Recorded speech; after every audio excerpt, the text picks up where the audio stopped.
V. Nanda Kumar.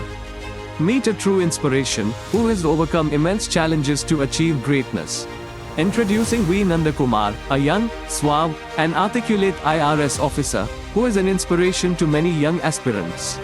Mr. Nanda Kumar is currently serving as an assistant director in the investigation department at the income tax office in Nungambakkam.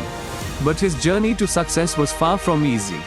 Battling dyslexia, he dropped out of school and did odd jobs to make ends meet. But he refused to let his circumstances define him. Through sheer hard work and determination, he became the only student to pass out of college with distinction in English literature. And in 1997, he cracked the tough UPSC examination, becoming an IRS officer and a role model for many. So, are you ready to hear an incredible story of perseverance and success? Join us as we listen to the inspiring journey of V. Nanda Kumar, a true inspiration to all. Young India. ஏன்னா India ரொம்ப யங்கா இருக்கு அப்படின்றத நாம modern இந்தியாவில் சுவாமி விவேகானந்தா சிகாகோவில் போய் address பண்றப்பவே உலக மத தலைவர்கள்லாம் வரப்ப அப்ப ரொம்ப ஆச்சரியமா இவர் மட்டும்தான் யங்கஸ்டா இருந்தார்.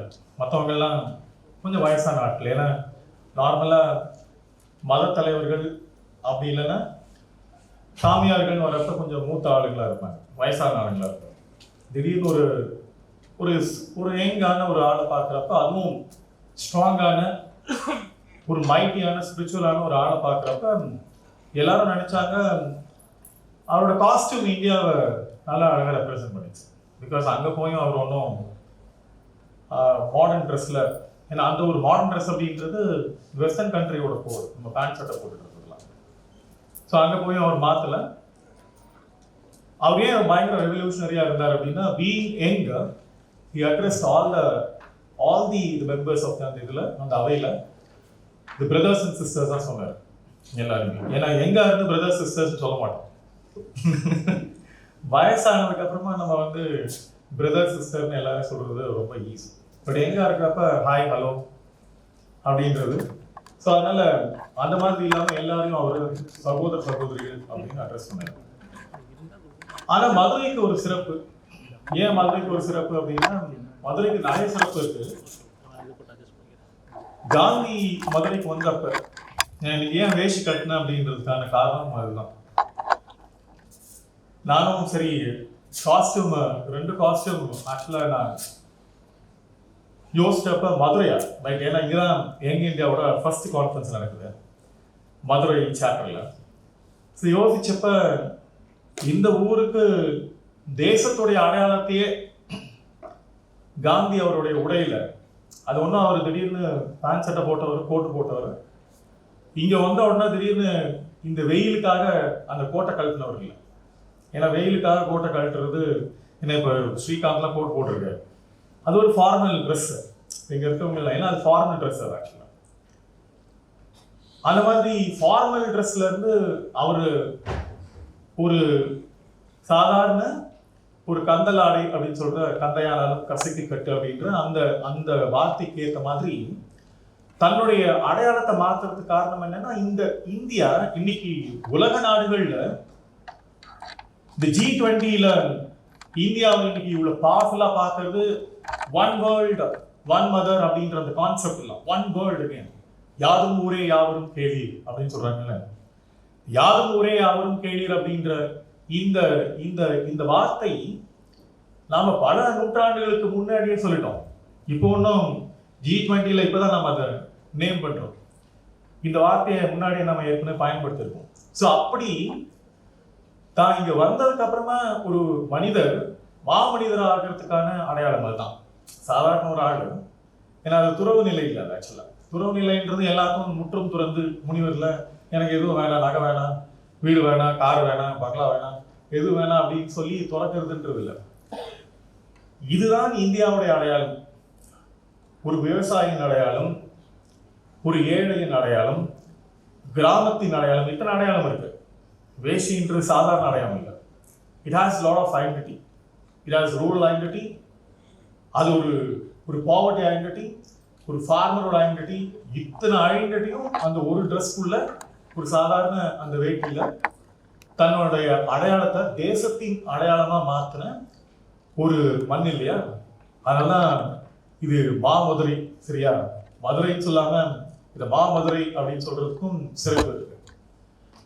அதனால உங்களை எங்களை இங்க முதல் இந்த மாநாடுடைய முதல் பேச்சாளராக கூட்டுறதுக்கான முக்கியமான காரணம், இங்க அந்த இதுல YI கர்மா எங்க கீழே இருக்குல்ல, அதுல கீழே இருக்கு பாருங்க, we can. அது என்ன படிச்சு எல்லாம் படிங்க, சத்தமா படிங்க.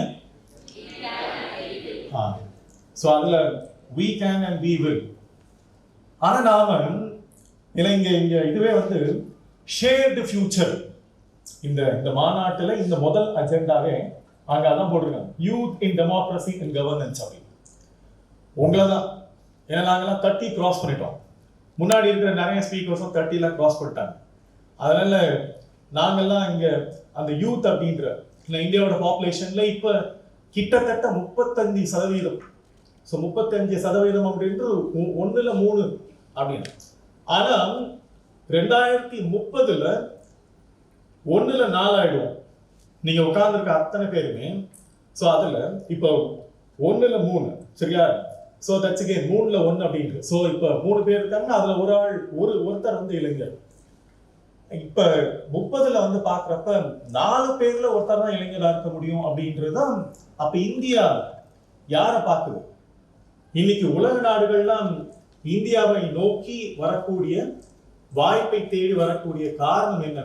ஏன்னா இளைஞர்கள் இருக்கிற இடம் அப்படின்னு பாக்குறப்ப நல்ல வளர்ந்த மேலை நாடுகள்ல, developed country, the so called developed country, அங்கெல்லாம் வயசானவங்க ஜாஸ்தி, செனைல் பாப்புலேஷன் சொல்லுவாங்க. செனைல் பாப்புலேஷன் வரப்ப நம்ம ஊர்ல வயசானா நாம ஏதாவது ஆசிரமத்துல, அவங்க எல்லாம் அப்படி கிடையாது, ஆக்டிவா இருக்காங்க. ஆனா அவங்க அவங்களுடைய அடையாளம் அந்த நாட்டுடைய பொருளாதாரத்திற்கு அவங்க என்ன கொடுக்குறாங்கன்னு வரப்ப அவங்களோட கான்ட்ரிபியூஷன், ஒரு மனிதன் எங்க இருக்கிறப்ப வயசாகிறப்ப அப்படின்னு வரப்ப அவங்களோட கான்ட்ரிபியூஷன். இப்போ ரத்னவேல் அவர் பேசுறாரு, ஒரு இண்டஸ்ட்ரியோட ஒரு தலைவரா, இந்த சிஐஏயோட மதுரை சாப்டரோட தலைவரா பேசுறப்ப அவரோட அந்த இண்டஸ்ட்ரீஸ் பத்தி சொல்றப்ப நானும் தம்பி வெங்கடேஸ்வரனும் பேசிட்டு இருக்கோம், சரிங்களா? ஏன்னா 2 பேருமே, ஒருத்தர் இன்டைரக்ட் டாக்ஸஸ், நாங்க டைரக்ட் டாக்ஸஸ். 2 பேருமே இந்த நாட்டுடைய வரி எப்படி இந்த நாட்டுடைய வளத்திற்கும் மேம்பாட்டிற்கும் பயன்படுது அப்படின்றது. சோ அந்த மாதிரி பேசுறப்ப இந்த வார்த்தை we can and we will, ஏன் அப்படி? அது யங் இந்தியா, அதுக்கு மேலதான் யங் இந்தியா வச்சிருக்காங்க. மேலை நாடுகள்ல ஆட்கள் இல்ல, அறிவான இளைஞர்கள் இல்ல. அப்படி அறிவு சார்ந்த அறிவாளியான இளைஞர்கள் இல்லாததுனால மேலை நாட்டுல எல்லாம் வயசானவங்க. இந்த சேத்துல கொஞ்சம் பேர் தான் உட்காந்துருக்கோம், இப்ப கீழே நிறைய இளைஞர்கள் உட்காந்துருக்கீங்க. அப்படிதான் கண்ட்ரியோடைய அந்த பாப்புலேஷன் ட்ரையாங்கிள் இருக்கு. கீழே நிறைய இளைஞர்கள் இருக்காங்க. இந்த இளைஞர்கள்லாம் நாளைக்கு மேல வரப்ப அப்படியே இன்வெர்டட் ட்ரையாங்கிள் வந்துடும். அப்படிதான் இன்னைக்கு வளர்ந்த நாடுகள் எல்லாமே செனைல் பாப்புலேஷன், முதியோர்கள் நிறைய இருக்காங்க, இளைஞர்கள் இல்லாதனால. இளைஞர்கள் இருக்க நாடுகளை பார்க்கிறப்ப ஆப்பிரிக்கா மாகாணம், அந்த ஆப்பிரிக்க நாடுகள், ஏசியால இந்தியாவை தான். ஏன்னா இந்தியாவில படித்த இளைஞர்கள், அதனால இந்தியாவை எல்லாரும் திரும்பி பார்க்கறாங்க. இன்னைக்கு வளர்ந்த நாடுகளோட கூட சமமா அப்படின்லாம் கிடையாது, வளர்ந்த நாடுகளை வழி நடத்தக்கூடிய இடத்துல இந்தியா இருக்கு. அது ஞாபகம் சாதாரண இடத்துல. ஏன்னா முன்னாடி எல்லாம் சமமா உட்காருது, இப்ப கூட எல்லாரும் ஒன்னா உட்கார்ந்து இருக்கோம் இல்லையா? அந்த மாதிரி சமமா உட்காருது. உலக நாடுகளை திரும்பி பார்க்க வைக்கிற இந்த கொரோனா காலத்துல உலக நாடுகளை திரும்பி பார்க்க வைத்த ஒரு நாடா இந்தியா இருந்ததுக்கு காரணம் உங்களை மாதிரி இளைஞர்களுடைய அவங்களுடைய அந்த கான்ட்ரிபியூஷன் தான். அதனாலதான் நாம நம்மளுடைய பழமொழியை சொல்லிருக்கோம், நீங்களாம் சிறு துளிதான், அடை மடையில சிறு துளிதான். இந்த இளைஞருடைய ஒரு உங்களுடைய சிந்தனையும் செயலும், இங்க உட்கார்ந்துருக்க அத்தனை பேரோட சிந்தனையும் செயலும் சிறு துளியா இருந்தாலும் அது பெரிய ஒரு வெள்ளமாக மாறக்கூடிய, பெரிய வெள்ளமாக ஃப்ளட் வந்துச்சுல, அந்த மாதிரி ஃப்ளட்டா மாற்றக்கூடிய அந்த கெப்பாசிட்டியை developed India, not developing India, வளரும் நாடுகள் இல்லை, நம்ம வளர்ந்த இந்தியாவாக நம்மளுடைய அடையாளத்தை காமிக்கணும் அப்படின்றதுக்காக தான் we can we will அப்படின்ற இந்த வார்த்தை. நான் பேசுற ஒரு சில வார்த்தைகள்லாம் உங்களோட வாழ்க்கையில உங்களுக்கு பயன்படுமா அப்படின்னு ஒரு கேள்விக்குறி போட்டேன் அப்படின்னா, நாங்கெல்லாம் பேசுறவங்க எல்லாம் மேபி இந்த மாநாடோட சடங்காவோ சம்பிரதாயமாவோ பேசணும் அப்படின்றதுக்காக நான் வரல. ஏன்னா இந்த வார்த்தை we the people of India have solemnly resolved அப்படின்னு தான் ஆரம்பிக்குது. இந்த இந்திய அரசியல் சாசனம் ஆரம்பிக்கிறப்ப இதே வார்த்தை தான், we the people of India, இந்தியர்களாகிய நாம். யாருன்னா நம்ம, நீங்க தான், நம்மெல்லாம் சேர்ந்து நாம் இந்தியா எப்படி இருக்கணும் அப்படின்றது இந்த வார்த்தையெல்லாம் அங்க இருக்குது. ஆக்சுவலா டெமோக்ரஸின்ற வார்த்தை அங்க இருக்கு. Sovereign, socialistic, secular, republic, democratic அப்படின்ற வார்த்தை. இந்த வார்த்தையை அங்க இருந்த நாம எடுத்துக்க வேண்டியதா இருக்கு. நீங்க தான் முடிவு பண்றீங்க. ஏன்னா நீங்க ஓட்டு போடுறது 18 வயசு நிரம்பி, இல்ல முன்னாடி இப்ப 18, அப்பெல்லாம் 21. இப்ப 21 நீங்க, நான் கூட கேள்வி எழுதி கொடுத்தேன் ஷர்மிளா சகோதரிக்கு. ஓட்டு போடுறது 18 வயசு. இந்த 18 வயச கீழே 21 இருந்து கீழே இருக்கிறப்ப எத்தனை வயசு கீழே இருக்காங்க? 21 18 எத்தனை வயசுல கீழே இருக்காங்க? எல்லாருக்கும் கேள்விதான். எத்தனை வயசுல கீழே இருக்காங்க? எத்தனை வயசு? சத்தமா சொல்லுங்க, எல்லாருக்கும் தானே கேட்கிறேன். இது இன்னும் ஒரு பெரிய கணக்கு இல்லை. 21 வயசுல இருந்து 18 வயசு ஆகிருங்க. எத்தனை வயசு குறைச்சிருக்காங்க? 3 வயசு குறைச்சிருக்காங்க. இந்த 3 வயசு குறைக்கிறதுல என்ன பெருசா மாற்றம் வந்துட போகுது? 18 வயசுல நீ எங்க இருப்ப? காலேஜ்ல இருப்பியா? 18 வயசு காலேஜ்ல இருப்ப, ஸ்கூல்ல இருப்பியா? காலேஜ் எந்த வருஷத்துல இருப்ப? ஃபர்ஸ்ட் இயர்ல. அப்படின்னா +2 முடிச்சு. சோ +2 முடிச்ச உடனே நீ காலேஜ் வந்த உடனே உன்னோட எனர்ஜி எப்படி இருக்கும்? இப்போ 3rd இயர்ல இருக்க, அட போப்பா காலேஜ். ஃபர்ஸ்ட் நாள் காலேஜ் வரப்ப முதல் நாள் அந்த புது ட்ரெஸ், புது காஸ்டியூம், யார் ஃப்ரெண்டு, டேய் யாராவது நீங்க யார் பார்ப்பீங்கன்னு தெரியும். பாய்ஸ் யார் பார்ப்பாங்க, கேர்ள்ஸ் யார் பார்ப்பாங்க. ஸோ இதுதான் யூத். 18, 19, 20 என்ன டீன் ஏஜ், அடல்ட். டீன்ல இருக்கிறப்ப ஒரு பெரிய பவர் கொடுத்துருக்காங்க. டீன்ல இருக்கிறப்ப ஒரு பெரிய பவர் கொடுத்துருக்காங்க. ஆனா அந்த பவரை நாம அதை விஷுவலைஸ் பண்ணி ரியலைஸ் பண்ணி, நீங்க சப்போஸ் 18 வயசுல ஓட்டு போட்டுட்டீங்க அப்படின்னு வச்சுக்கோங்களேன், அடுத்த தடவை ஓட்டு போடுறப்ப அது அசம்பிளி எலெக்ஷனா இருந்ததுன்னா எத்தனை வருஷம் டென்யூர்? எத்தனை வருஷம் டென்யூர் அசம்பிளிக்கு? நீங்க உங்களுக்கு தெரியும். இருந்தாலும் இது ஆழ் மனசுக்கு இருக்கக்கூடிய கேள்வி. அந்த கேள்வியை மேல எழுப்புறதுக்காக தான். எனக்கு கீழே இருக்கிறப்ப மேல வரணும்ல, அதுக்காக 5 வருஷம். இந்த 18 ஓட்டு போட்டீங்கன்னா அடுத்த ஓட்டு எந்த வயசுல போடுவீங்க? 18 ஓட்டு போட்டீங்க, இப்ப அடுத்தது எந்த வயசுல நீங்க ஓட்டு போடுவீங்க? 23 இல்லையா? 23. அப்ப காலேஜ் முடிச்சிருப்பீங்களா இல்ல காலேஜ் படிச்சுட்டு இருப்பீங்களா? காலேஜ் முடிச்சிருப்பீங்கல்ல. காலேஜ் படிக்கிறப்ப இருந்த அந்த தடவை இருக்கிற அந்த அந்த காலேஜ் போற மாதிரியான இருக்கிற ஃபீல், நீ ஏன் ஓட்டு போடுற, எதுக்கு ஏன் ஓட்டு போடுற, யாருக்கு போடுற, என்ன காரணத்தோட போடுற அப்படின்ற அந்த டைனமிக்ஸ், அதுதான் the first voters. அதுதான் இந்த டெமோக்ரஸியோட டைனமிக்ஸ். இந்த டெமோக்ரட்டியோட டைனமிக்ஸ்ல 18 வயசுல ஓட்டு போடுற உனக்கு இவங்க ரொம்ப அழகா கொடுத்துருக்காங்க. Rural urban local body. நீ இந்த அரசியல்ல ஒரு தலைவர் ஆகணும், பிரதிநிதியா, மக்கள் பிரதிநிதியா ஆகணும்னு வரப்ப 18 வயசுல இருக்கிறப்ப நீ உன்னோட ஆட்டிடியூட் உனக்கு தெரியும். காலேஜ் ஸ்கூல்ல முடிச்சுட்டு காலேஜ் வர அந்த ஃபர்ஸ்ட் இயர்ல இருக்கிற உன்னோட ஆட்டிடியூடு பொறுப்பா இருப்பியா அப்படின்னு. பொறுப்பா இருக்கிறதுக்கான உனக்கு எண்ணம் இருக்குமா, செயல் இருக்குமா? ஆனா ஓட்டு உரிமை கொடுத்துருக்காங்க. உலக நாடுகள், மற்ற உலக நாடுகள் தான் the term adult suffrage அப்படின்ற வார்த்தை உண்மையா பயந்துட்டாங்க. என்னையா சும்மா வெறும் வயசு மட்டும் அடிப்படை தகுதியா வச்சு ஓட்டு கொடுக்க முடியுமா? மேலை நாடுகள்ல அவங்கெல்லாம் பெண்களுக்கான ஓட்டு, படித்தவர்களுக்கான ஓட்டு, மேற்கட்டு அவங்களுக்கான lord, the house of lords பேரா இருக்கு. அவங்களுக்கு ஓட்டு உரிமை கொடுத்த மேலை நாடுகள் தான் டெமோக்ராட்டிக் ரெவல்யூஷன்ல இந்தியா சுதந்திரம் வாங்கி 1950ல ஆர்டிகல் 326ல 326ல 21 வயது மட்டும் இருந்ததுன்னா போதும், அடிப்படை தகுதி வயது 1 மட்டும் போதும், இந்த நாட்டுடைய தலையெழுத்தை நிர்வகிக்கக்கூடிய அந்த அந்த அந்த அந்த ரைட்ஸை, இந்த ஓட்டிங் ரைட்ஸை உங்களுக்கு கொடுக்க விடணும்னு மற்ற மேல் நாடுகள்லாம் என்னையா இந்தியா என்ன லூசா அப்படின்னு பார்த்தாங்க. ஆனா அதுதான் டெமோக்ராட்டிக் டைனமிக்ஸ். அந்த 21 வயது தான் நீங்க கிராம பஞ்சாயத்தா இருக்கட்டும், இல்ல நகர பகுதிகளில் இருக்கிற அந்த முனிசிபாலிட்டி கார்பரேஷனா இருக்கட்டும், இதெல்லாம் 21 வயது இருந்ததுன்னா உங்களுக்கு தகுதி இருக்கு, நீங்க எலெக்ஷன்ல நிக்கிறதுக்கு அப்படின்ற டெமோக்ரஸி இருக்குல்ல. இது உலக நாடுகளை திரும்ப பார்க்க வைத்த ஒரு பெரிய பெரிய அதிசயம். கவர்னன்ஸ் சொன்னார்ல, எத்தனை பேர் கேட்டீங்க தெரியல. கவர்னன்ஸ் அப்படின்னா கவர்மெண்ட் வேற, கவர்னன்ஸ் வேற. நல்ல ஆட்சி, இந்த நல்ல ஆட்சி அப்படின்ற அந்த வார்த்தைக்கான அடையாளத்தை நமக்கு முன்னாடி இருக்கிறவங்க நிறைய பேர், அதுவும் தமிழ் ஆட்சியாளர்கள், தேச ஆட்சியாளர்கள், தேச தலைவர்கள், அரசியல் தலைவர்கள் ரொம்ப பெருசா அழகா அத இந்திய அளவுல யோசிச்சு இந்தியாவை, தமிழ்நாட்டை இந்தியாவுக்கு அடையாளம் காமிச்ச நிறைய தேச தலைவர்கள், காமராஜ் மாதிரியான தலைவர்கள் படிக்கல.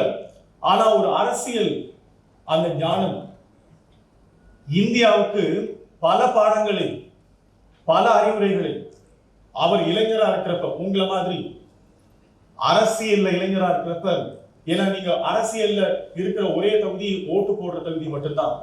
இதுதான் எங்க காம்படிட்டிவ் எக்ஸாம்ஸ்ல நாங்க இங்க 3 பேர் இருக்கோம்ல, நானு, அனீஷன், நம்ம தம்பி வெங்கடேஸ்வரன், இவங்கெல்லாம் நாங்கெல்லாம் இந்த எக்ஸாம்ஸ் ப்ரிப்பேர் பண்றப்ப இதெல்லாமே தெரிஞ்சுட்டு தான் இந்த எக்ஸாம் இங்க உட்காந்துருக்கோம். இது ஒருவேளை தெரியாம இருந்தா இங்க உட்காரத்துக்கு எங்களுக்கு தகுதியே இல்லை. எனக்கு கரெக்ட் தானே அனீஷ்? தகுதியே இல்லை.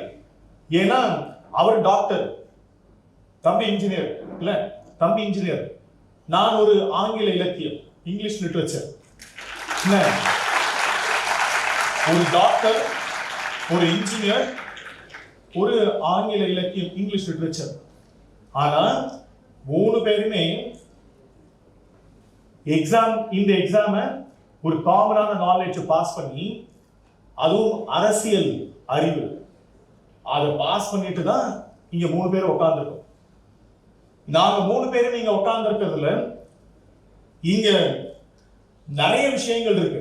லெஜிஸ்லேச்சர், சட்டம் இயற்றக்கூடிய சட்டமன்றம், நாடாளுமன்றம், நீங்க தேர்ந்தெடுக்கப்பட்ட மக்கள் பிரதிநிதி, அவங்க ஒரு பக்கம், அதே மந்திரியாக அவங்களும் அதே சட்டமன்றத்தில், நாடாளுமன்றத்தில், executives, the political executives, ministers, prime minister, கீழே இருக்க மத்த மினிஸ்டர், சீஃப் மினிஸ்டர், கவர்னர் எல்லாம் பொலிட்டிக்கல் எக்ஸிகியூட்டிவ்ஸ். நாங்க பர்மனன்ட் எக்ஸிகியூட்டிவ்ஸ், பிகாஸ் நாங்களும் எக்ஸிகியூட்டிவ்ஸ்ல இருக்கோம்.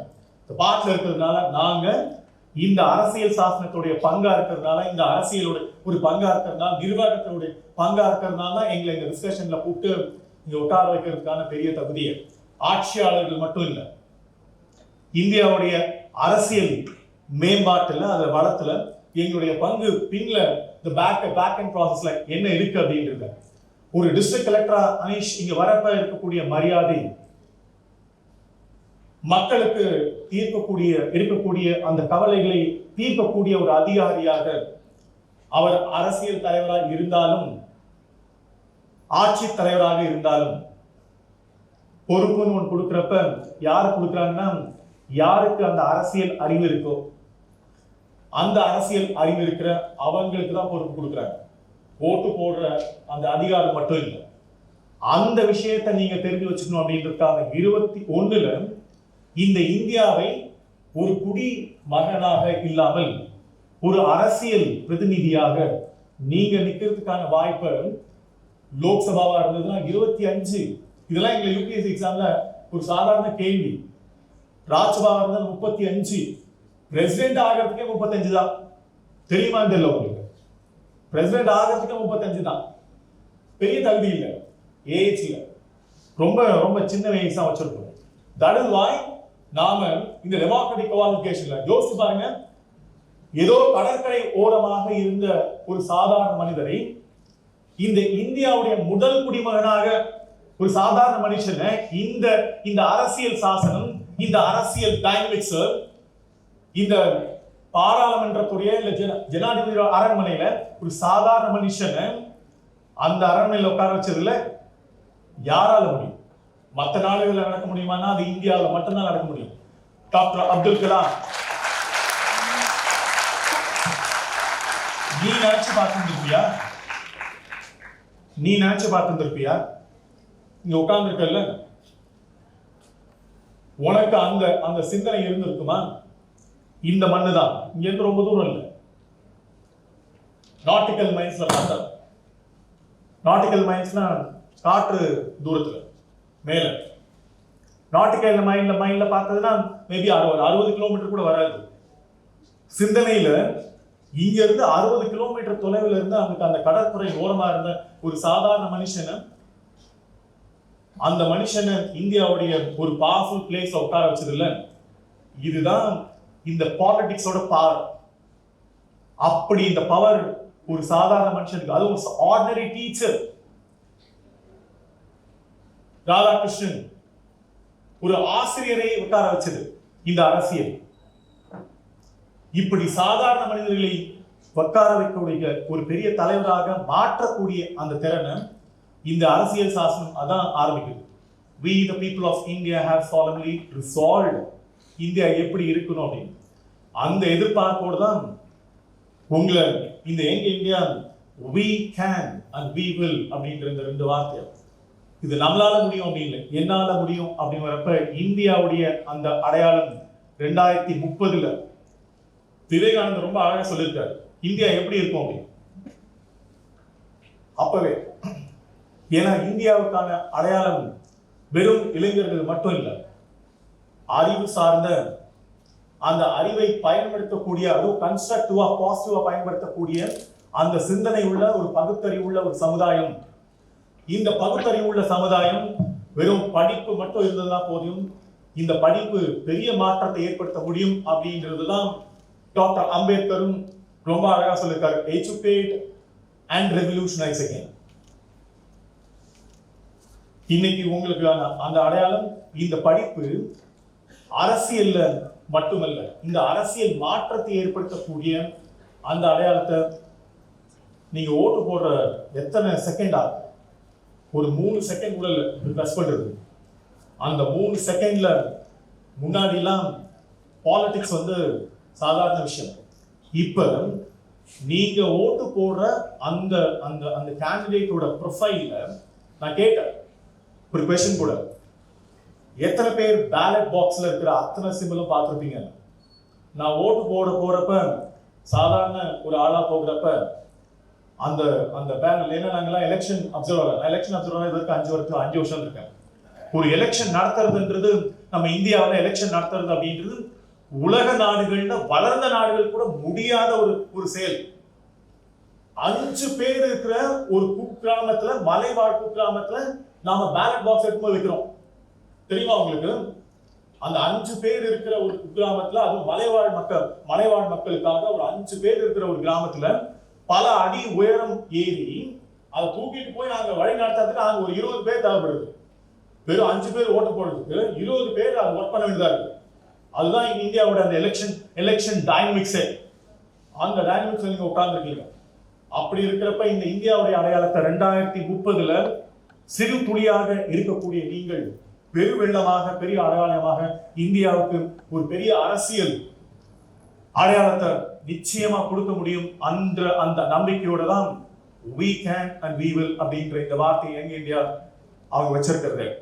இது நிச்சயமா இங்க இருக்கிற அத்தனை சகோதர சகோதரிகளுக்கும், ஏன்னா அது விவேகானந்தர் பயன்படுத்த வார்த்தையா இருந்தா கூட என்னுடைய மனக்கண்ணில் உங்களை எல்லாரும் ஒரு சகோதர சகோதரியா, ஏன்னா டாக்டர் அப்துல் கலாம் எனக்கு கொடுத்த ஒரு பெரிய ஒரு அடையாளம். அவர் என்ன மேஜிக் மிராக்கிள் சொன்னார். என்ன ஸ்கூல் போகாம, படிப்பு வராம ஸ்கூல்ல துரத்தின ஒரு பையனை. நம்ம ஃபைசல் சொன்னாரு, எங்க அப்பா லாரி டிரைவர், அந்த ப்ரொஃபைல், அது நந்தகுமார் IAS ப்ரொஃபைல். படிப்பு வராம கற்றல் குறைபாடுக்காக ஸ்கூல் விட்டு வெளியே துரத்தின ஒரு பையன். இந்த படிப்பு, நான் வேலை பார்த்துட்டு ஒரு குழந்தை தொழிலாளியா வேலை பார்த்துக்கிட்டு மெக்கானிக் ஷெட்ல, லாட்டரி டிக்கெட் கடையில, சவுண்ட் சர்வீஸ் கடையில வேலை பார்த்துக்கிட்டு இந்த படிப்பு ஏன் வேணும் அப்படின்ற, படிப்பு என்ன படிப்பு, என் படிப்பை விட்டு என்ன துரத்துறாங்கல்ல, இந்த அடையாளம் எனக்கு வந்துச்சுன்னா நான் என்ன பண்ணணும் அப்படின்றத யோசிச்சுட்டு இருந்தேன். சும்மா இது வெறும் IAS IRS ஆகிற வேலை இல்லை, இது வந்துச்சுன்னா என்ன பண்ணணும் அப்படின்னு பண்ணேன். 2012 போன 13 அது ஐஆர்எஸ் ஆனது இல்லை. அதுல எனக்கு பெருமையே கிடையாது. இந்த எக்ஸாம் பாஸ் பண்றது ரொம்ப ஈஸி. அறிவாளிகளெல்லாம் தோக்கடிச்சு நான் ஜனாதிபதி அரண்மனையில் உட்கார்றப்ப அவர் சொன்ன 2 வார்த்தை மேஜிக் மிராக்கிள். அந்த 2 வார்த்தை அவர் சொன்ன இது மேஜிக் மிராக்கிள் இல்லை, நான் தேடின அடையாளம். இந்த முட்டாளுக்கு இந்த தேடின அடையாளம் நிச்சயமா கிடைக்கும் அப்படின்றதுதான் இந்த யூத்தோட பெரிய பவர். என்ன அடையாளம் தெரியுமா? கண்ணு தெரியாத ஒரு சகோதரிய இந்தியன் ஃபாரின் சர்வீஸ் ஆஃபீஸரா இருக்க இந்த உலகத்துடைய அடையாளமா மாத்திருக்கேன், இளைஞருடைய அடையாளமா. ஆண்டிப்பட்டியில வெட்ட ஜட போட்ட அந்த பொண்ணை தமிழ் மீடியத்துல அவங்க அப்பா அம்மா +2 அப்புறம் படிக்க முடியாத ஒரு பொண்ணு இன்னைக்கு இந்தியாவோட பார்டர்ல என்னோட கேடட்டா இருந்து என்னோட சோல்ஜரா இருந்து இன்னைக்கு மேஜரா அந்த பொண்ணு இந்தியா சைனா பார்டர்ல ஒரு இளைஞரா அந்த பொண்ணு கமாண்ட் பண்ணிட்டு இருக்கு. போதும். உங்க சகோதரி தான் 2 பேருமே. ஒரு சகோதரி கிராமத்து பெண்ணாகும், இன்னொரு சகோதரி கண் தெரியாத ஒரு சகோதரியாகும். ஆனா எனக்கு என்ன அடையாளம்னா, கடவுள் என்னை ஏன் படிக்க வச்சாரு, இந்த முட்டாளையும் ஏன் படிக்க வச்சாரு அப்படின்னு 2012-13 மத்திய அரசாங்கத்துல ஊனமுற்றவர்களுக்காக ஒரு துறையை ஏற்படுத்தியிருக்கேன். ஏதாவது ஒரு ஊனமுற்றவரை நான் ரோட்ல பாக்குறப்ப கிரியேட் பண்ணிட்டு அவங்களுக்கு தெரியாது, யாராவது ரோட்ல பாக்குறப்ப என்னுடைய உள்ளுணர்வு என்னுடைய என்னுடைய என்னுடைய என்னுடைய என்னுடைய உள்ளுணர்வு அவங்கள பாக்குறப்ப அவங்களுக்கான அந்த உதவி, அவங்களுக்கான அந்த செயல் எங்கேயாவது பார்க்குறப்ப சந்தோஷம் இருக்கிறப்ப இவங்களெல்லாம் இவங்களெல்லாம் நம்ம ரீச் பண்ணியிருக்கோம். இந்த முட்டாளுக்கான இந்த படிப்பான அடையாளம் இத்தனை பேரை ரீச் பண்றதுக்கான ஊனமுற்றோர்கள், மாற்றுத்திறனாளிகளை இத்தனை பேரை ரீச் பண்ண முடியும் அப்படின்ற அந்த உணர்வு எனக்குள்ள இருக்கு பாத்தீங்களா. அதுக்குதான் இந்த முட்டாளுக்கும் கடவுள் படிப்பு கொடுத்தாரோ அப்படின்ற அந்த உணர்வு.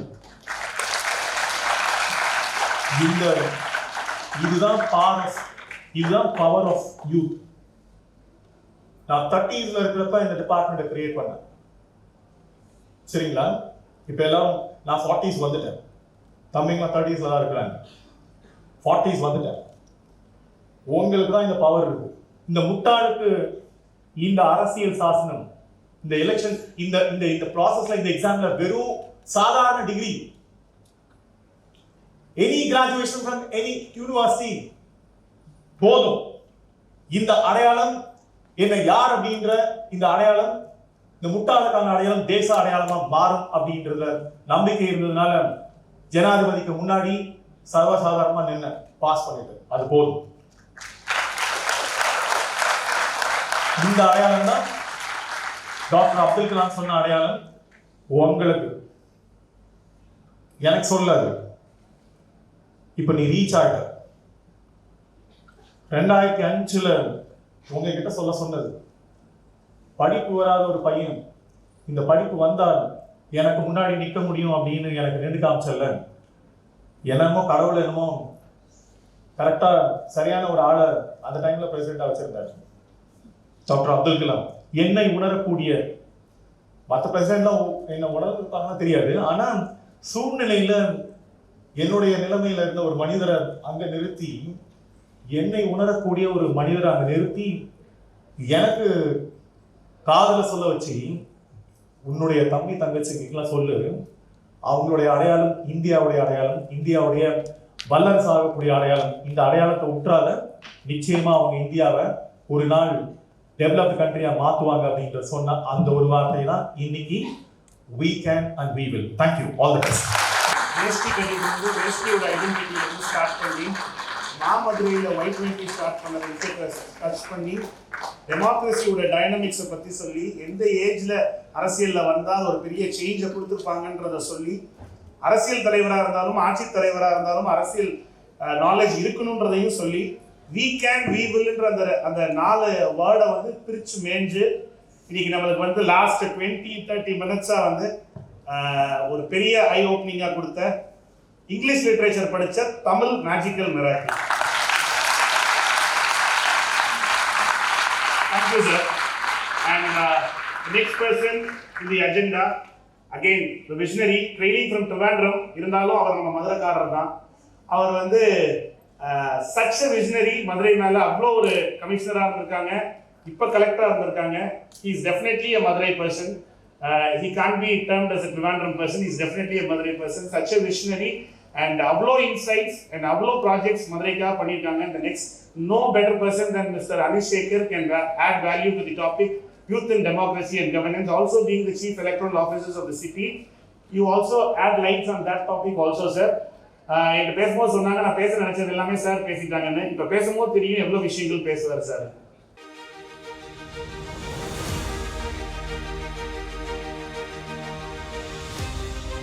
Anish Shekhar. Meet Dr. S. Anish Shekhar, who started his journey as an IAS officer trainee in New Delhi and quickly rose through the ranks, holding various important positions such as Sub-Collector and Sub-Divisional Magistrate, Joint Commissioner of Commercial Taxes, and Commissioner of Madurai Corporation. With an MBBS degree from Medical College Trivandrum, he is proven to be an efficient administrator throughout his career.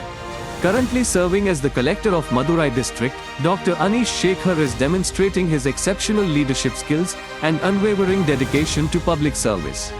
Join us to hear some game-changing experiences and insights gained from his extensive career in the Indian Administrative Service. அனைவருக்கும் காலை வணக்கம். ரொம்ப சந்தோஷம் உங்களை எல்லாம் இன்னைக்கு சந்திக்கிறதுக்கு இந்த வாய்ப்பு கிடைச்சதில். I am sure that you are also very happy today. நீங்கள் ஹாப்பியாக இருக்கீங்க. What about our friends? ஹாப்பியாக இருக்கீங்களா? Why? கிளாஸ் இல்லைங்கிறது இல்லையா? அதுதானே உண்மை. நானும் இந்த ஏஜ் எல்லாம் தாண்டி தான் வந்திருக்கேன். So whenever such events happen, it is a welcome break from the routine. But இது சும்மா ஒரு பொழுதுபோக்கு மட்டும் இல்லாமல், I don't know, but I am hearing the story for the first time. Respected Additional Commissioner Thiru Nandakumar IRS உடைய story, truly inspirational story. A lot of takeaways. நம்ம இங்கே உட்கார்ந்து கேட்டதிலிருந்து நிறைய இன்ஸ்பயர் பண்ணக்கூடிய நிறைய அம்சங்கள், நிறைய விஷயங்கள் அவர் பகிர்ந்து கொண்ட ஒவ்வொரு வார்த்தையிலும் இருந்தது. ஸோ கண்டிப்பாக my young friends here, I am sure they would have got benefited by listening to such an inspiring personality, because it's always easy to find excuses in life. வாழ்க்கையில் வந்து நம்ம ஏதோ ஒரு காரணத்தை சொல்லி எதனால நான் சாதிக்க முடியலை, சாதனையாளராக வர முடியலை, இந்த பிரச்சனை எனக்கு இருந்தது, எனக்கு இந்த மாதிரி சூழ்நிலைகள் காரணமாக தான் நான் சாதிக்க முடியலை, சாதனையாளராக வர முடியலைங்கிறத பல பர்சனாலிட்டிஸ், பல பேர் வந்து நமக்கு அதை வந்து உடைச்சு காட்டியிருக்காங்க. ஸோ அதே மாதிரி ஒரு life story we were able to hear from Thiru Nandakumar IRS today. So I am also very blessed to listen to such an inspiring speech. So I am sure that every one of you, உங்களுக்கும் இந்த message உள்ள போய் சேர்ந்திருக்கும் நான் நினைக்கிறேன். That you should not search for excuses in life for not achieving your dreams. That is what he was referring repeatedly to our former president APJ Abdul Kalam sir also. So how inspiring he was, from what circumstances he rose and created history for our country. We all know that. We have taken inspiration from so many such personalities. He also used to say dream. Dream வந்து என்ன APJ Abdul Kalam சொன்னது? What did APJ Abdul Kalam say about dream? தூக்கத்தில் வரதில்லை கனவு, உங்களை தூங்க விடாமல் இருப்பது தான் கனவு. அதுதான் APJ Abdul Kalam சொன்னது. அதே மாதிரி தான் உங்களுக்கெல்லாம் கனவுகள் இருக்கும், வாழ்க்கையில் வந்து சாதிக்கணும், ஒரு பெரிய உயர்ந்த இடத்துக்கு வரணும், என்னுடைய குடும்பத்தை நல்லா பார்த்துக்கணும், நாட்டுக்கு நல்லது செய்யணும், எனக்கும் நல்லது செய்யணும், இது மாதிரி உயர்ந்த எண்ணங்கள், உயர்ந்த நோக்கங்கள் அனைவருக்கும் இருக்கும்.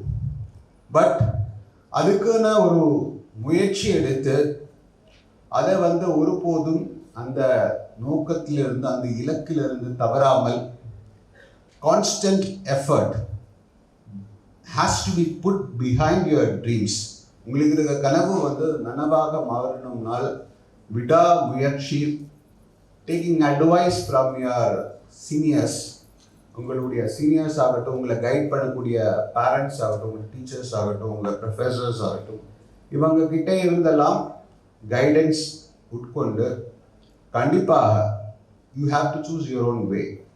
வேறு யாரும் சொல்லுது நீங்கள் கேட்க வேண்டிய அவசியம் இல்லை. But definitely try to learn from others and don't give excuses for not achieving your dream. So அதுதான் இந்த forum I thought was a big message that was vibrating across the last 30 minutes of dialogue.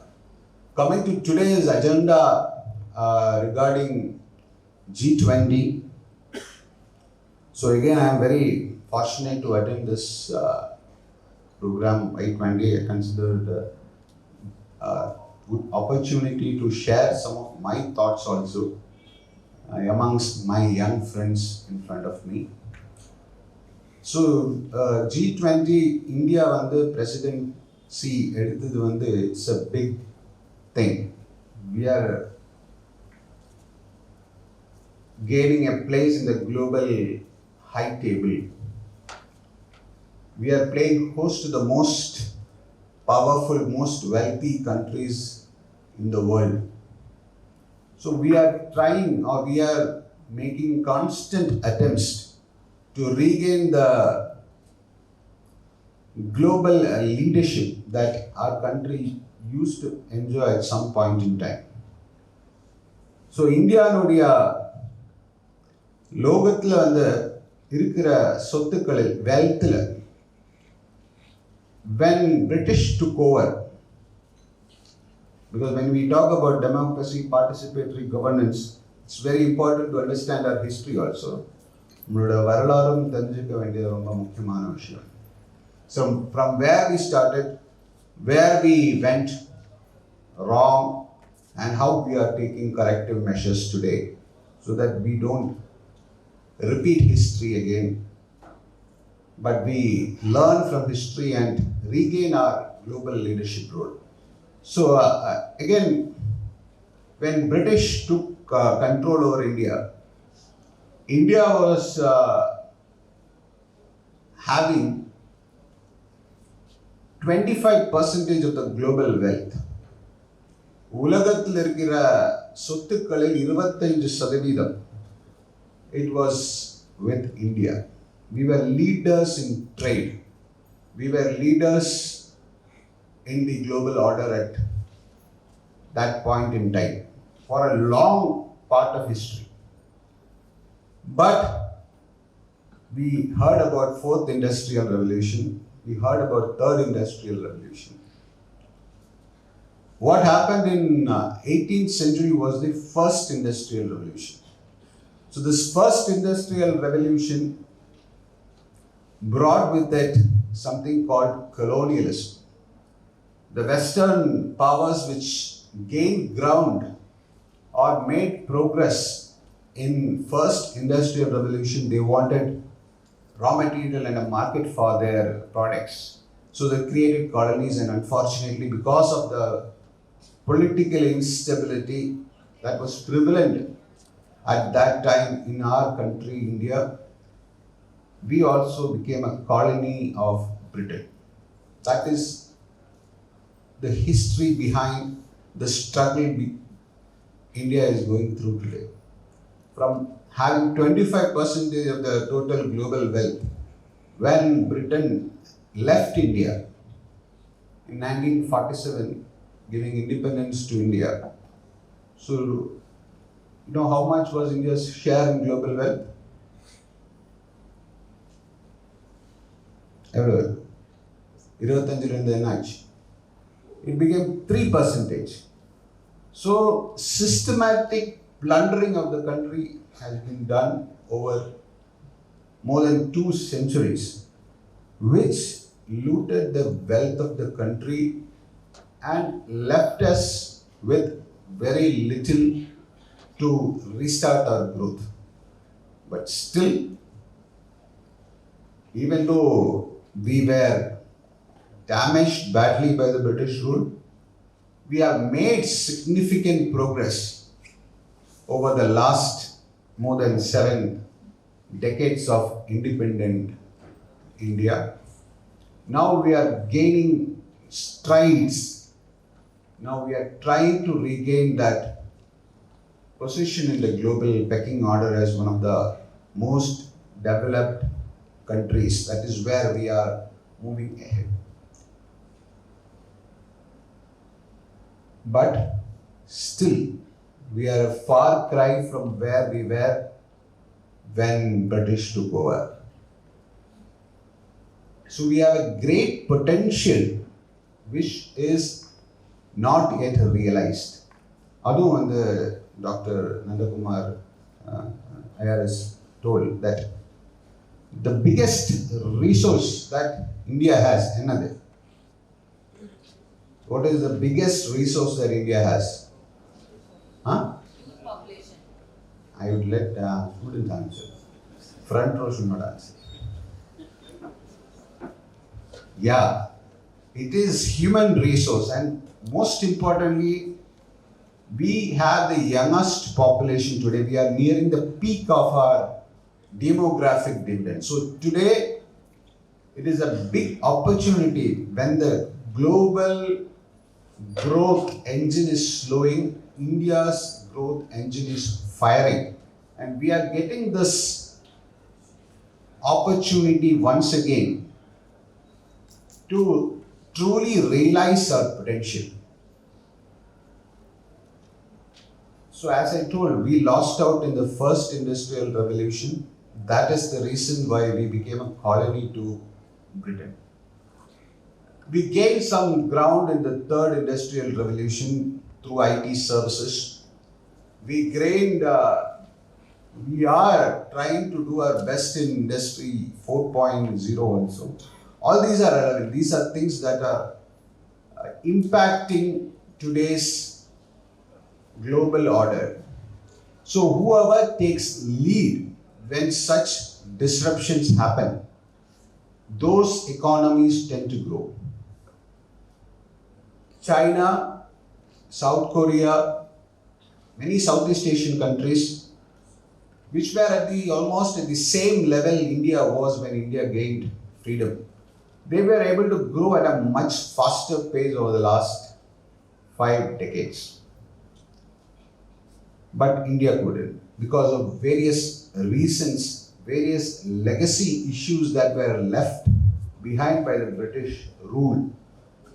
Even though our focus had to be on alleviating poverty and bringing each one of our citizens to have a decent source of livelihood and a decent quality of life, even though that should have been the most important priority for any government or any administration, India had to go through times of turmoil, both internal as well as external. There were internal aggressions, there were communal issues, again a legacy of how British did the divide and rule policy. Again, there were issues when it comes to equitably distributing the wealth of the country. Poor were remaining poor, rich were getting richer. So all these issues contributed towards India not achieving its optimal potential. Today we have an opportunity to be the leaders in this new age of Industry 4.0, where we talk about artificial intelligence, robotics, which are going to disrupt the whole scene in the next few decades. And how will we become leaders? We can become leaders only by growing up the value chain. We can become leaders not by becoming contract manufacturers or just by being service providers for the global majors. For example, if you take most of the electronic products that we use today, it's just a thought that I'd like to leave before I close my address. So most of the electronic products that we use today, இன்னைக்கு நம்ம use பண்ண ஒவ்வொரு electronic productum, இப்போ என்னுடைய phone பார்த்தா I am using a Samsung phone. Many people will be using Realme, Redmi, OnePlus. இதெல்லாம் are the Indian brands? They are made to feel like Indian brands because Virat Kohli அதுக்காக advertisement வரும்போது we think it is an Indian brand. But these are not Indian brands. So research, development, design, where the value lies, it is still held by countries which have taken that leap in technology. So we have to grow up that value chain, and for that we have to build into the academic and educational and industry collaboration, wherein our focus has to be on research and development and creating quality products at the best price point. So unless and until we start creating original products which has design, patent, brand in India, we are losing part. Whenever we are buying a Samsung phone, somebody in Korea is earning. Whenever we are buying an iPhone, somebody in US is earning. Why should that happen? We should retain the whole value of Indian consumption in India. So that is where we should take our policy towards. That is where we should, as civil society, we should put our best foot forward. As people from the industry and academia, we should put our best foot forward towards growing up this value chain. Not just products. Even if you take the major IT services that is everyday's use, we use Amazon Prime, not Indian product. We use Google, not an Indian product. We use Gmail, not an Indian product. Most of the brands that which we use today, unfortunately, it is foreign. So our consumption is directly getting added to GDP of some other country. So going forward, why we are using that product? It is not because we love the foreign country. It is because that product has the best quality, or that product gives you the best bang for your buck. But there are green shoots. We are seeing a lot of Indian companies, Indian startups, Indian youth creating world-class products that the whole world is standing up and taking notice. We need to further prosper that kind of innovation, that kind of a research and development and design mentality, not just contract manufacturing. We need to have aspirations which has to be balanced with the right kind of policies also. That is where the importance of today's topic, democracy, comes in. Who formulates policies for us? Yeah. நீங்க இன்னைக்கு என்ன செய்யணும், என்ன செய்யக்கூடாதுன்னு நிர்ணயிக்கிறது யார்? Yeah, it is government, it is the parliament, it is the state legislature which comes up with legislations. We have had so many progressive legislations in the past to correct so much of historic wrongs that were there because of our history with the British. So many new legislations came which added so much of value to various social as well as economic aspects of the country. So if we want to create change in this country, if you as youngsters, I also as an youngster, I wanted to create change in my country. I also wanted to contribute to the growth story of my country. I want to become a part of India's growth. That is why I took a role in civil service even after becoming a medical doctor. So different people will have different ways in which they can contribute to this country's progress. But one thing we all have to work towards is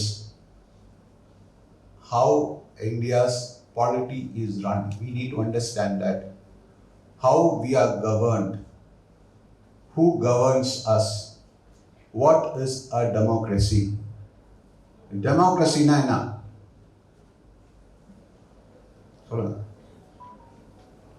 I think I overshot the time. I will stop here. Democracy na enna? Huh? So simply, Abraham Lincoln onnu sollirukanga democracy. By the people, for the people, from the people. So of the people, yeah, sorry. So democracy, you can find meaning in those words given by Abraham Lincoln. But truly, the meaning of democracy is that democracy is ruled by the citizen of this country. It is not ruled by any other political establishment or not any ruled by any bureaucracy or a bureaucrat. Democracy as a word, as a concept, puts citizen first. And every citizen has to be given that right of self-determination. So only if our youth, our youngsters participate in this democratic process, not just by voting, but also by being an influential group, by influencing public policy, by telling this is what we want, this is where we want the direction of country to be. எத்தனை பேர் இங்க 18 வயசு முடிஞ்சிச்சு? How many people? Okay, எத்தனை பேர் அந்த voters list பேர் இருக்கு? எத்தனை பேர் அடுத்த எலெக்ஷன் நிக்க போறாங்க? இல்லையா? Why?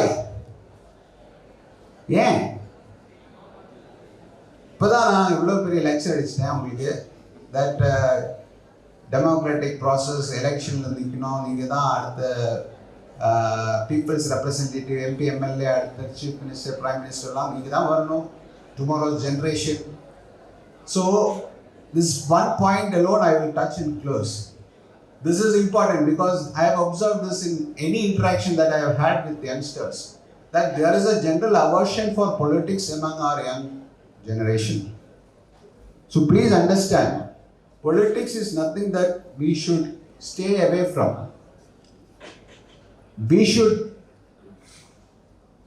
if we want a world, if we want a country of our dreams, then we should be willing to participate in the democratic process, in the electoral process of the country. So participatory democracy will come only when the best minds in this country come forward to participate in this electoral process. So whoever has that inclination, don't make your risk averseness. Amela risk vena. எத்தனை பேருக்கு வந்து government வேலை கொடுத்தா ரெடியாக வந்து join பண்ணுவீங்க? வர மாட்டீங்களா?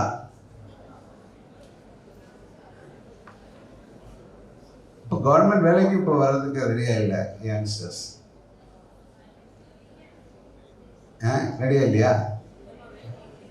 கண்டிப்பாக ரெடியாக இருக்கும். நீங்கள் ஒவ்வொருத்தரும் வந்துடுவாங்க. I am sure about that. Why there is no risk in government ஜாப்னு ஒரு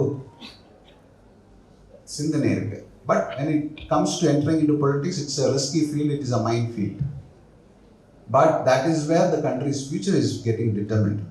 So people who have an inclination, people who have that or very to create a change in our country's processes, contribute to the country's growth, take the country as a leader, please don't switch yourselves off because of the challenges that are there in your mind or the challenges that you foresee. please come forward and participate in the democratic processes. Ask questions to your representatives, public representatives, questions to administrators, because it is the rule by each one of you. That is what democracy entails. And we can only sustain a quality democracy provided we get the best minds to represent the interests of people. And for that, the attitude of young generation towards entering into electoral politics also needs to be thought about again. So with these words, I think I have taken a lot of time. உங்களுடைய இவ்வளவு நேரம் நீங்கள் பொறுமையாக கேட்டதுக்கு பதில் சொன்னதுக்கு என்னுடைய நன்றியை சொல்லி விடைபெறுகிறேன். நன்றி. தி குளோபல் வெல்த் நம்மள்ட்ட இருந்தது டியூரிங் தி பிரிட்டிஷ் பீரியட், அதுக்கப்புறம் 3% ஆயிடுச்சு. But still the biggest resources we own is the human resources. அதனால ஜஸ்ட் கமாடிட்டியாக பண்ணாமல் we should add value. Research and டெவலப்மெண்ட்டில் ப்ராடக்ட் டெவலப் பண்ணணும், பேட்டன்ட் வைக்கணும், பிராண்ட் வைக்கணுன்ற விஷயத்தை தான் இங்கே எடுத்து வச்சுருக்காங்க. ஸோ என்னதான் நம்ம வந்து பிகாஸ் இஃப் நம்ம கன்சம்ஷன் வந்து இன்னொரு நாட்டோடைய ஜிடிபியில் ஆட் ஆகுது. ஸோ அதனால வி ஷுட் ஆட் வேல்யூன்னு சொல்லியிருக்காங்க. டாக்டராக இருந்தாலும் சிவில் சர்வீசஸ் அப்பேர் ஆகிருக்காங்க. So you want to make a change in the nation, you will have to contribute அப்படின்னு சொல்லிட்டு இப்போ வந்து 0.4% தான், லெஸ் தென் 34% யூத் இருக்க போகும்போது 0.4% தான் லெஸ் தென் 30 பாலிடிக்ஸ்குள்ள இருக்காங்கன்னு சொல்லி சர்வே சொல்லுது. ஸோ ரீசெண்ட் டைமில் it has become to 3% it seems. So 34%ல 3% தான் பாலிடிக்ஸில் இருக்காங்க. But then average age of an MP இன்னைக்கு வந்து 52 to 53. The lesser average of an MP வந்து 49, that is somewhere in Africa.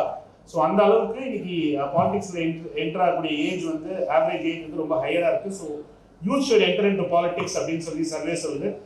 So it was actually I opening session and you should come forward. Local அட்மினிஸ்ட்ரேஷனில் என்னென்ன உங்களுடைய thoughts இருக்கோ அதை சொல்லணுன்றதை ரொம்ப ஓப்பனாக சொல்லியிருக்காங்க sir. And thank you very much. And the next panelist is again such a versatile personality. நேற்று நானும் எங்கள் சேரும் போய் மீட் பண்ண போகும்போது 2 hours with what அரசியல்லேருந்து, லிட்ரேச்சர்லேருந்து, ஹிஸ்ட்ரியிலேருந்து, சிவிக்ஸ்லேருந்து such a versatile personality. ஃபுல்லாக ஆஃபீஸில் உட்காந்துருக்காங்க. நாங்கள் ஒரு டாபிக் பேசிகிட்டு இருக்க போகும்போது ஸ்க்ரீனில் ஓடிட்டு இருக்க ஒரு நியூஸ் எடுத்து அதில் ஆழமான ஒரு கருத்தை எடுத்துகிட்டு போகிறாங்க.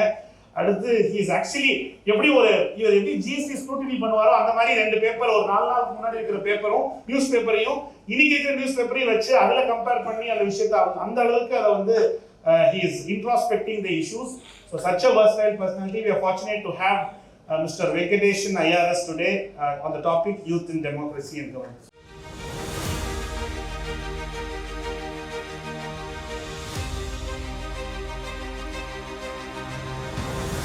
Venkateshwaran IRS. Gear up to meet the formidable Venkateshwaran IRS, a mastermind of financial management and taxation. As the additional commissioner of GST in Madurai, he's been the driving force behind streamlining tax administration and ensuring compliance across businesses. His exceptional leadership skills and unwavering commitment to public service have earned him immense respect and recognition in the Indian Revenue Service. Join us as we unravel the success story of this extraordinary revenue officer and learn from his invaluable insights on taxation and finance. பேரன்பிற்குரிய அண்ணன் நந்தகுமார் அவர்களே, அன்பிற்குரிய மாவட்ட ஆட்சித்தலைவர் அனீஸ் அவர்களே, இங்கு அமர்ந்திருக்கக்கூடிய மூத்த சிந்தனையாளர், மரியாதைக்கும் போற்றுதலுக்கும் உரிய ரத்னவேல் ஐயா அவர்களே, இந்த நிகழ்ச்சியை ஒருங்கிணைத்துக் கொண்டிருக்கும் மத்திய அரசினுடைய இந்த இளைஞர் நலத்துறையின் டெல்லி நோக்கி அவர்களையும் வணங்கிவிட்டு, அதை இங்கே நடைமுறைப்படுத்திக் கொண்டிருக்கக்கூடிய இந்திய தொழில் கூட்டமைப்பினுடைய அத்துணை நிர்வாகிகளுக்கும், இங்கு திரளாக கலந்து கொண்டிருக்கக்கூடிய வர்த்தக மற்றும் தொழில்துறை சார்ந்த அன்றோர்களே, சான்றோர்களே, எல்லாவற்றிற்கும் மேலாக அன்பிற்கும் பாசத்திற்கும் உரிய என்னினும் இளைய தம்பி தங்கையர்களே, உங்கள் அனைவருக்கும் முற்பகல் வணக்கத்தை கூறி வெகு விரைவாகவே என்னுடைய உரையை முடித்துக் கொள்கின்றேன். ஏனென்றால் நீண்ட நேரம் காத்திருப்பது மிகவும் கடினமான செயல். அதிலும் நாங்கள் உரையாற்றி சென்றவுடன் அவங்க மதிப்பீடு செய்வார்கள். முதல்ல பேசுகிறவர் நல்லா பேசினாரு, கடைசியாக பேசினா பாருங்க, வழியில் நம்மளை உட்கார வச்சுட்டாங்க. ஸோ அது போல் இருக்க வேண்டாம். இந்த இந்த நிகழ்ச்சியுடைய தலைப்புக்கு நிறைய வந்துடுறேன். Youth in democracy and governance. மக்களாட்சி மற்றும் ஆட்சி நிர்வாகத்தில் இளைஞர்கள், இளையோர்கள், இளைய தலைமுறையினர் அப்படின்லாம் வச்சுக்கலாம். இதுக்கு ஏன் எல்லாருக்குமே தெரியுமே, 18 வயது ஆகியாச்சு, டெய்லி நீங்கள் செய்திகள் பார்க்குறீங்க, தேர்தல் வருது, நமக்கான தலைவர்களை தேர்ந்தெடுக்கிறோம், ஆட்சியாளர்களை தேர்ந்தெடுக்கிறோம், அவர்கள் செய்கிறாங்க. அப்படி போயிட்டு எதுக்கு இந்த நிகழ்ச்சியெல்லாம் வச்சுக்கிட்டு இந்த G20யோட Y20 வச்சு நடத்துறீங்கன்னா, நம்மக்கிட்ட ஒரு கணினி இருக்குன்னு வச்சுக்கோங்க. கணினி என்ற லேப்டாப்பு, மடிக்கணினி, கம்ப்யூட்டர், அது ரொம்ப நமக்கு பயனுள்ள முறையில் இருக்கும். இப்போ தேடு பொறி கூகுளில் இருந்து எல்லாமே இருக்குது. நம்ம அதை வந்து உலகமே நம்ம அந்த மடிக்கணினியில் இருக்குல்ல, அதை நமக்கு என்ன வேணாலும் தேடி எடுத்துக்கலாம். நம்ம கமாண்ட் கொடுத்தோம்னா நம்ம தேடும் பொறிகள், தேடும் செய்திகளே அது நமக்கு வழங்கும். ஆனால் முதல்ல நம்ம அந்த கம்ப்யூட்டரை சுவிட்ச் ஆன் பண்ணணும்ல. என்கிட்ட ஒரு பெரிய பைக் இருக்குது, அப்படியே இருக்கு, எல்லாம் ஃபுல்லாக டேங்க் போட்டு நிறைய இருக்குது. நான் முதல்ல அது கிக் ஸ்டார்ட் ஆகுது, அமுக்குன்னு ஒரு உதவி சொன்னே அது ஸ்டார்ட் ஆகும். இல்லை பஸ் இருந்தால் நான் லேசாக ப்ரெஸ் பண்ணல, அப்போ தானே அதை யூஸ் பண்ணவே முடியும். அதுபோல் நம்ம சிந்தனைகளை, இளைஞர்களை அப்படி லேசாக ஒரு தூண்டி விடுதல். ஒரு விளக்குக்கு அப்படி லேசாக தூண்டி விட்டால் பிரகாசம் எரியும். இது ஒரு நாள் இந்த சிந்தனை உங்களுக்குள்ள உருகி கிடக்கும். அது லேசாக அப்படியே அவர் சொல்லிட்டு போனோம், ஒரு கருத்து அப்படியே மனசில் பதிஞ்சுக்கிட்டே இருக்கும். நான் உங்களை மாதிரி கல்லூரியில் படிக்கும்போது அங்கே அவர் மருத்துவர், நீங்கள் இன்ஜினியரானு கேட்டார். அவ்வளோ தூரம் டிஸ்டன்ஸில் ஆமாம் அண்ணே அப்படின்னேன். உள்ளபடிக்கு நான் இயற்பியல், ஃபிசிக்ஸ், நான் பிஎஸ்சி ஃபிசிக்ஸ், அப்புறம் சென்னை சட்டக்கல்லூரி எப்படினாலும் படித்தேன். அப்புறம் வருமான வரித்துறையில் ஒரு 11 ஆண்டுகள் பணியாற்றினேன். அதற்கு பிறகு இங்கே சேர்ந்து இப்போ 14 ஆண்டுகள் ஆகிவிட்டது. என்னுடைய மத்திய அரசு பணியில் 25 ஆண்டுகள். எதற்காக சொல்ல வருகிறேன் என்றால், உங்களை மாதிரியே அந்த பக்கத்தில் தான் உட்காந்துருப்பேன். நான் செய்தித்தாளை பார்ப்பேன். அதாவது ஒரு இலக்கோடு இருந்தேன். இன்றைக்கு எங்கெல்லாம் நிகழ்ச்சி நடக்குதோ அங்கே போய் உட்காந்துருவேன். அவங்க நிறைய பேசுவாங்க. கடைசியில் பேசுகிறத கூட ஒரு செய்தி இருக்கும். அதை கூட நம்ம போராடிக்கு எந்திரிச்சு போயிட்டோம்னா அதனால் நமக்கு பயணம் இல்லாமல் போயிடும். எப்படின்னா நமக்கு அந்த செய்தியை முடிக்க விட்றாங்க, நம்ம சிந்தனையை எழுப்பி விடுவாங்க.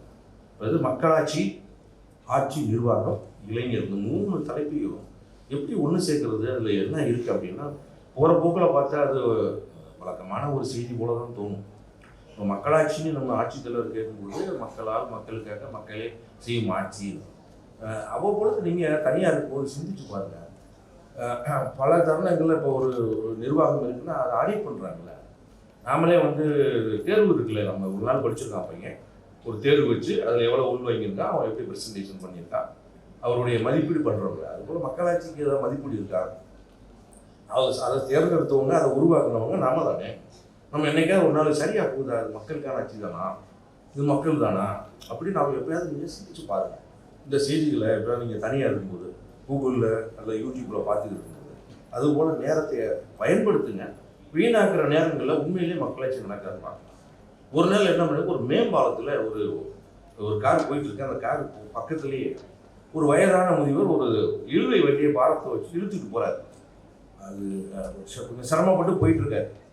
அவரால் முடியல, அந்த ரொம்ப தள்ளாடி கொண்டிருக்கிறார். அப்போ அந்த பக்கத்தில் போன கார் அப்படியே நின்று, கார்லேருந்து ஒருத்தர் இறங்கி வந்து அவருக்கு சப்போர்ட் பண்ணி சரி தள்ளுங்க எழுத்து கொண்டு போகிறார். அந்த மனிதர் வேற யாரும் இல்லை, அப்போதைய முதல்வர் காமராஜர். அந்த வண்டியிலேருந்து இறங்கி செய்கிறார். இப்போ அவர் மக்களுக்கான ஆட்சி தானே கொடுத்துருப்பார். அப்போ கஷ்டப்படுறாங்க. அதுபோல் அவருக்கு வந்து அந்த 10ஆம் மெடிக்கல் சீட்டு கொடுக்கும்போது அவர்கிட்ட எப்படி எவ்வளோ பேர் யார் கொடுக்குறதுன்னு அந்த செலெக்ஷன் லிஸ்ட்டில் அவருக்கு பிரச்சனை வந்தப்போ, அப்போ அவர் வந்ததாகவும் சரி ஒரு பர்ச்சேஸ் சீட்டு தானே போகணுமா, சரி வாங்க நான் உள்ளே போய் போட்டுருங்க, கடற்கடன்னு வெளியே முடிச்சு சொல்லிட்டாங்க. அப்போ அங்கே இருக்கக்கூடிய அரசு, அந்த துறை சார்ந்த நிர்வாகிகள் எப்படிங்க ரொம்ப சிரமப்பட்டோமே, நாங்கள் ப்ரிஃபரன்ஸ் பார்க்குறோம், அவங்களுடைய மார்க்ஸ் இதெல்லாம் பேஸ் பண்ணி நம்ம போடுறது கஷ்டமாச்சு, நீங்கள் எப்படி விரைவாக போட்டுட்டு வந்தீங்க. நான் பார்த்தேன் ஒரு அப்ளிகேஷனா, அது பார்த்துக்கொண்டே வரும்பொழுது எல்லா பேரும் கையெழுத்து போட்டிருந்தாங்க. சில பேரில் வந்து கை நாட்டு வச்சுருந்தாங்க, அவங்க அப்பா அம்மா படிக்காமல். அந்த பையனை போட்டேன், வீட்டில் யாருமே படிக்கலை, இந்த பையனாவது படிக்கட்டுமேனு போட்டேன். ஒரு செலெக்ஷன் ப்ராசஸ், ஒரு நிர்வாகம், இந்த கவர்னன்ஸ். அப்போது ஒரு மனிதனுக்குள்ள ரெண்டுமே அடங்கியிருக்கு. மக்களுக்காக சேவை செய்ய வேண்டும் என்ற எண்ணமும், அதே சமயத்தில் மக்களுக்காகத்தான் நாம் வந்திருக்கிறோம் என்ற எண்ணமும் அவங்களுக்குள்ள இருந்திருக்கு. ஸோ அதுபோல் ஒரு ஆட்சியாளர்களை நம்ம உருவாக்குறோமா, அல்லது நம்ம ஆட்சித்தலைவர் சொன்ன மாதிரிக்கே நாமளே வரக்கூடாது. எவ்வளோ பேர் போட்டியிடுறீங்க? இப்போ போட்டியிடணும்னா அதை பற்றி அந்த அந்த இலக்கே இல்லாத மாதிரி இருக்கா இல்லைங்களா? நானும் அப்படி இருக்கும்போது நீங்கள் எம்எல்ஏ இருக்கீங்களா, இல்லை எம்பியா, நீங்கள் சிஎம் வருவீங்களா அப்படிலாம் யோசிக்கலை. ஏன்னா அந்த இலக்கை நம்ம நிர்ணயிக்கலை. நாங்கள் அரசு துறை அதிகாரிகள். அதனால் கான்ட்ராக்ட் ரூல்ஸ் படி ஒரு குறிப்பிட்ட ஒரு எல்லையோடு தான் நம்ம செல்லணும். இப்படி தலைப்பு அரசியல் சார்ந்து மக்களாட்சி சார்ந்து வருது. பட் வருமான வரி செலுத்துகிற நபர் என்ற முறையிலும், ஒவ்வொரு பொருளுக்கும் நம்ம வரி கட்டும் ஒரு வரி செலுத்தும் குடிமகன் என்ற முறையிலும் நம்ம விவாதிக்கலாம், பேசலாம். அரசியல் தான் பேசக்கூடாது இல்லையா? அதை பற்றி விவாதிக்கலாம். ஒரு பொறுப்புள்ள குடிமகன் என்ற முறை, ஒரு responsible citizen will analyse whether it is correct R wrong அப்படின்னு பார்க்கணும். அப்போ தானே நம்ம சரியான அடுத்த பட்டமாவது நல்ல பொருளை உற்பத்தி பண்ணுறோம். ஒரு தொழில் உற்பத்தியாளர் இருக்காங்க, அவர் சிறந்த தொழிலை தானே உற்பத்தி பண்ணணும். அதில் டிஃபெக்ட் இருந்ததுன்னா, மேனுஃபேக்சரிங் டிஃபெக்ட் இருந்தால் அது விற்பனை ஆகாதுல்ல, அந்த பொருளுக்கு மதிப்பு இருக்காதுல்ல. அப்போ நம்ம என்ன உற்பத்தி பண்ணுறோம்? ஒரு மக்கள் ஒரு சட்ட மன்றத்தையும் உருவாக்குறோம், ஒரு நாடாளுமன்றத்தையும் நம்ம அனுப்புகிறோம். அங்கே 40 பேர் போகிறாங்க ஒவ்வொரு 5 ஆண்டுக்கு முறை. நான் எங்களுடைய அகாடமி ட்ரைனிங் டயத்தில் நம்ம பார்லிமெண்ட் விசிட் ஒன்று இருக்குது, அந்த ப்ரோக்ராம்ல இருக்கும் ட்ரைனிங் ப்ரோக்ராம்ஸில். அப்போ போகும்போது அங்கே ஒரு அருங்காட்சியகம் இருக்குது. உங்களுக்கு வாய்ப்பு கிடைச்சா நீங்களும் போய் பாருங்கள். அப்போ அந்த அருங்காட்சியகத்தில் விடுதலை சுதந்திர போராட்ட தியாகிகள் பற்றிய ஒவ்வொரு மாநிலத்தினுடைய பங்களிப்பு பற்றி அப்படியே மாநில வாரியாக வச்சுருப்பாங்க. நான் தமிழ்நாட்டை சேர்ந்த மாணவன் என்ற முறையில் நமக்கு இந்தியாவிலேயே எவ்வளோ பெரிய தலைவர்கள் விடுதலை போராட்ட காலத்தில் இருந்தால் கூட யாருமே வெள்ளக்காரனை எடுத்து கப்பல் ஓட்டலை. ஆனால் தமிழகத்தில் இருந்து நம்ம தாத்தா ஒருத்தர் வெள்ளக்காரனை எடுத்து கப்பலே ஓட்டியிருக்காரு. அடிக்கடி என்னுடைய பேட்ச்மேட் இருக்கான்னு சொல்கிறது. அங்கே வகுப்பு எடுத்து கொண்டிருக்கும் போது அப்படியே பேச்சுவாக்கிலே அந்த ஃபேக்கல்டிஸ் அப்படியே ஹிந்திலேயே பேச ஆரம்பிப்பாங்க. அப்புறம் நம்ம இங்கேருந்து போனதுனால தெரியாது இல்லையா, மற்ற மாநிலத்தவர்களுக்கெல்லாம் ஒரு பாடமாக இருக்கும். அதனால் நான் அந்த அப்படி இதில் உட்காந்துருப்பேன். அப்படியே கொஞ்சமாக ரைஸ் பண்ணுவேன், sir please in English also அப்படின்னு. எத்தனை தடவை சொல்ல முடியும்? 2 வருஷம் ட்ரைனிங். அவங்க தன்னை அறியாமலேயே அவங்க மொழியில் பேசும்பொழுது நமக்கு தெரிஞ்சிருந்தால் அதை பற்றி நான் எஜுகேட் பண்ண மாட்டேன். இப்படி அடிக்கடி சொல்ல என்னுடைய முன்னாடி உட்காந்துருக்க பேச்சு கூட பார்ப்பேன். வெங்காட்டியூவில் இந்தியா ஒரு 12-15 தடவை நான் கேட்டுக்கிட்டே இருந்தேன்னா அது அப்புறம் நானும் புரியலப்பா. அப்புறமா யூலேர்ன் தமிழ் அப்படின்றேன். ஸோ இப்படி ஃபைட்லாம் வரும். எதுக்காக சொல்ல வரீங்கன்னா, அந்த அந்த அந்த அந்த ஊர்லேருந்து நம்ம போனதுனால இங்கேருந்து இவர் இருப்பார், ஹவுஸ் இருப்பார். முதல் இந்தியாவிலேயே பாரத மாதா தாய்க்கு கோயில் கட்டின அந்த பாப்புலேட்டிவ் பட்டியலில் கட்டின அந்த சம்பவங்கள் இருக்கும். ஒரு கொடியை பிடிச்சி போராட்டம் பண்ணுறாங்க, தேசிய கொடியை, அந்த அன்றைய கால கொடியை. அப்போ போலீஸ்காரர்கள் வர வைக்க அதை தூக்கி போட்டு ஓட வேண்டியதானே. ஓடாமல் அந்த கொடியை கீழே விட மாட்டேன்னு அடி வாங்கி செத்து போயிருக்கான் அவரால். அவர் நம்மளுடைய கொடி காத்த குமரன். இது மாதிரி சொல்லிக்கிட்டே போகலாம். நம்ம இந்த இந்த அருங்காட்சியகமே 10 போல இருக்கு அப்படின்னு நினைச்சு அப்படியே வரிசையாக ஒருத்தர் அப்படியே கூட்டத்துல போயிட்டே இருக்கேன். அங்கே போய் பார்த்தா, நான் தகவலுக்காக சொல்கிறேன், நீங்களும் போய் சரி பார்த்துக்க, சுப்பிரமணிய பாரதியார் படம் மட்டும்தான் இருந்தது. அப்புறம் நான் அங்கே இருக்கக்கூடிய நிர்வாகிகளை கேட்டேங்க, என்ன இது நம்ம அது என்னப்பா பண்ணுறது? அப்போ நான் அப்போ என் மனசில் தோண்டியது என்னன்னா, ஒவ்வொரு 5 ஆண்டுக்கு முறையும் அங்கே உள்ளே போகிறதுக்கான 40 பேர் அனுப்பி விட்றோம்ல நம்ம. அங்கே நான் தானே ஓட்டு போட்டேன். அப்போ நான் எப்படி ஓட்டு போட்டிருக்கேன்? நான் எனக்கு இப்படி தெரியணுமா தெரியலையா? என்ன நடக்குதுன்னு எனக்கு தெரியணுமா தெரியலீங்களா? இப்போ உங்கள் எல்லாருக்குமே சிஸ்டர்ஸ் இருப்பாங்க, நீங்களே சிஸ்டர்ஸ் தான். ஒரு பொண்ணு ஒரு கல்வி நிறுவனத்தில் தவறுதலாக அது மர்மமான முறையில் இறப்பு ஏற்பட்டிருக்குல்ல. இப்போ நான் வரி செலுத்தக்கூடிய ஒரு குடிமகன், என் தங்கச்சி மாதிரி பார்க்குறேன். என்ன அந்த பொண்ணு எப்படி இறந்தா? இவ்வளோ நாள் என்னால் கண்டுபிடிக்க முடியாது. நான் என்ன கூடுதல் ஆணையர், இந்த உதவி நான் தகுதியானவன் தானா? என்னால் ஒன்றுமே செய்ய முடியலையே அப்படின்னு யோசனை வரணுங்களா? அப்போ யோசிச்சு பார்த்தா எனக்கு மேலே யாராக இருக்காங்க. அப்போ இவர் என்ன பண்ணுறாரு, அவங்க என்ன பண்ணுறாங்க, இவங்களாம் கேட்க முடியுதானே? அப்போ எனக்கு இப்போ நான் ஒரு அரசு பட்டியலில் இருக்கும்போது அரசு அந்த கட்டுப்பாட்டுக்குள்ளே இருக்கிறதுனால வரம்பு கடந்து பேசவும் முடியாது.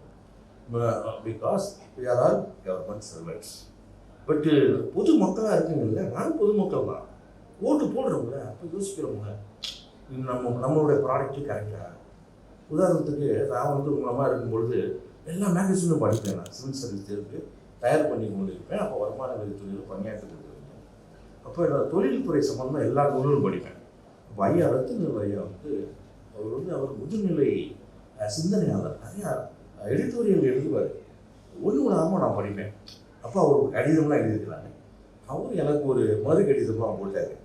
அதுபோல் மதுரை வளர்ச்சி என்ற குழுக்களால் தலைவராக நிறையா இருந்தாங்க.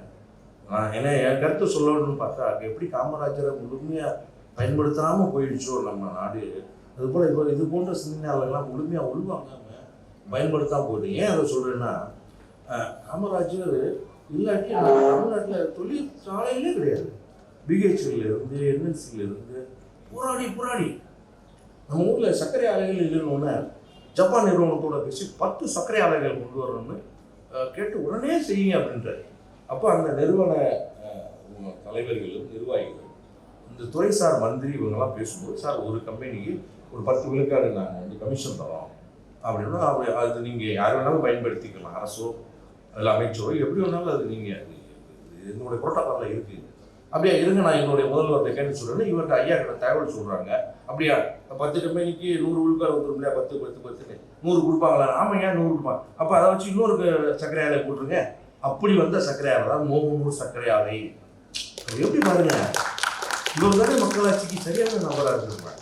ஆனால் நம்ம அப்படி இல்லை. அவரை வந்து ஒரு காலத்தில் தோற்கடிக்கப்பட்டார். நம்மளை மாதிரி இளைஞர்கள், அப்போ இருந்த இளைஞர்கள் அதை நோக்கியிருக்கலாம்ல. அவர் ஒரு எதிர்கட்சி தலைவராவது உட்கார்ந்துருக்கலாம்ல. சில விஷயங்களை தடுத்திருப்பார்ல, சில விஷயங்களில் வழிகாட்டியிருப்பார்ல. அப்போ அதை ஏன் நம்ம செய்யலை நம்மளுடைய அந்த கால இளைஞர்கள்? அப்போ அது போல் நிறைய பேர் இருக்காங்க. நான் வந்து அவ்வப்பொழுது மாநில உட்காந்துருக்கும்போது ரொம்ப சம்டைம்ஸ் நிறையா பேருக்கு நான் செய்தித்தாள் நிறையா படிக்க தயவு செய்து, அதான் நம்ம நண்பர்கள் கூட சொன்னாங்க. ஒரு 4 நாள் முன்னாடி வந்த ஒரு செய்தி, அதை குறிப்பிட விரும்பலாம், தயவு செய்து வேண்டாம். அதில் வந்து ஒரு எதிரான தகவல், அடுத்து 4 நாள் கழித்து வந்து மறு தகவல் இருக்குது. ஆனால் தயவு செய்து இந்த செய்தித்தாளுக்குள்ள ஒரு உலகில் இருக்குது. என்னன்னா, அதை பார்த்து சாதாரண செய்தி நினச்சி பேப்பரை பார்ப்போம், அதெல்லாம் எழுதியிருக்கோம், ஆனால் கடந்துக்குவோம். ஆனால் அது முக்கியமான செய்தி இருக்கும். இன்று முதல் இது அமலுக்கு வருகிறது. நேற்றைக்கு வரைக்கும் நல்ல ஆன்லைன் சூதுரமி விளையாடலாம். இன்றைக்கி விளையாண்டானா போச்சு, நீ கைது செய்ய விடுவார்கள். ஏன்னா அது வந்து தடை செய்யப்பட்டுருச்சு, அரசு இதழில் அது வெளியிடப்பட்டு விட்டது. அதனால் தயவு செய்து ஒவ்வொரு செய்தியும் படிச்சுட்டு அப்படி கடந்து போயிடாம அதை வந்து கொஞ்சம் பகுப்பாய்வு செய்யுங்க, கொஞ்சம் அனாலிசிஸ் பண்ணுங்க. அப்படி பண்ணும்பொழுது நீங்கள் மக்களாட்சியுடைய உண்மையான ஒரு ஸ்டேக் ஹோல்டர், உண்மையான பங்களிப்பாளராக மாறலாம். அது எதாவது இருக்கட்டும், ஓட்டு போடுறதுல தொடங்கி அல்லது நம்மளோட ஆட்சித்தலைவர் சொன்ன மாதிரி உண்மையிலே நான் அந்த தொகுதி மக்களுக்காக செய்ய போகிறேன். இப்போ இலக்கை நிர்ணயிக்கணும். எதுக்காக இலக்கை நிர்ணயிக்கணும்? சும்மா ஒரு எடுத்துக்காட்டுக்காக சொன்னேன். நம்மளுடைய முன்னாள் முதல்வர் எம்ஜிஆர் அவர்கள் கடைசி 5 ஆண்டுகளில் தான் அடுத்த முதல்வராக வந்த ஜெயலலிதா அவர்கள் அரசியலிலே 5 ஆண்டுகள் தான் அவங்க பயணித்தார்கள், அரசியல் மட்டும். ஆனால் அவங்க அடுத்து அந்த ஆட்சி அடுத்த சீட்டுக்கே வந்தாங்கல்ல, அதுக்கு அவங்களுக்கு தவிர எவ்வளோ 2ஆம் மட்ட தலைவர் இருந்திருப்பாங்க. அவங்க எல்லாமே இருந்தாங்க. ஆனால் இலக்கு இருந்தது, நோக்கம் இருந்தது. இப்போ அங்கே இருக்க ஒரு தம்பிக்கு வந்து தஞ்சாவூர் போகணும்னு வச்சுக்கோங்க. அவங்க தான் அம்மா அப்பா இருக்காங்க, வந்து படிக்கிறாரு. வெளியில் போனோடனே இந்த ஸ்ட்ரைக்கு 4 நாள் லீவ் வருது. நம்ம ஊருக்கு போனோம்னா வந்து பஸ்ஸு ஓடலை, நம்ம இந்த பக்கம் போயிடுவார்ல. அங்கே போனோம், சார் அது ஓடலையா, நீ ஆட்டோவில் தான் போகணும் ஜங்ஷன். அப்படியே ஆட்டோ சைக்கிளில் நடந்தாலும் போயிடுவார். ஏன்னா அவர் இலக்கை நிர்ணயித்து விட்டார். அதனால் தயவு செய்து அம்மை தம்பி தங்கையர்களே, இலக்கை உடனே நிர்ணயிங்க. அது கொஞ்சம் கஷ்டம். என்ன இலக்கை நிர்ணயிங்க? சும்மா நல்ல இலக்கை நிர்ணயிங்க. எங்கள் ஆசிரியர் வந்து கல்லூரியில் படிக்கும்போது கேட்டார், நீங்களாம் என்ன விரும்புகிறீங்கன்னு. எல்லாரும் ஒன்று சொல்கிறாங்க. நிறைய நானும் எனக்கு பக்கத்தில் உட்காந்துங்க, I would like to become Indian police service officer அப்படின்னா. எங்கள் தந்தையார் அடிக்கடி சொல்லிட்டு இருப்பார், ஒரு பையனா அது ஐஏஎஸ்ஸாக வாங்கடா, 3 எழுத்து வாங்கினான்னு சொல்லிட்டு. அப்படியே அப்போ எனக்கு அது ஹிண்ட் கொடுத்தோன்னே ஐபிஎஸ் நம்ம ஐஏஎஸ் சொல்லிடுவோம். ஐ would like to become Indian administrative officer அப்படின்னு நான் சொல்லிட்டேன். அப்புறமா இல்லை முடிச்சோன்னா எங்கள் ஆசிரியர் கேட்டார், ஏன்னா ஒரு கற்பனையாக தானே கேட்டேன், நல்லா பெருசாக கேட்க முடியாது, ரொம்ப லிமிட்டடாக இருக்குண்ணா, இலக்கை பெருசாக போடுங்க, வானத்தை நோக்கி போட வேண்டாம், நட்சத்திரத்தை நோக்கி போடுங்க. வரும் பொழுது ஏதாவது ஒரு ஸ்டார் அல்லது ஏதாவது பிடிச்சிட்டு வருவீங்க, கூரையிலே போட்டோம்னா. ஆகையினால தயவு செய்து கால் காசானாலும் கவர்மெண்ட் காசு, அரை காசானாலும் அரசாங்க காசு, போடுங்க உடனடியாக. நம்மளுடைய பங்களிப்பு மத்திய அரசு நிறுவனங்களில் குறைந்து கொண்டே வருகிறது. ஏன் நாட்டுக்காக உழைக்க மாட்டேறீங்க நீங்கள்? அப்படி தான் நான் சொல்லுவேன். இது ரீஜனல் அந்த மாதிரி நினைக்காதீங்க.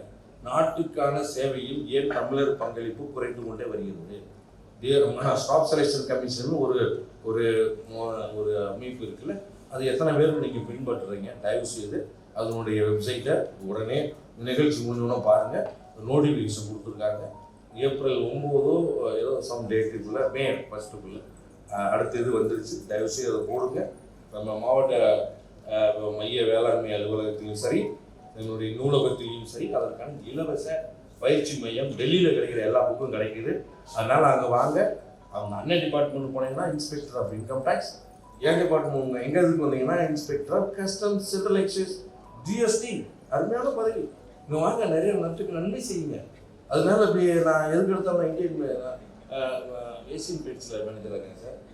எங்கே சூப்பர்ட்ட கேட்பேன், என்னம்மா பசங்க என்ன பண்ணுறாங்க சார்? அவன் கேம்பஸ்லேயே செலக்ட் ஆகிட்டான் சார். கேம்பஸில் போனால் என்னம்மா நேராக டிஸ்ட்ரிக்ட் கலெக்டரா? அப்படிலாம் இல்லை சார். இப்போ இது ஒரு உளவியல். நான் தவறாக சொல்ல, தயவுசெய்து தொழில்துறை சார்ந்தவர்கள் சார் இப்படி சொல்கிறேன்னு நினைக்க வேண்டாம். இந்த பக்கத்தில் governance right, the participation is very very less. South இந்தியாவே இல்லை என்னை பொறுத்த வரைக்கும். அப்போ ஹோப்பு சேரநாட்டு அரிசுமே ஒத்துக்குவார்னு நினைக்கிறேன். அவங்கலேருந்து யாரும் வர்றதில்லை. இப்போ சமீபத்தில் போட்ட 400 பேரில் டோட்டல் 400 பேர் நம்மளுடைய பசத்துக்கு போய் வலியுறுத்தி இருக்குல்ல, அவங்க எதிர்ப்பாகவே நான் சொல்ல மாட்டேன். எல்லாரும் வரட்டும். நம்ம தாத்தா பாட்டீங்கன்னா யாரும் ஊரை யாவரும் கேள்விவாங்க. அவங்க எங்கேயுமே ஒரு ஒரு ரெஸ்ட்ரிக்ஷனே கிடையாது. எல்லாரும் வாங்க. பட் அவங்க வீட்டுக்கு அவர் தான் தலைவர், எங்கள் வீட்டுக்கு நான் தான் தலைவர். எங்கள் அப்பா தான் முடிவு எடுப்பார். ஒரு குடும்பத்தில் 5 பேர் பசங்க நல்லா ஒற்றுமையாக இருக்காங்க. 5 பேர் கல்யாணம் பண்ணிட்டாங்க. அவங்க அப்பா சொல்லிட்டு ஜாயின்ட் ஃபேமிலியாக தானே இருக்கணும், தனியாக போயிடாங்க, மருமகள் பேச்சை கேட்டுக்கிட்டு அப்படியே கொஞ்சம் கஷ்டத்தில் அப்படியே ஓட்டுறாங்க. இதுதான் அந்த டர்புலன்ஸ் இருந்துகிட்டே இருக்கும். அப்போ இந்த மூத்த அண்ணன் எல்லாமே முடிவு பண்ணுவார். அந்த 2வது பையனுடைய கிட்ஸுக்கு இன்ஜினியரிங் காலேஜா, நம்ம இன்ஜினியரிங் கிடைக்கல, இல்லை ஆர்ட்ஸ் காலேஜில் போடுறா, ஃபிசிக்ஸ் போடு, நாங்கெல்லாம் ஐஆர்எஸ் வரலையா ஏதோ போட்டேன்னு வச்சுருங்க. ஆனால் அந்த ஒய்ஃப் இருக்காங்க பாருங்க, ஆமாம் அவர் பையனை மட்டும் இன்ஜினியரிங் சொல்லியிருக்காரு. நீங்கள் எதாக இருந்தாலும் 1 டே கேட்டுக்கிட்டு இருக்கீங்க, போங்க. அது வரைக்கும் அவனை நம்பிக்கிட்டே இருப்பார் அவங்க அந்த ஃபாதரும். நம்ம தான் கொஞ்சம் ரொம்ப ரொம்ப இதாக இருக்கணும். அந்த காலத்தில் தான் ஜாயின்ட் ஃபேமிலி. இப்போலாம் ஜாயின்ட் ஃபேமிலி கிடையாதுப்பா. ஒரு வீட்டுக்குள்ளே அந்த தந்தையாக இருந்தால் தன் மகனுக்கு சரியாக செய்வார் என்று நினைத்தார் ஒரு நாட்டுக்கு வேணும்ல, இல்லைங்களா? நான் அன்னைக்கு போன கண்ணீர் வந்துருச்சு எனக்கு. தென்காசி பக்கத்தில் ஒரு இன்ஸ்பெக்ஷன் போயிருந்தேன். எங்களுடைய ரேஞ்ச் டிவிஷன் இருக்கு. எல்லாரும் அவங்க இன்கம் டேக்ஸ் ஆஃபீஸுக்கு பார்த்தேன். ஓ மை காட், ஒரு மலை வெட்டி எடுத்துக்கிட்டே இருக்காங்க. நான் அதிகாலையில் அப்படியே நடைபயிற்சி போயிட்டு பார்க்குறேன். லாரி மேலே லாரி போயிட்டு இருக்கு. நான் 10 மரங்கள் வெட்டினா கூட 100 மரத்தை வளர்த்துடலாமே. இந்த மலைகளை வெட்ட முடியுமானா எனக்கு உடனே நான் இந்த தாட்டில் இருக்கிறதுனால ஒருதாய் மக்கள் அப்படின்னு ஒரு நூல் எழுதி கொண்டு இருக்கேன். அதாவது நம்ம இந்த திராவிட லாங்குவேஜ் குடும்பத்தினர் அங்கெல்லாம் அண்ணே சொன்ன மாதிரி நானும் தேர்தல் பார்வையாளராக போயிருக்கேன். பல மொழிகள் படிச்சுக்கிட்டு இருக்கேன். தெலுங்கு, மலையாளம், கன்னடம், அந்த நம்மளுடைய தமிழ் மொழி குடும்பத்தை சேர்ந்ததுலாம். ஐயோ கண்ணீர் வந்துடும் உங்களுக்கு. ஆடு மேய்க்க அப்படின்னு நான் வாக்கிங் போயிட்டு இருக்கேன். அந்த எங்கே இருக்கும்போது கர்நாடக மாநிலத்தில் தேர்தல் செலவின பார்வையில் போகும்போது ஆடு மேய்ச்சிக்கிட்டு இருக்காங்க போருக்கு அப்படின்னு நான் எனக்குள்ள பேசிக்கிறேன். ஏன்னா என் கூட லைசன் ஆஃபீஸராகவும் இந்த கன்மேலாம் வருவாங்க. அப்படியே பயங்கர டிப்டாப்பாக இருக்கும். அப்படியே துப்பாக்கியோடு போகும்போது அப்போ ஆடு மேய்க்கிறாங்க போல இருக்கு. இவங்க கன்னட மொழி எனக்கு தெரியாதுன்னு. ஆமாம் sir, it's name is called மேய்க்க. நம்ம ஊரில் இருக்க வெறுப்பு அங்கே நவுனா மாதிரி இருக்கு. நம்ம ஆட்டுக்கு செம்மறி ஆடு வெள்ளாடுன்னு சொல்லுவோம் பாருங்க, அங்கே வந்து மேய்க்க. ஓஹோ, அவ்வளோதான் மாறி இருக்கு. அப்புறம் டியூட்டி முடிஞ்சது, நீ மூட்டையை கட்டிட்டு கிளம்ப வேண்டியதாப்பான்னு நினைக்கிறேன். சார் மூட்டையை கட்டி மீன்ஸ் பேக்கிங் எவ்வளோ கரெக்ட். இங்கே அதே மீனிங் தான் சார். அப்புறம் உப்பு, கருவாடு, சமையல் பொருட்கள், உறவு பேர்கள், எண்ணு பேர்கள், எழுத்து பேர்கள், அம்மா, தம்பி, சின்ன மகள் ஊர், ஆனால் சிக்கு மகள் ஊர். ஓ மை காட், எல்லாமே தூய பண்டைய கால தமிழ். இன்னும் நம்ம தமிழ் மொழி எங்கே வளருதுன்னா நம்ம சேர நாட்டெல்லாம் வளருது. அன்பிற்குரிய அவர் அனீஸ் அற்புதமான தூய தமிழ் சொற்கள். ஆழப்புழை, அந்த நகரத்தை சரியாக உச்சரிக்கிற ஒரே ஒரு நம்ம நாடு சேரநாட்டு, கேரளா தான். அப்போதைக்கு பிரமாதமான ஊர். அவங்க ஊர் பேர் திருவனந்தபுரத்துலேருந்து காசர்கோடு வரைக்கும் கண்ணூர், இது எல்லாமே அற்புதமான நம்மளுடைய சோடுகள் அங்கே இன்னும் இருக்கு. இன்னும் வந்து துரியோதனன் கோயில் இருக்க இடம் அந்த ஒரு பகுதி தான். அது எதுக்காக சொல்ல வரேன் என்றால், ஏதோ வந்தோம், ஒரு டிகிரி முடிச்சிட்டோம், போகணும் போகாதீங்க. தயவு செய்து ஒரு இலக்கணம் இருந்தீங்க, என்ன வேணாலும் இருக்கட்டும். நான் படிக்கும்போது எங்கள் அப்பா சொல்லுவார், மலைச்சாமி ஐஏஎஸ் என்று ஒரு பழைய ஐஏஎஸ் அதிகாரி தேர்தல் அங்கீகாரம் இருந்ததா நம்ம பார்த்துருக்கோம். அவர் ஒரு நோட்டில் மலைச்சாமி ஐஏஎஸ் தான் எழுதி வைப்பாராம் எப்பயுமே. அதை என்ன சொன்னோன்னா எனக்கு இப்படி எல்லாம் தூண்டி விட்டோம்னா அன்னை மாதிரி ஆட்கள்லாம் வழி காட்டணும்னா வெங்கடேஸ்வரன் ஐஏஎஸ் அது எழுதி வைப்பேன் போர்டில் போனால் வெங்கடேஸ்வரன் ஐஏஎஸ். எப்படி மாவட்ட ஆட்சித்தலைவர் திருச்சி மாவட்டம், ஏன்னா மதுரை கொடுக்க மாட்டாங்க. அப்புறம் வந்து மாநகராட்சி ஆணையர், அப்புறம் தேர்தல் ஆணையர், தலைமை தேர்தல் ஆணையர், அப்புறமா கொஞ்ச நாள் போய் முதல்வர் அப்படின்னு எழுதி வச்சுருக்காங்க. பார்க்க அவர் முதல்வர் தமிழ்நாடு அரசு அப்படி பார்க்கும்போது இப்போ இந்த நியூஸ் நம்ம இதெல்லாம் பார்க்கும்போது ஒரு நாள் அந்த சீட்டில் வந்து உட்காந்து ஒரு இலக்கை நீங்கள் கற்பனையாக கூட இருக்கலாம். ஆனால் தயவு செய்து இலக்கை நிர்ணயிங்க. அதை தான் நம்ம ஆட்சித்தலைவர் கேட்டாங்க. எத்தனை பேர் இதில் பங்களிக்க வர்றீங்க, ஏன் வரக்கூடாது?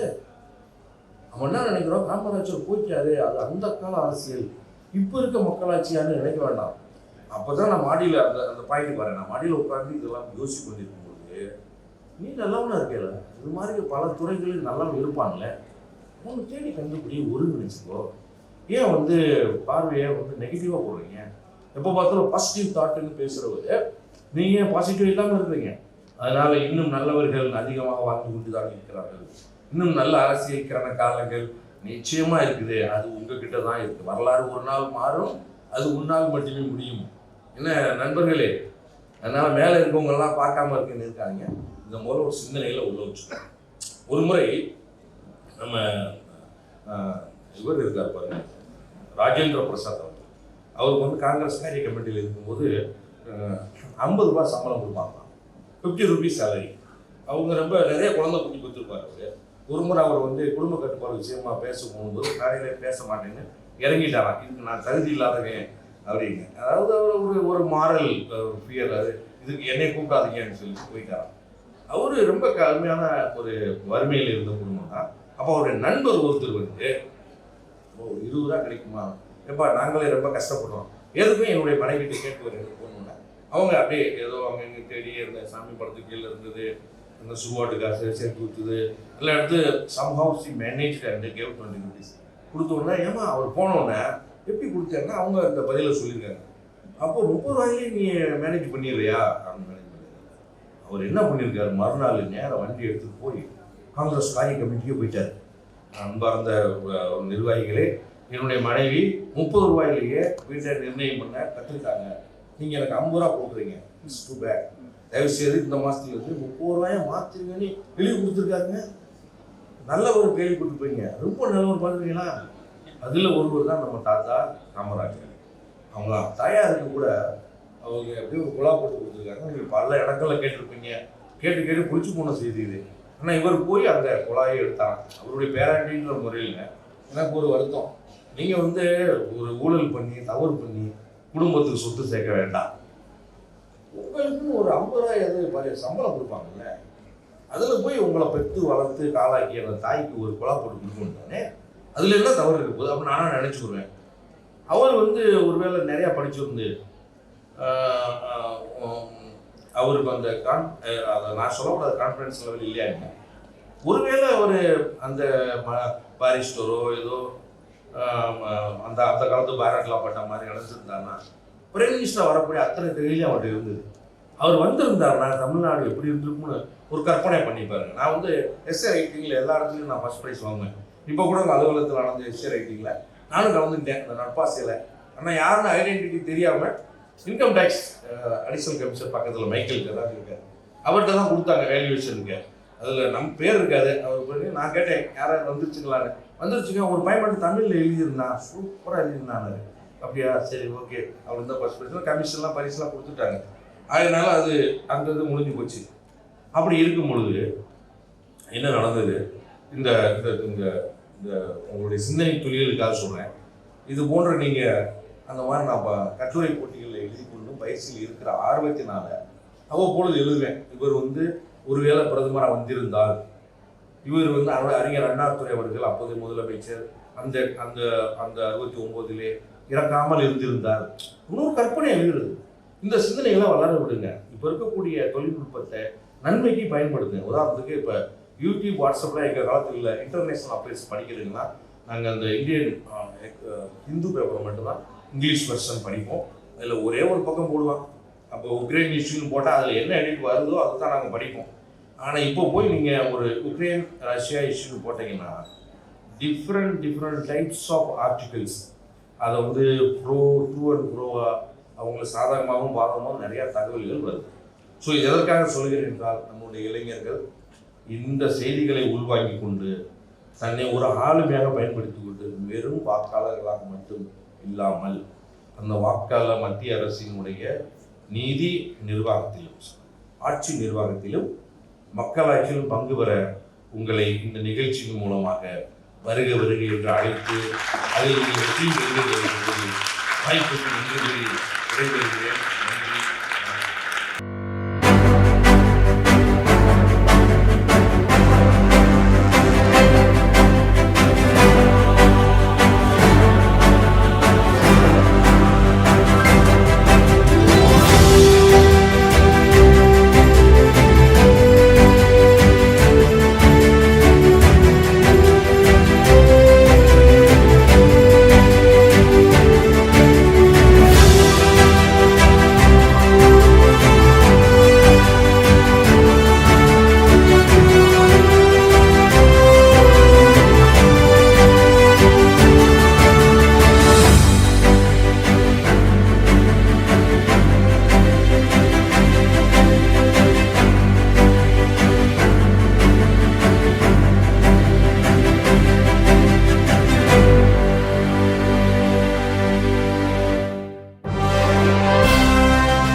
For us to introduce you to our distinguished keynote speakers for this session, I would like to call upon Mr. Subbaraman Balasubramanian, Vice President Strategic Initiatives, HCL Technologies Limited.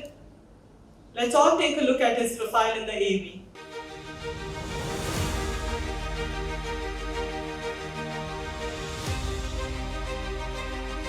Subbaraman Balasubramanian. Get ready to meet an accomplished business leader who knows how to get things done. Mr. Subbaraman Balasubramanian is the Vice President of Strategic Initiatives at HCL Technologies Limited and immediate past chairman of CII in Madurai zone. He is a superstar when it comes to establishing strategic partnerships with customers, partners, and service providers. His passion for driving results and entrepreneurial attitude has earned him a coveted spot in the CEO club at HCL. Join us as we give a warm welcome to the one and only Mr. Subbaraman Balasubramanian. CEO and co-founder, GIOVIO Healthcare, Madurai. Can we have the AV, please?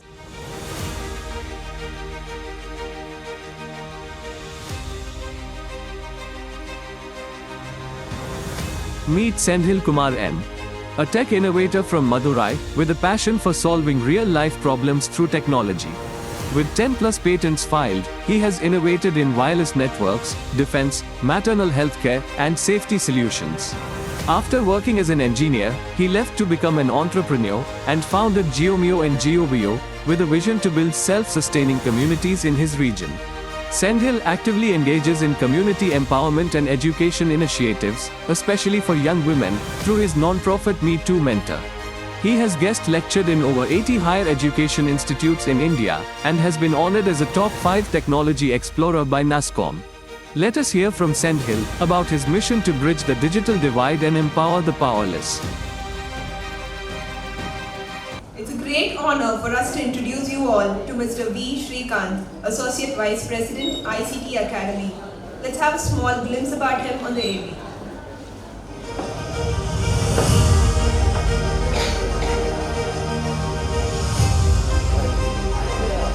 V. Srikanth, Get ready to meet an extraordinary individual who's dedicated his career to revolutionizing the education and IT industries. Mr. V. Srikanth, as the Associate Vice President at ICT Academy, a successful PPP social enterprise, is bridging the skill gap between industry and academia by developing the next generation of talent in India. With over 20 years of experience, Mr. Srikanth is a master in program management, entrepreneurship development, and digital empowerment. Currently, he is the key management executive responsible for strategic planning, nationwide special initiatives, corporate partnerships, government projects, education technology, marketing, and advocacy. Let's give a thunderous round of applause to Mr. V. Srikanth.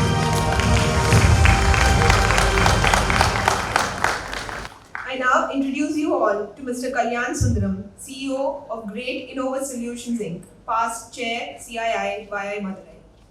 I request Ms. Sharmila to give the memento to Mr. Subraman.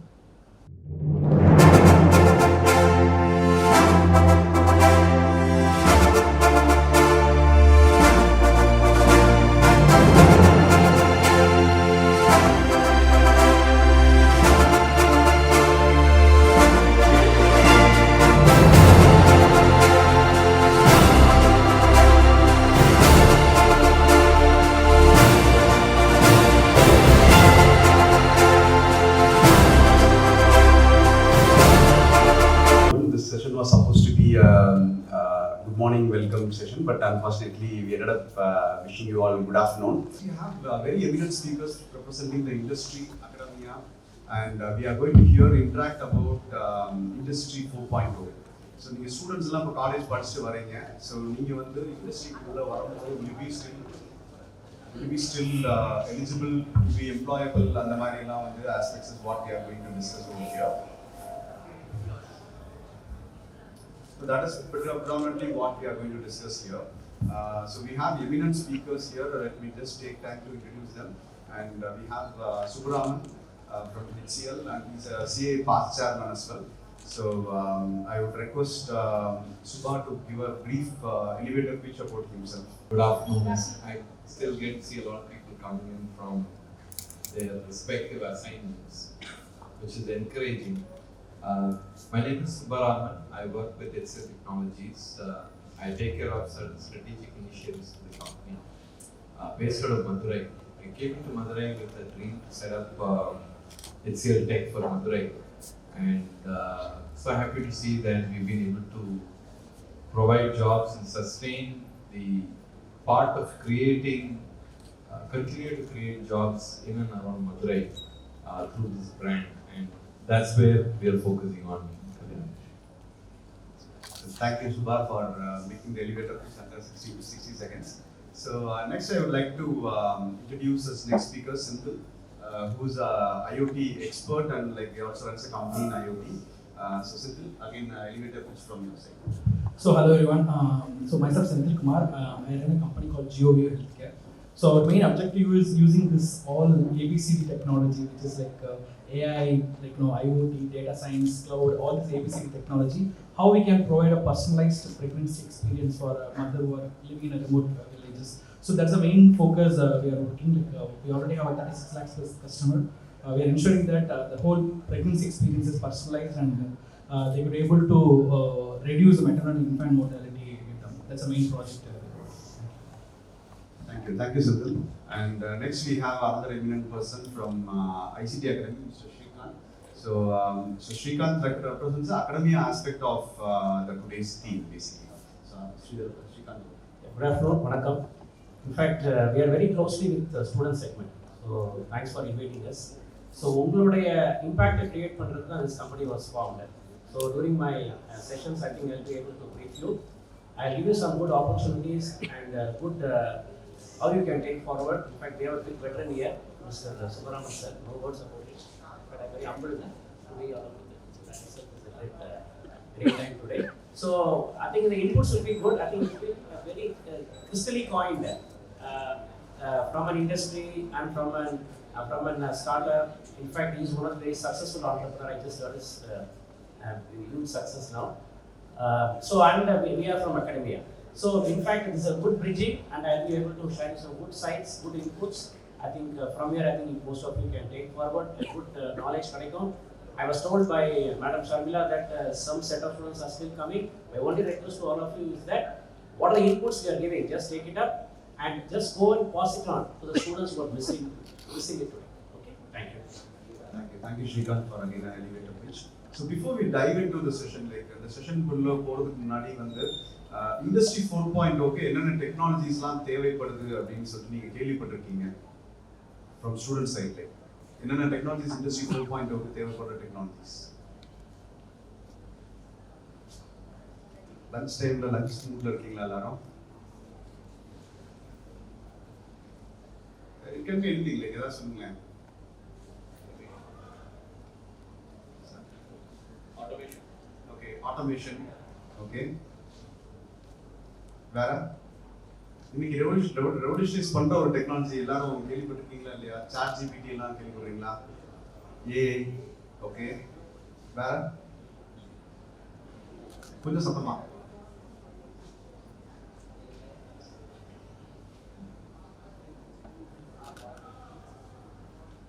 So நீங்க கேள்வியே படலனா we will introduce more technologies, which is actually good to us also. So கேள்வி பட்டிருந்தீங்கன்னா எங்களுக்கு இன்னும் இன்டராக்டிவா கொண்டு போயிருக்கலாம், but கேள்வி படாததும் ஒரு வகையில நல்லதுதான். We will get the opportunity to introduce more new technologies.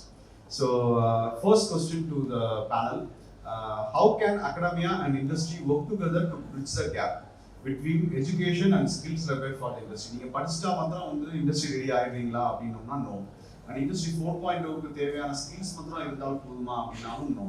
So இதை எப்படி bridge பண்றது? How industry, what is that industry expects? How academia can fulfill that expectations? அப்படின்றத we'll go through. So starting from Sendil. So Sendil, what is your thoughts on industry 4.0க்கு எப்படி இந்த gap வந்து நம்ம industry can bridge? Basically, when we are studying in college, நம்ம வந்து ரொம்ப பேசிக் ஃபண்டமெண்டல்ஸ்ல இருந்து study பண்ணுவோம். பட் இண்டஸ்ட்ரியில் என்ன ஒரு சேலஞ்ச் அப்படின்னா, நீங்கள் வந்து இண்டஸ்ட்ரியில் போனோன்னையும் நீங்கள் எப்போவுமே வந்து இன்ட்டு மெயின் போட்டு ப்ரோக்ராம் எழுதவே மாட்டீங்க. ஸோ அதுக்கான ஆப்பர்ச்சுனிட்டி எங்களுக்கு லிமிட்டடாக தான் இருக்கும்.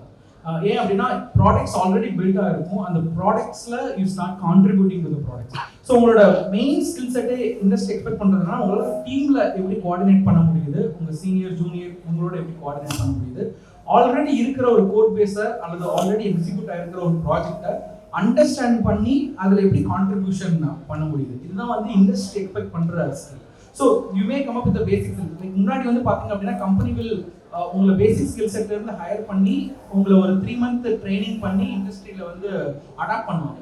பட் இப்போ இருக்கிற மார்க்கெட் டைனமிக்ஸில் வந்து company don't have a time for the 3 month interval. உங்களை ட்ரெயின் பண்ணி அடாப்ட் பண்ணுறதுக்கான 3 month இன்டர்வல் வந்து ஆக்சுவலாக கம்பெனிகிட்ட கிடையாது. ஸோ ஏன்னா கம்பெனி வந்து running on very closed market is more dynamic. So கம்பெனியோட எக்ஸ்பெக்டேஷன் என்ன அப்படின்னா, நீங்கள் காலேஜ் படிக்கும் போதே if you able to start working on either open source project, already இருக்கிற ஒரு கோட் பேஸ்ல உங்களால வந்து அந்த கோட் பேஸை அண்டர்ஸ்டாண்ட் பண்ணி ஒரு டீமோட கான்ட்ரிபியூட் பண்ண முடியுதா? That's what the industry is expecting. So அதை நீங்க காலேஜ் படிக்கிற நேரத்தில் சக்ஸஸ்ஃபுல்லாக நீங்க டெமான்ஸ்ட்ரேட் பண்ணியிருந்தீங்க அப்படின்னா, நீங்களா ஒரு ப்ராஜெக்டை ஃப்ரெஷ்ஷாக ஸ்டார்ட் பண்றது போல ஆல்ரெடி மேபி உங்களோட காலேஜ் சீனியர் ஒரு ப்ராஜெக்ட் பண்ணியிருப்பாரு, அந்த ப்ராஜெக்ட்ல நீங்க கான்ட்ரிபியூஷன் பண்ண முடியுமா? Second level implementation. அவர் வந்து ஃபைனல் இயர்ல ஒரு ப்ராஜெக்ட் முடிச்சுட்டு போயிருப்பாரு, நீங்க செகண்ட் இயர்ல இருக்கும்போதே அந்த ப்ராஜெக்ட்ஸ் இந்த இயருக்கு என்னென்னலாம் ஃபைனல் இயர் ப்ராஜெக்ட் முடிச்சிருக்காங்களோ அந்த ப்ராஜெக்டோட second level of implementation, phase 2 இம்ப்ளிமெண்டேஷனை தேர்ட் இயர் ஃபோர்த் இயர் வரும்போது உங்களால பண்ண முடிஞ்சுச்சு அப்படின்னா that adds lot of value in the industry. ஏன்னா இண்டஸ்ட்ரியில ஸ்டூடெண்ட் வந்தவொடனே ஃபர்ஸ்ட் ஃபேஸ் பண்றது என்னன்னா, சார் இவ்வளவு பெரிய கோட் பேஸ் இருக்கு, நான் இதுல எப்படி வந்து புரிஞ்சு இது பண்றது, அதுலயே அவங்க வந்து சைக்காலஜிக்கலா அஃபெக்ட் ஆயிடுறாங்க. ஏன்னா அவங்க எப்பவுமே வந்து லேப்ல வந்து ஒரு 10 ப்ரோக்ராம்ஸ் மட்டும் தான் பண்ணிருப்பாங்க, which is well defined programme. அதை படிச்சு அதை லேப்ல எக்ஸிக்யூட் பண்ணி அவுட்புட் வந்து அப்படிதான் கம்ப்யூட்டர் ஃபுல்லா படிச்சிருப்பாங்க. இண்டஸ்ட்ரியில வந்த உடனேயும் when they see a huge file, ஒரு 1 Gbpsல 1 GB இருக்கிற ஒரு கோட் பேஸை பார்த்தாங்க, அதுல போய் ஒரு பக் கண்டுபிடிக்கணும், ஒரு கான்ட்ரிபியூஷன் பண்ணணும் அப்படின்னா it's really challenging for. So academy ஆஸ்பெக்ட்ல வந்து என்னன்னா, நீங்க நிறைய ஃபைனல் இயர் ப்ராஜெக்ட் பண்றீங்க, பட் என்ன சேலஞ்சுனா எந்த ஃபைனல் இயர் ப்ராஜெக்ட்டுக்கும் கண்டினியூஷனே இல்லை. ஓகே, ஏன்னா நிறைய ஹேக்கத்தான் வின் பண்றீங்க, எந்த ஒரு ஹேக்கத்தான் ப்ராஜெக்ட்டும் கண்டினியூஷனே இல்லை. அந்த ஹேக்கத்தானோட முடிஞ்சிருது, இல்லை ஏதோ ஒரு சர்டிஃபிகேஷனோட உங்களுக்கு அது முடிஞ்சிருது. If you able to build the senior junior relationship in the college, and work on a common project in a continuous basis that add a lot of value when you join the industry. நீங்க ஈஸியா டீமோட adapt பண்ணிடுவீங்க.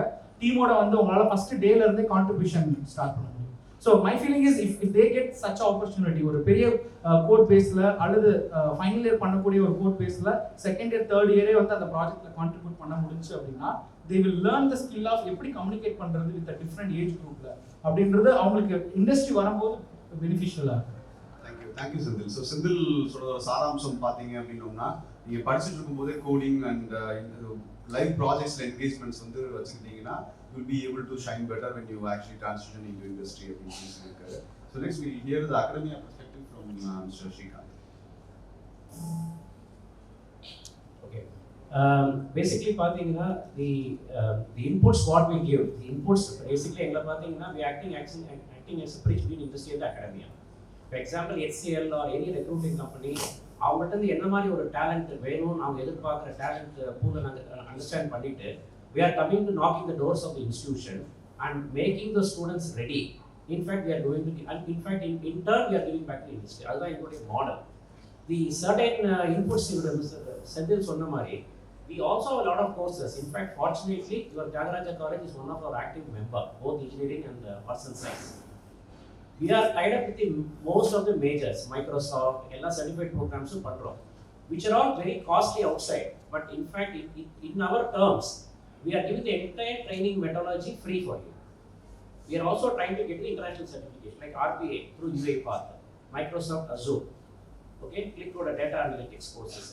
The need of our inner courses like Salesforce, Cloud Architect, need of our inner courses, so we are able to give it to you people in a platter. That's 1.1. Second point is that we have got also one more project called Learnathon. We are doing it with that year on year. We are doing it. What we do is that we cultivate and help you out in doing a self-learning. What you actually learn in one semester, or 2 semesterல படிக்க வேண்டியதை ஒரு 5 days உங்களால முடிக்க முடியும். We actually open up. We tied up with the AWS, tied up with all the Salesforce, with the major companies. அவங்களுடைய courses we are giving you to free of cost in a platform through your institution directly to you. In turn, what you have to do, just to do a learning on it. Based upon that, you get a certification by which you also get some badges from those companies certified, which is actually useful for your employment portion. Is a day note we are doing, so highly useful. இப்போ இவங்கெல்லாம் கொடுக்குறாங்க, they actually, the gentleman Mr. Senthil Kumar, the gentleman Mr. From HCL, both are actually giving the industry inputs. And the inputs are உள்வாங்கி, we are actually knocking the doors of the college, creating people from here. Actually, you are all creators. We create from you and giving the supply to the institution. This is what we will be doing it. Thank you. Thank you, Srikanth, and nicely put. Like நீங்க படிச்சிட்டு இருக்கும்போதே எப்படி வந்து extra skills நீங்க develop பண்ணலாம், and what is relevant to industry எப்படி நீங்க develop பண்ணலாம், and what are the free programs available with ICT Academy அப்படின்றது வந்து very beautifully put by Srikanth. And we'll hear from the Madurai's largest employer, HCL, and what is their expectations and how they are, industry and academia can bridge the gap between the skill requirements. Thank you, Kalyan. So, students, எந்த துறையில இருந்தெல்லாம் இருக்கீங்க காலேஜ்ல? என்ன subjects, என்ன டிபார்ட்மெண்ட்ஸ்லாம் இருக்கீங்க? எதுங்க? Commerce, computer science, ID, வேற? BA Tamil, super. பிசிக்ஸ். அப்போ thank you. Just wanted to understand so that I can probably try and give some examples related to this. இப்போ தமிழ் படிக்கிறோம், தமிழ் படிக்கும்போது அது எவ்வளோ poetry எல்லாம் இருக்கு. அந்த poetry வந்து அந்த poetry there are epics in Tamil இல்லையா? அந்த epics மூலமா ஒரு 3000 வருஷம் முன்னாடி 5000 வருஷம் முன்னாடி என்ன நடந்திருக்கும் அப்படின்னு யோசிச்சு அதுல இருந்து we are trying to imagine. இந்த இமேஜினேஷன் வந்து இப்போ historians, இப்போ தமிழ் படிச்சுட்டு ஹிஸ்டரி படிச்சுட்டு historians try to do a lot of research. அந்த ரீசர்ச் பண்றதுக்கு வந்து மனித மூளையை ஓரளவுக்கு யூஸ் பண்றோம். அது யூஸ் பண்றதுக்கு என்னென்ன டூல்ஸ் இருக்கு அப்படின்னு பார்த்தோம்னா, இன்னைக்கு வந்து கல்யாண் சொல்லிட்டு இருந்தார் இந்த சாட் ஜிபிடி, ஏஐ டூல்ஸ் எல்லாம் இருக்கு. அது மாதிரி டூல்ஸை நம்ம எப்படி லிவரேஜ் பண்ணலாம்? நாம தமிழ் படிச்சாலும் தமிழ் படிக்கும் போதே டூல்ஸை யூஸ் பண்ணி வேல்யூ கிரியேட் பண்ண. ஏன்னா ஹியூமன் ரேஸ்க்கு என்ன வேணும், அடுத்தடுத்து ஃபியூச்சர் எப்படி இருக்க போது, பாஸ்ட் எப்படி இருந்தது, நிறைய டாக்குமெண்டேஷனே கிடையாது பாஸ்டுக்கு. அதனால we are trying to imagine how our ancestors were, which is a big value இன்னைக்கு பார்த்தோம்னா மார்க்கெட்ல. பழைய தமிழ் கவிஞர்லாம் ஆர்டிஸ்ட்லாம் பார்த்தோம்னா ஒரு சிலர் வந்து இந்த தலை முடி ஒரு ஸ்ட்ராண்ட் ஆஃப் முடியிலேருந்து ஃபுல் ஓவியமே மனுஷங்க எப்படி இருப்பாங்க அப்படின்னு வரையறதுக்கு ஆற்றல் பெற்றவங்களாம். அந்த மாதிரி கவிதைகள்லாம் படிச்சிருப்பீங்க. அது எப்படி நம்ம ஜெனரேட் பண்றது? எல்லாருக்கும் அந்த திறன் இருக்குமா? இருக்காது. அந்த திறனை வந்து நாம எப்படி ஒருங்கிணைச்சு ஒரு மார்க்கெட்டுக்கு கொண்டு வருது அப்படின்னு யோசிச்சோம்னா, தமிழுக்கு இது ஒரு ஆப்பர்ச்சுனிட்டி. தமிழ் படிக்கிறவங்களுக்கு இது ஒரு ஆப்பர்ச்சுனிட்டி. தமிழ் கற்றுக் கொடுக்கறதுக்கு மட்டும் இல்ல, தமிழ்னால how you understand the civilizations worked 2000 years ago, 4000 years ago, 6000 years ago பார்க்கலாம். அதுக்கு வந்து lot of database, computation based tools are there. Some will have to be recreated. So அதுக்கு நீங்க என்ன பண்ணலாம் அப்படின்னா, for example, you can work with specialists. Artificial intelligence கேள்விப்பட்டிருப்பீங்க. Artificial intelligence based systems construct பண்ணலாம். கன்ஸ்ட்ரக்ட் பண்ணி 4000 வருஷம் முன்னாடி எப்படி இருந்தது, அது யாருக்கெல்லாம் உதவும்? யாருக்கு உதவும்னா, மனிதனுக்கு தன்னை பத்தி how humans evolved over time, what technologies existed in those days, what did not exist. So இதுல இருந்து you can go unearth a lot of கல்வெட்டுகள். For example, இங்க வந்து we are seeing all these இந்த வால்ல வந்து ஹோல்ஸ் இருக்கு. உடனே நம்ம வந்து எல்லாரும் என்ன யோசிப்போம், இது வந்து ஒரு நல்ல டெக்னாலஜி. ஸோ இந்த தமிழ் கவிதைகள்ல பார்த்தோம்னா ஒரு பர்டிகுலர் இது இருக்கு. அதுல there's a writing which says கம்போடியால ஒரு கோவில் இருக்கு இன்னைக்கும். அந்த கோவில்ல போய் பார்த்தோம்னா என்னன்னா, கோவில் சுவர்கள்ல நிறைய ஓட்டையா சுத்தி, கீழெல்லாம் இந்த ஃப்ளோர்ல எல்லாம் ஓட்டையா இருக்கு. இவ்வளவு சிப்ஸா இல்ல, கொஞ்சம் பெருசா இருக்கு. One of the expectations or one of the imaginations is, அந்த காலத்துல அந்த கோவில் வந்து எப்படியும் அவங்க எஸ்டிமேட் பிரகாரம் ஒரு 1500 years முன்னாடி கட்டியிருப்பாங்க. Their expectation is அந்த காலத்துல acoustics technology யூஸ் பண்ணிருக்கணும். ஏன்னா அங்க போய் they are thumping their chest like this and then a different vibration is coming. They are making some sounds and different vibrations coming. So இதெல்லாம் எப்படி ரிசர்ச் மூலமா தமிழ் படிக்கிறவங்க ஃபார் எக்ஸாம்பிள் ரிசர்ச் மூலமா கண்டுபிடிக்கிறது. Physics படிக்கிறவங்க for example you can try and get into computational thinking, computational working to try and establish certain things where the history does not have documentation.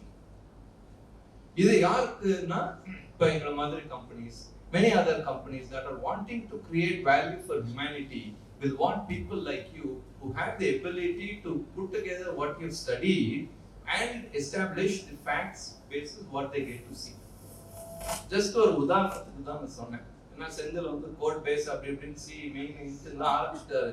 எல்லாருக்கும் main int code பேஸ்லாம் தெரியுமான்னு எனக்கு ஒரு doubt வந்துச்சு. அதனால தான் I wanted to check. So basically what I'm trying to say is, எந்த துறை படிச்சாலும் அந்த துறை மூலமா எப்படி வேல்யூ கிரியேட் பண்றது? சார் படிச்சுட்டு வந்து போய் எம்ப்ளாய்மெண்ட் எக்ஸ்சேஞ்சில் அப்ளை பண்ணலாம். அங்க என்ன இருக்கோ அதுக்கு தகுந்த மாதிரி பரீட்சை எழுதி அந்த தேர்வு பெற்று அந்த வேலைக்கு என்ன, அந்த வேலையில என்ன எதிர்பார்க்கறாங்களோ அப்பதான் நமக்கு தெரியும். ஸோ அந்த ஸ்கில்ல முன்கூட்டியே நம்ம எப்படி வந்து சேகரிச்சுக்கிறது, அந்த ஸ்கில்ல சம்பாதிச்சுக்கிறது அப்படிங்கிறது நம்ம யோசிக்கணும். அதுதான் இந்த படிக்கிற டைம்ல இண்டஸ்ட்ரி அகாடமியா கொலாபரேஷன்ல வெரி இம்பார்ட்டன்ட் ஆஸ்பெக்ட். ஒரு சில ஆப்ஷன்ஸ் இருக்கு இதுக்கு. ஸோ இண்டஸ்ட்ரியோட கூடவே இப்போ we are all here. Now you should try and reach out to the companies that we represent, and there are companies in similar space. மதுரையிலேயே இருக்கு. அவங்க கிட்ட போய் வீக்கெண்ட் பேசி, வீக் டேல பேசி, ஒரு சம்மர் வெக்கேஷன்ல பேசி, சார் நீங்க என்ன பண்றீங்க கொஞ்சம் எங்களுக்கு சொல்லிக் கொடுங்க, நாங்க கத்துக்கிறோம். Okay, it's call internship. இப்போ வந்து மெர்சிடிஸ் பென்ஸ் பாத்தீங்கன்னா, BMW பாத்தீங்கன்னா, how they are producing some of the finest cars is not because the people that are manufacturing there in the assembly line are engineers. They're not engineers. They're not people who have completed college. They're all people who have completed 10th standard equivalent, 12th standard equivalent. என்ன பண்றாங்கன்னா நேரா போய் வேலையை கத்துக்கிறாங்க. வேலையை கத்துக்கும் போதே இந்த மாதிரி படிக்கும் போது அந்த படிக்கிறதுல இருந்து ஒரு சில இதை எடுத்து நம்ம எப்படி எஸ்டாப்ளிஷ் பண்றது, இந்த வேலையை இன்னும் பெட்டரா எப்படி பண்றது அப்படிங்கும்போது நம்ம கத்துட்டோம்னா you automatically create value. So படிக்கிற டைம்ல one of the important things that I would submit here would be to understand the industry that is of relevance to the subjects that we are learning. Whatever, Tamil na நினைப்போம், physics na sir physics படிச்சு sir பண்ணுவேன் அப்படின்னு யோசிப்பாங்க. physicsல எவ்வளவு பண்ணலாம். இப்போ வந்து for example quantum computing வருது. குவாண்டம் பிசிக்ஸ் படிங்க. பிசிக்ஸ் படிக்கும் போதே மல்டிபிள் சப்ஜெக்ட்ஸ் டுகெதர் இன்டர்ட்வைண்டா படிக்கலாம். ஸோ குவாண்டம் பிசிக்ஸ் எடுத்து படிச்சுன்னா இப்போ வந்து இவ்வளோ டேட்டா இருக்கு. இப்போ சாட் ஜிபிடின்னு ஒரு உதாரணம் சொன்னாங்க. சாட் ஜிபிடின்னு எடுத்தோம்னா there's billions of GBs of, I mean terabytes of data, gigabytes of data. அந்த டேட்டாவெல்லாம் ப்ராசஸ் பண்றதுக்கு ஹை பவர் கம்ப்யூட்டிங் தேவைப்படும். அதுக்கு வந்து ஒரு சிறிய பேர் சொல்றாங்க குவாண்டம் கம்ப்யூட்டிங் அப்படின்னு. அது குவாண்டம் கம்ப்யூட்டிங் யாரெல்லாம் பண்ணலாம்னா பிசிக்ஸ் படிச்சவங்க பண்ணலாமே. ஸோ அப்போ குவாண்டம் கம்ப்யூட்டிங் யாரெல்லாம் பண்றாங்க இந்த ஏரியால, நம்ம நாட்டில் யார் பண்றாங்க, வெளிநாட்டில் யார் பண்றாங்க, இதுல நாம எப்படி தெரிஞ்சுக்கலாம் அப்படிங்கிறது படிக்கிற காலத்திலேயே தெரிஞ்சுட்டோம்னா நாலேஜ் மட்டும் இல்லை, அதுல எப்படி உள்ள போய் அவங்க பண்ணக்கூடிய வேலையை எப்படி பண்றாங்கன்னு கத்துக்கிட்டோம்னா it will be adding a lot of value to you and the industry that you might end up working with. I'll talk more as more questions show. Thank you so much.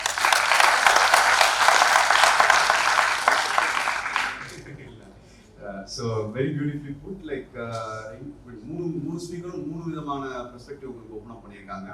First வந்து how open source projects and like working with the companies, how we can get it done அப்படின்னு சொல்லிட்டு, taking extra skills, Srikanth just put it, and Subha told how internships can make you a better person and employable அப்படின்னு சொல்லி சொன்னாங்க. And நமக்கு AI மாதிரியான டெக்னாலஜிஸ்க்கு வந்து நிறைய விஷயங்கள் சொன்னாங்க. Quantum computing also he addressed actually. So இப்போ நீங்கள் ஜிபிடி பார்த்தீங்கன்னா கியூபிட்ஸில் தான் கம்ப்யூட்டேஷன்ஸே நடக்குது. கியூபிட்ஸ் இப்போ நீங்கள் கம்ப்யூட்டர் சயின்ஸ் ஸ்டூடெண்ட்ஸ் சொல்லணும், bits 0 and 1 represents the computational foundation. Okay, அங்கே கியூபிட்ஸ்ன்றது வந்து கிரே ஸ்கேல், -1 1 வரைக்கும் உள்ள கிரே ஸ்கேல் ஏரியா வந்து it represents actually. Okay, so அந்த மாதிரியான விஷயங்கள்லாம் வந்து ரிசர்ச். ஸோ நான் again coming back to the same question.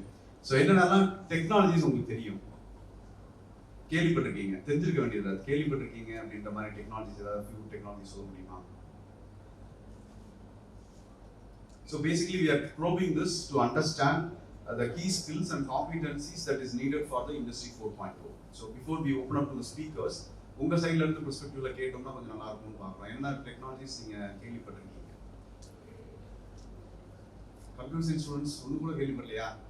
Physics எல்லாம் பசி மயக்கத்தில் இருக்காங்கன்னு நினைக்கிறோம். சரி, okay. So we'll open up to the speakers actually. So we'll start with Subha first. This time, like, what are the key skills and competencies that are needed for the youth of today to come and be ready for Industry 4.0?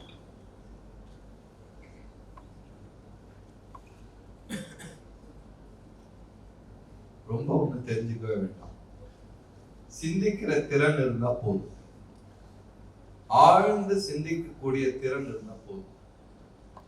அந்த திறனை நாம என்னெல்லாம் படிச்சோமோ, பிசிக்ஸா இருக்கட்டும், computer சயின்ஸா இருக்கட்டும், biology ஆகட்டும், தமிழ் ஆகட்டும், அந்த துறையில, அந்த டிபார்ட்மெண்ட்ல, அந்த ஏரியால மீனிங்ஃபுல்லா யூஸ் பண்றதுக்கு உண்டான intelligence is what is required. அந்த இன்டெலிஜென்ஸ் வந்து you should try to deploy it into skills that industries want. For example, ஒரு textile manufacturing unit போறோம், இல்ல ஒரு இந்த மாதிரி furniture manufacturing unit போறோம். Furnitures manufacturing unitல ஒரு ப்ராப்ளம் வந்ததுன்னா இன்னைக்கு வந்து அந்த மெஷினரியை பத்தி தெரிஞ்சவங்க மட்டும்தான் போய் சால்வ் பண்ண முடியும். அதை எப்படி நம்ம வந்து ஸ்டாப் பண்றதுன்னு தான் இண்டஸ்ட்ரி பார்ப்பாங்க. ஸோ அந்த இண்டஸ்ட்ரிக்கு என்ன தேவை அப்படின்னா, எனக்கு service engineer who can address my assembly line that is manufacturing the sofa set. Okay, அது எப்படி பண்ணலாம்? ஃபார் எக்ஸாம்பிள் ஒரு virtual reality, mixed reality அப்படின்னு concepts. Just I'm giving you examples so that you can try and equate in your own domains. So in the technology வச்சுட்டு அந்த manufacturing assembly lineல sofa manufacture ஆகும்போது என்னெல்லாம் components வருது, எப்படி எல்லாம் assemble ஆகுது, அந்த பர்டிகுலர் அசெம்பிளி யூனிட் ஃபால்ட்டி ஆயிடுச்சுன்னா ரிமோட்டா இருந்து எப்படி சால்வ் பண்ணலாம் அப்படிங்கிறதுக்கு டெக்னாலஜி. ஸோ இன்னைக்கு வந்து there are technologies that leverage these virtual reality, augmented reality and mixed reality. இப்போ ஒரு நகை கடைக்கு போனோம்னா கடைக்கு போகாமையே இல்லை, நகை எடுத்து போட்டுக்காமே நம்ம மேல அந்த நகை எப்படி இருக்குன்னு பார்க்கக்கூடிய ஒரு திறன் ஒரு 10 வருஷம் முன்னாடி பண்ணோம். இன்னைக்கு இந்த துறை எங்க போயிட்டு இருக்குன்னா, ஒரு மேனுஃபேக்சரிங் எடுத்தோம்னா மேனுஃபேக்சரிங் கம்பெனி என்ன எதிர்பார்ப்பாங்கன்னா, இந்த என்னோட எக்யூப்மெண்ட்ஸை ப்ராப்ளம் வந்தா சால்வ் பண்றதுக்கு யார் தயாரா இருக்கா, அதுக்கு உண்டான டூல்ஸ் நான் தயார் பண்ண முடியுமா, அந்த டூல்ஸ்க்கு உண்டான ஸ்கில்ஸ், அந்த டூல்ஸ் ஆபரேட் பண்றதுக்கு உண்டான ஸ்கில்ஸ் என்கிட்ட இருக்கா அப்படின்னு எதிர்பார்ப்பாங்க. If you go to a pharmaceutical organization or a large pharmacy manufacturer, okay, pharmaceuticals major, one of the problems they will have, and if you want to get enrolled working for them, would be pharmaceuticals எப்படி work ஆகுது. இப்போ ID மக்கள் இருக்காங்க, computer science படிச்சுட்டு இருக்காங்க. Computer science படிச்சா மட்டும் பத்தாது, ஒரு pharmaceutical இண்டஸ்ட்ரியில கம்ப்யூட்டர் சயின்ஸ் எப்படி ஒர்க் ஆகுது. ஃபார் எக்ஸாம்பிள், ஒரு ஜீனோம் சீக்வென்சிங் பண்ணணும் அப்படின்னா ஜீனோம்னா என்னன்னு தெரியும், சீக்வென்சிங்னா எப்படி என்னன்னு தெரியும், அது எப்படி பண்ணணுங்கிறது தெரியணும், அதுக்கு என்ன டூல்ஸ் இருக்கு, என்ன டெக்னாலஜிஸ் இருக்குங்கிறது தெரியும். ஸோ அந்தந்த பர்டிகுலர் டொமைன்ஸ், அந்தந்த பர்டிகுலர் இண்டஸ்ட்ரீஸ்க்கு என்ன challenges இருக்கு. For example pharmacies, pharmaceutical manufacturers, one of the large problems they have would be one manufacturing process. So good manufacturing practices எப்படி இம்ப்ளிமெண்ட் ஆயிருக்குன்னு there are பார்க்கணும், அதுக்கு ரெகுலேஷன்ஸ் இருக்கு, அந்த ரெகுலேஷன்ஸ் ப்ராப்பரா இம்ப்ளிமெண்ட் ஆயிருக்கா, அது ஐடி வழியாகவும் பண்ணக்கூடிய ஆப்பர்ச்சுனிட்டிஸ் இருக்கு, பிசிக்ஸ் வழியாக பண்ணக்கூடிய ஆப்பர்ச்சுனிட்டிஸ் இருக்கு. ஓகே, ஸோ இதை வந்து நம்ம படிக்கிற துறையிலிருந்து what is the overlap that we see with the industry that we probably can go contribute value அப்படிங்கிறது. ஸோ டெக்னாலஜிஸ் சொன்னா இன்னைக்கு ஏற்பட்ட டெக்னாலஜிஸ் இருக்கு, பட் எல்லா டெக்னாலஜிஸும் எல்லா டயத்துலையும் பயன்படும். பட் ஒரு இண்டஸ்ட்ரிக்கும் ஒரு கம்பெனிக்கும் ஒரு டொமைனுக்கும் வேற வேற மாதிரி பயன்படும்.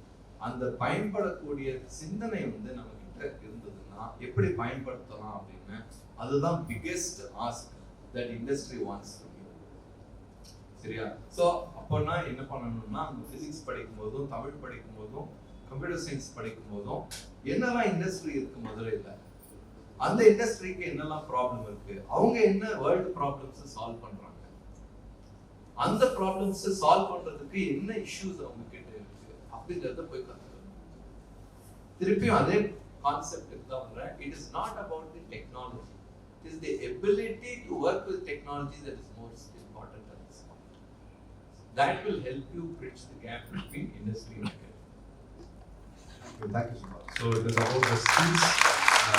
எபிலிட்டியில் தான் வந்து ப்ரிடாமினெண்ட்டாக வந்து சார் வந்து சொல்லியிருந்தாங்க சுப்ரமணியன் வந்துட்டு. ஸோ உங்களுக்கு எபிலிட்டி அண்ட் ஆட்டிடியூடை பொறுத்து நீங்கள் உங்களுக்கு தேவையான டெக்னாலஜிஸ் இண்டஸ்ட்ரி ப்ராப்ளமை சால்வ் பண்ணக்கூடிய டெக்னாலஜிஸ் நீங்கள் அடாப்ட் பண்ணிங்கன்னா definitely can shine and be industry ready people. So will listen from Srikanth also on this version of like how academia can identify key skills and capabilities that is needed for young people to become industry 4.0 ready. Thank you. I'll go straight to the விஷயத்துக்கு போகிறேன். Impact most of you Tamil படிச்சாலும் சரி physics or computer science, the impact is that you want a job, correct? இங்கே college யாரும் professor யாரும் இருக்காங்களா? any professor? Okay, fine. I will straight away give you 4 offerings. Okay? How many people are studying Tamil? மொத்தம் எவ்வளோ பேர் தமிழ் படிக்கிறீங்க? Right, okay. Note பண்ணிக்கங்க, Tamil Nadu virtual academy, Tamil virtual அகாடமின்னு ஒன்று. தமிழ் படிக்கிற பசங்க நோட் பண்ணிக்கங்க, ஓகேவா? உங்களுக்கு தமிழ் வெர்ச்சுவல் அகாடமியில் I will get to this collaboration for Thiagarajar arts college and Tamil virtual academy link பண்ணி விட்றேன். Okay, I am part of IT department. Okay, we are part and parcel of the government of Tamil Nadu. Tamil Virtual Academy la Tamil research Subramanian sir சொன்ன மாதிரி பழைய இதெல்லாம் கொண்டு வருது, digitise பண்றது, அதுல இருந்து தமிழ் அந்த மார்க்கெட்டுக்கு ரெடி பண்ணி கொடுக்குறாங்க. அது ஒரு very good institution. Tamil virtual academy first of its kind தமிழ்நாட்டில் இருக்கு. அதை இந்த தமிழ் படிக்கிற எல்லா ஸ்டூடெண்ட்ஸுமே அவங்களோட டைப் போட்டுக்கணும். Okay, I will try to get an MOU for you. How many are studying physics here? Physics. Okay. வரவங்களுக்கு சொல்லுங்க. We have recently signed up with the TISEL. Okay, TISEL Biopark கூட சைன் பண்ணிருக்கோம் ரீசெண்டா for the science, for the life science காக. They have a huge opportunity. Titco மூலியமா தான் இருக்கு. What I will do is that we will try to bring in the science related students here. We will try to have a tie up with the TISEL for you. Because I am telling openly, I have a coordinator here from my office, Rajkumar here. We will get all the MOU done for you to strengthen you so that even the soldier dream zone of getting your job can go easily. I'll give you straight industry input. The TISEL oda will get you a tie up. The physics particular students here, you will know what is the life you are going to get in science market. Total. இதுக்காக தான் உருவாக்கப்பட்ட ஒரு organisation TISEL. Same with the computer science students. I think நான் முதல்வன் ஒரு scheme இங்க இருக்குன்னு நினைக்கிறேன். Very good. That scheme is a wonderful scheme. Okay. Most of the subjects are industry led. ICT Academy சில கோர்சஸ் கொடுக்குற industry led. நான் முதல்ல கொடுக்குற கோர்சஸ் இண்டஸ்ட்ரி லெட் கம்பல்சரி எலெக்டிவ்ல இருக்கு. அந்த கோர்சஸ் வந்து ஆல் இண்டஸ்ட்ரி சர்டிஃபைட். என்ன பண்ணிருக்காங்க I will tell you today. நெட்ல பார்க்கலாம், லிங்க்டின்ல 12th today there's a huge placement meeting is happening in Chennai Guru Nanak College. The government has woken up. I will tell you, since I am part of this committee, I am telling you openly. There was a meeting, நான் முதல்ல launch பண்ணி 1 year ஆயிடுச்சு. When Honorable CM did a review, he told what is the impact you are going to create for the students, how you are going to create the placement அப்படின்னு சொன்னாங்க. கிட்டத்தட்ட ஒரு 12 department are coordinating, industries, IT எல்லா டிபார்ட்மெண்ட்டும் coordinate பண்ணி ஹெச்ஆர்ஸோட coordinate பண்ணி என்ன வேகன்சிஸ்னு கண்டுபிடிச்சு டைரக்டா ட்ரெயின் பண்ண ஸ்டூடெண்ட்ஸை டைரக்டா இண்டஸ்ட்ரிக்கு கொடுக்கறதுக்கு ஒரு பெரிய ஆப்பர்ச்சுனிட்டி பண்ணிட்டு இருக்க. Third meeting is going on today. I am one of the committee member. என்ன சொல்ல வரேன்னா, ஒரு எம்எஸ்எம்இல மதுரையில் இருக்கிற மடிசியா மூலியமா இருக்கிற எம்எஸ்எம்இல என்ன வேகன்சி இருக்கு, டைடல் பார்க்கு மதுரையில் தேர் இஸ் ஐடி பார்க், அங்க இருக்கிற 10 கம்பெனியோ 15 கம்பெனியோ என்ன வேகன்சி இருக்கு அப்படிங்கிறது மைக்ரோவா ஃபுல் த்ரெட் போர்டில் உள்ள போய் கண்டுபிடிச்சு கொடுக்கணும். இதை வந்து இந்த ஸ்கீம்ல we are doing it. So இதுல ஒரு பெரிய ஆப்பர்ச்சுனிட்டிஸ் இருக்கு. My end of the session what I trying to tell you all of you, industry இன்புட்டை வச்சு we are doing the training, getting it certified. Second point is that there are some bridge courses given by the industry. HCL சில courses கொடுத்திருக்காங்க, Infosys has given, Cognizant has given, IndoStep has given, L&T EduTech has given. Lot of people have given lot of courses. Everything is available.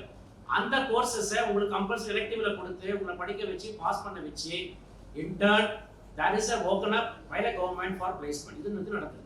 ஓகேங்களா? இதெல்லாம் நீங்க தெரிஞ்சுக்கணும், awareness ஆயிக்கணும்.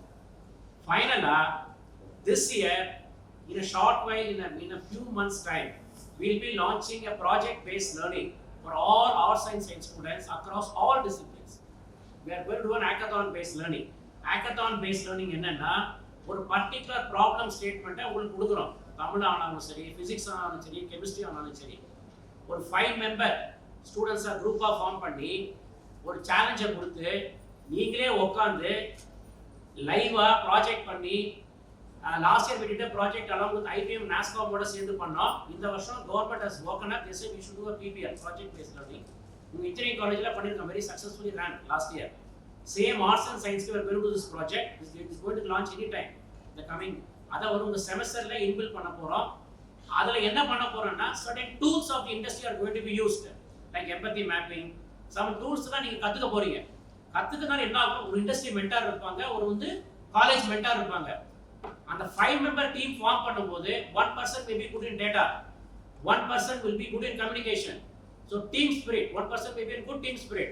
So out of 5 we will be able to identify your skill set very clearly. And the skill set clear பண்ணி வெளியே கொடுக்கும்போது industry will be able to see, oh, this guy is good in data, this guy is good in this thing. சொன்ன மாதிரி the creative thinking, empathy mapping லாம் யாருக்குமே தெரியாது. IBM when it launched last year, professors gave us big surprise about empathy mapping. Empathy mapping was start. என்ன முக்கியமா என்னன்னா ப்ராஜெக்ட்டை லைவா நீங்களே பண்ண போறீங்க. That project is going to come, is going to be launched. ICT Academy is going to launch it in all arts and science colleges in Tamil Nadu. அது நடக்க போகுது. So what I am trying to tell, we are doing lot of bridge programs. அதுல 1 or 2 நீங்க pick up பண்ணிக்கிட்டா போறோம். You will be able to say through without any issue. ஓகேங்களா? As far as from our department, ICT Academy and IT department, of tying up an institution with a tidal park or IT park in Madurai and Gangaikonda, just in a few months time we are going to do a 30,000 square feet. That's going to be a COE is going to come exclusively for Industry 4.0. That's a company which is going to invest, and they are going to train some 5,000 people. 5,000 people train பண்ண போறாங்க AI engineers. இதெல்லாம் new stories உங்களுக்கு வரும். நான் என்ன சொல்ல வரேன்னா certain sites-ல இருக்கு. I think it will take 2 more minutes so that it's critically. There is a site called Tamil Nadu Industrial Guidance Bureau. Any professor can make a note. During when I exit, I will meet the principal and brief him. We will take so that it is useful for an institution. Tamil Nadu Industrial Guidance Bureau ஒரு site இருக்கு. அந்த சைட்ல போனீங்கன்னா exactly you will know எவ்வளவு companies தமிழ்நாட்டுல இருக்கு, எவ்வளவு ஆக்சுவலா இன்வெஸ்ட்மெண்ட் வந்திருக்கு, எவ்வளவு வரப்போகுது, எக்ஸாக்டா இருக்கு. அதுல அந்த department work is only to bring in investments to Tamil Nadu. ஓகேங்களா? நீங்க இந்த மாதிரி people தான் உங்க காலேஜோட அசோசியேட் ஆகணும். You will exactly know the proof of putting.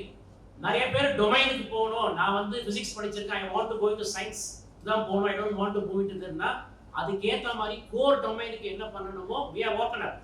ICT Academy is woken up. We are going up to ITA now. டிப்ளமோக்கும் போகிறோம், ITA போகிறோம். The things are rapidly changing in the market. Employees ஓட டிமாண்டும் மாறுது, day by day மாறுது. அவங்களோட இப்போ நீங்கள் sir சொன்ன மாதிரி critical thinking and creative thinking is something new which we have to endorse to your people. அது எங்களுடைய இண்டஸ்ட்ரியோடைய நீடு கொடுத்து ஆகணும். அது காலேஜில் சொல்லி கொடுக்குற ஒரு particular curriculum is taken care. Beyond it, எங்களை மாதிரி academies has to do along with the inputs I get from Mr. Sendil and Mr. Subramanian. பண்ணணும். So then I will do it. What I am telling you finally is that, as I told you 2-3 things, finally to sum up, I post this meeting, I will have a quick meeting with your principal and tell him that what all we are going to do. Other based பண்ணி the message will go to you all. அதில் நீங்கள் pick up பண்ணிக்கிங்க, definitely you can shine. There is a market, there are jobs, there is availability. Enormous resources are available. It depends how do you pick up. Example, finally I will tell you one thing. There is something called National Institute of Wind Energy ஒரு institution இருக்கு. Professor note பண்ணிக்கிறார். இனிமே Y20 ஒரு scheme இருக்கு. Fantastic scheme. Very few people know in India. அவங்க every year they recruit close to 3,000 people who are all interested in the wind energy turbine and the subject. Last year through this scheme 300 பேர் have gone abroad. It's a free training. Your college can actually sign up with them. All the science stream students, physics, can actually go there. Rendu vishayam irukku. Domestically, you can get applied only in this zone. Madurai to Tirunelveli zone la vela kedaikum. Okay, you'll be into turbine, you'll be into wind energy. We are the largest producer of wind energy in India. The government is totally going towards the non-renewable energy. Last year, 300 students have gone to Germany and Netherlands. Today, they are talking about sea turbines. இதெல்லாம் கொஞ்சம் நீங்க wake up பண்ணிக்கணும், work up பண்ணிக்கணும். But no problem. சிலது உங்களுக்கு தெரிஞ்சிருக்கலாம், சிலதுக்கு தெரியாது. But it's ultimate my duty to tell you. I will definitely tell you as an ஒரு opposite I will inform your management so that the message comes to you in a full-fledged manner. So you need not get feared. Our சொல்லக்கூடிய inputs are 1 or 2 you should catch up. Take it up. I think you can all flourish. This is what my point. Thank you. நிறைய விஷயங்கள் சொன்னாரு. அது கூட நிறைய நீங்க கைத்தறிக்க வேண்டிய விஷயங்கள். ஒன்று வந்து PBL project paste learning and empathy mapping. Sympathy எல்லாரும் கேள்விப்பட்டிருப்போம். எம்பத்தி என்ன அப்படின்னா, சிம்பத்தினா ஏதாவது ஒரு அடிபட்டு இருந்தா பார்த்து பாவப்படுறது, பரிதாபப்படுறது. Okay, so empathy is like putting yourself in their shoe and helping or help them to come out. அது இண்டஸ்ட்ரிக்கு வந்து ரொம்ப தேவையான ஒரு விஷயம். இன்னைக்கு சிம்பத்தி எல்லாத்தையும் இருக்கும், எம்பத்தின்றது வந்து ரொம்ப மிஸ்ஸிங்கான ஒரு விஷயம். அதுக்கு ஒரு கோர்ஸ் கொடுக்குறாங்க அப்படின்றது வந்து பெரிய விஷயம். There make it freely available to institutions and students is bigger thing. And again நிறைய விஷயங்கள் உங்களுக்காக ஷேர் பண்ணியிருக்காரு. Another round of big applause to Srikanth. interest of time, like simply 1 minute வந்து how skills and competencies are mapped in this. So I'll give a very quick input. Basically on the skills வந்து நீங்க ரெண்டு தான் split பண்ணிக்கோங்க. ஒன்னு வந்து என்னன்னா domain skills, இன்னொன்னு வந்து technical skill. So இப்போ physics, arts and science different department படிக்கிறதெல்லாம் வந்து domain skill அப்படின்னு சொல்றோம். computer science IT-லாம் வந்து technical skills அப்படின்னு. ஸோ பேசிக்காக வந்து நம்ம என்ன நினைக்கிறோம், நான் தமிழ் படிக்கிறேன், ஸோ தமிழ் ரிலேட்டடாக தான் நான் ஒர்க் பண்ணணும், நான் ஃபிசிக்ஸ் படிக்கிறேன், ஃபிசிக்ஸ் ரிலேட்டடாக அப்படின்றது இல்லாமல் எல்லா இண்டஸ்ட்ரியிலும் கம்ப்யூட்டர் ஆட்ஸ் ரியலி அந்த இண்டஸ்ட்ரியை வந்து எக்ஸ்போனன்ஷியலாக க்ரோத் பண்ணுறதுக்கு கம்ப்யூட்டர் வந்து ரொம்ப தேவை. ஸோ நீங்கள் காலேஜ் படிக்கிற நேரத்துலேயே வந்து எப்படி இந்த டிஃப்ரெண்ட் டிபார்ட்மெண்ட் வந்து கோஆர்டினேட் பண்ணலாம். நீங்கள் வந்து இப்போ நம்ம எப்படி பண்ணுறோன்னா, ஒரு ப்ராஜெக்ட் ப்ராப்ளம் ஸ்டேட்மெண்ட் அப்படின்னா இந்த கம்ப்யூட்டர் சயின்ஸ் டீம் ஸ்டூடெண்ட்ஸ் எல்லாம் ஒரு டீம் ஃபார்ம் பண்ணி நீங்கள் ஒரு ப்ராடக்ட்டை திங்க் பண்ணி நீங்கள் சால்வ் பண்ணுறீங்க. இதுதான் இப்போ கரெக்டாக நம்ம பண்ணிட்டோம். பட் இண்டஸ்ட்ரியில் எப்படி நடக்கும் அப்படின்னா, எங்களுக்கு ப்ராஜெக்ட் கொடுக்கறது வந்து ஒரு கம்ப்யூட்டர் சயின்ஸ் ரன் பண்ணுற கம்பெனி, ஐடி கம்பெனி கிடையாது. எங்களுக்கு ப்ராஜெக்ட் கொடுக்கறது டொமைனில் ஒர்க் பண்ணுற ஒரு ஃபிசிக்ஸ் டிபார்ட்மெண்ட்லேயும் ஒரு மெடிக்கல் சயின்ஸில் இருக்கிற ஒரு டொமைன் ஸ்பெசிஃபிக் கம்பெனி தான் எங்களுக்கு ப்ராஜெக்ட் கொடுக்குறாங்க. ஸோ எங்களுக்கு நாங்கள் ஸ்டூடெண்ட்டை ஹையர் பண்ணும்போது இருக்கிற ஒரு சேலஞ்ச் என்னன்னா, காலேஜில் ஸ்கூலில் இதில் எல்லாத்துலேயும் அவங்க எல்லாத்துக்கும் இண்டிவிஜுவல் பர்ஃபார்மன்ஸ் பேசிஸில் தான் அவங்களை வேலிடேட் பண்ணிட்டு இருப்பாங்க. அஸ் இண்டிவிஜுவலாக நீங்கள் எப்படி படிச்சிருக்கீங்க, எப்படி மார்க் எடுக்கிறீங்க அப்படின்னு. பட் நீங்கள் கம்பெனிக்குள்ளே வரும்போது இந்த இண்டிவிஜுவல் பர்ஃபார்மன்ஸ்ன்றது செகண்டரி ஆகிடும். நீங்கள் எப்படி இந்த டீமோட கோஆர்டினேட் பண்ணி நீங்கள் ஒர்க் பண்ணுறீங்க அப்படின்றது தான் ப்ரியாரிட்டி. செகண்ட் வந்து உங்கள் டிபார்ட்மெண்ட் இல்லாத இன்னொரு டிபார்ட்மெண்ட்டில் இருக்க ஒரு கஸ்டமரோட ரெக்யர்மெண்ட்டை நீங்கள் எப்படி அண்டர்ஸ்டாண்ட் பண்ணுறீங்க, அந்த டொமைன் ஸ்பெசிஃபிக்காக எப்படி அண்டர்ஸ்டாண்ட் பண்ணுறீங்க, அதுதான் வந்து நீங்கள் வந்து எக்ஸ்போனன்ஷியலாக பர்ஃபார்ம் பண்ணுறதுக்கான நீடு. பட் இங்கே தான் வந்து இண்டஸ்ட்ரியில் லேக் ஆகுது. இதுதான் இண்டஸ்ட்ரிக்கு வந்து டைம் எடுக்குது. உங்களுக்கு உள்ளே கொண்டு வந்துட்டு டொமைனை அண்டர்ஸ்டாண்ட் பண்ணி டீமில் எப்படி ஒர்க் பண்ணுறதுன்னு சொல்லி தர்றதுன்னா அந்த 3 to 6 months ட்ரைனிங் இருக்குது. டூரிங் த காலேஜ் இன்டர் டிபார்ட்மெண்ட்டாக உங்களால் கொலாபரேட் பண்ணி ஓகே இந்த டொமைன் நாலேஜை டாக்குமெண்ட் பண்ணுறதும், அதை the domain skill people can explain to the technical people are computer science, அதை வந்து நீங்கள் டெக்னிக்கலாக இம்ப்ளிமெண்ட் பண்ணுற மாதிரி ஒரு எக்ஸசைஸ் நீங்கள் காலேஜில் பண்ணீங்க அப்படின்னா that will add lot of value when you join the industry. Okay, இப்போ you are very lucky. ஏன்னா நாங்கள் படிக்கிற போது எங்களோட access to knowledge வந்து லைப்ரரி தான். லைப்ரரியில் போய் தான் நாங்கள் உட்காந்து படிக்கணும், ஏதாவது புதுசாக படிக்கணும் அப்படின்னா. இப்போ கவர்மெண்ட் உங்களுக்கு ஃபுல் சப்போர்ட் கொடுக்குறாங்க. Your access to knowledge is not limited. Okay, so இந்த நாலேஜ் இந்த பிளாட்ஃபார்ம் யூஸ் பண்ணிட்டு எவ்வளோ எஃபெக்டிவாக உங்களால் இன்டர் டிபார்ட்மெண்ட்டில் ஒரு டீமாக வந்து ஒர்க் பண்ண முடியுது அப்படின்றத இந்த 3 years நீங்கள் எக்ஸ்பெரிமெண்ட் பண்ணிட்டே இருங்க. அதுதான் நீங்கள் கற்றுக்க வேண்டியது. இந்த காலேஜ் ஹியூஜ், ஒரு 5000 பேர் இருக்காங்க. ஓகே, நீங்கள் என்ன டெக்னாலஜி என்ன ஸ்கில்னாலும் நீங்கள் வேலிடேட் பண்ணுறதுக்கு ஒரு சூப்பர் பிளாட்ஃபார்ம் இருக்குது. இந்த வேலிடேஷன் பண்ணீங்கன்னா உங்களோட இன்டர்வியூ வரும்போது நீங்கள் டெக்னாலஜி பற்றி அங்கே பேச தேவை. Okay, what is your 3 years of college life, how you are different from others, அதை தான் இன்டர்வியூவில் நீங்கள் டெமான்ஸ்ட்ரேட் பண்ணணும். That's what the industry also needed. Okay, இங்கே எவ்வளோ இன்டர் டிபார்ட்மெண்ட் கொலாபரேஷன் பண்ணுறீங்களோ that really helps you to perform well in the industries. Thank you. Thank you so much. How inter-department collaborations can make you a better person, an employable person அப்படின்னு சொல்லிட்டு ரொம்ப கரெக்டாக சொன்னாங்க. So with the permission of the speakers, like last question, இது வந்து ஒரு everyone graduate ஆகி நீங்கள் வேலைக்கு மார்க்கெட்டுக்கு வர போகிறீங்க, ஜாப் மார்க்கெட் வந்து உங்களுக்கு ஜாப் கிடைக்கும் அப்படின்ற ஒரு ஹோப்போட வரீங்க. So I'm going to throw a threat and I'm going to seek how you can see that as an opportunity by the speakers by a 1-minute answer to this. So இப்போ இன்னைக்கு AI வந்து ரொம்ப எக்ஸ்பெனன்ஷியலாக grow ஆகிட்டு இருக்கு. இப்போ என்னோட company we are considering exit given that like AI வந்து handloom to powerloom transformation பார்த்தீங்கன்னா பவர்லூம் வந்து கைத்தறியிலிருந்து பவர்லூமாக மாறும்போது மிஷின்ஸ்க்கு மாறும்போது 10 மேனோட ஒர்க்கை வந்து ஒரு மிஷின் பண்ணுச்சு 10x ப்ரொடக்டிவிட்டி. ஓகே, இன்னைக்கு வந்து ஏஐ வந்து இன்னைக்கு உள்ள கேப்பபிலிட்டியில் 100x is very common. Okay, so ChatGPT 4 சொல்கிறாங்க இல்லையா, அது வந்து 100x ப்ரொடக்டிவிட்டி ரொம்ப காமனாக கொடுக்குது. ஓகே, ஸோ 100 பேரோட வேலையை வந்து ஒரு மிஷின் பண்ண போகுது. Okay, so already like creativity content writers அதெல்லாம் வந்து பார்த்தீங்கன்னா they are replacing that with AI driven generative AI driven tools. So இப்படி போகும்போது எங்களுக்கு கோட் எழுதுறதுக்கு AI பண்ணுது. ஸோ நாங்கள் வந்து எங்கள் டீமை வந்து கொஞ்சம் டவுன் சைஸ் பண்ணி 30 பேரை வச்சு ஒரு 100 பேரோட ப்ரொடக்டிவிட்டி எங்களால் கொடுக்க முடியுது. And it can be taken to even 100 people. So இப்போ இந்த மாதிரி வரதுனால ஐடி சர்வீசஸ் வந்து கமாடிட்டியாக மாறும்போது so how to exit out of that with when we have customers இந்த தாட் ப்ராசஸ் நான் போயிட்டு இருக்கேன். That is a challenge that I am going through. So இப்போ நீங்கள் மார்க்கெட் வரும்போது AI is going to be your major challenge. So நாங்கள் வந்து இப்போ நீங்கள் ஹேண்ட்லூம் பண்ணுற கம்பெனிஸாக இருக்கிற ஐடி இண்டஸ்ட்ரீஸ், இன்னைக்கு இருக்கிற ஐடி இண்டஸ்ட்ரீஸ்க்குள்ள உங்களுக்கு எம்ப்ளாய்மெண்ட்டி கிடைக்குமா, இன்னைக்கு இருக்கிற இண்டஸ்ட்ரீஸ்க்குள்ள எம்ப்ளாய்மெண்ட் கிடைக்குமா அப்படிங்கிறது ஒரு கொஸ்டின் மார்க்காக போகும்போது how what is that this is thread that you are coming in to. Okay, so இந்த த்ரெட்டுக்கு வந்து என்னென்ன ஆப்பர்ச்சுனிட்டிஸ் இருக்குது அப்படின்றத வந்து will listen from the speakers basically. So Senthil என்னை பொறுத்த வரைக்கும் என்னன்னா எப்பவுமே வந்து இந்த டைப் ஆஃப் டூல்ஸ்லாம் இருக்கு. ஈவன் வென் ஸ்டார்டிங் கம்ப்யூட்டர் இது எல்லாமே மோர் ஆன் அசிஸ்டிவ் டூலாக இருக்கும். ஸ்டில் ஹியூமன் டச் வந்து தேவை. என்னதான் நீங்கள் சாட் ஜிபிடியில் பண்ணாலும் அதை ரிவ்யூ பண்ணி அதுக்கு ஒரு ஷேப் கொடுக்கறதுக்கு ஒரு ஹியூமன் டச் தேவை. அதனால தான் நான் இங்கே வந்து டொமைன் ஸ்கில்லை ரொம்ப ஹைலைட் பண்ணுறதுக்கான ரீசன். ஏன்னா அந்த சாட் ஜிபிடி ஒரு ஏஐ அதுக்கு நம்ம சொல்லணும் என்ன வேணும் அப்படின்றத கம்யூனிகேட் பண்ணணும். ஓகே, அதுதான் நீங்கள் டொமைன் எக்ஸ்பர்டைஸ் பில்ட் பண்ணும்போது தான் இந்த டொமைனுக்கு எனக்கு என்ன தேவை அப்படின்றத உங்களால் அந்த ஏஐயோட கம்யூனிகேட் பண்ண முடிஞ்சு அப்படின்னா இட் கேன் ஏபிள் டு அது கோடு எழுதும் எல்லாம் பண்ணும். பட் அது எழுதுகிற கோடு என்ன கோடு எழுதணுன்றதை எண்ட் ஆஃப் த டே நம்ம ஹியூமன் தான் சொல்லணும்.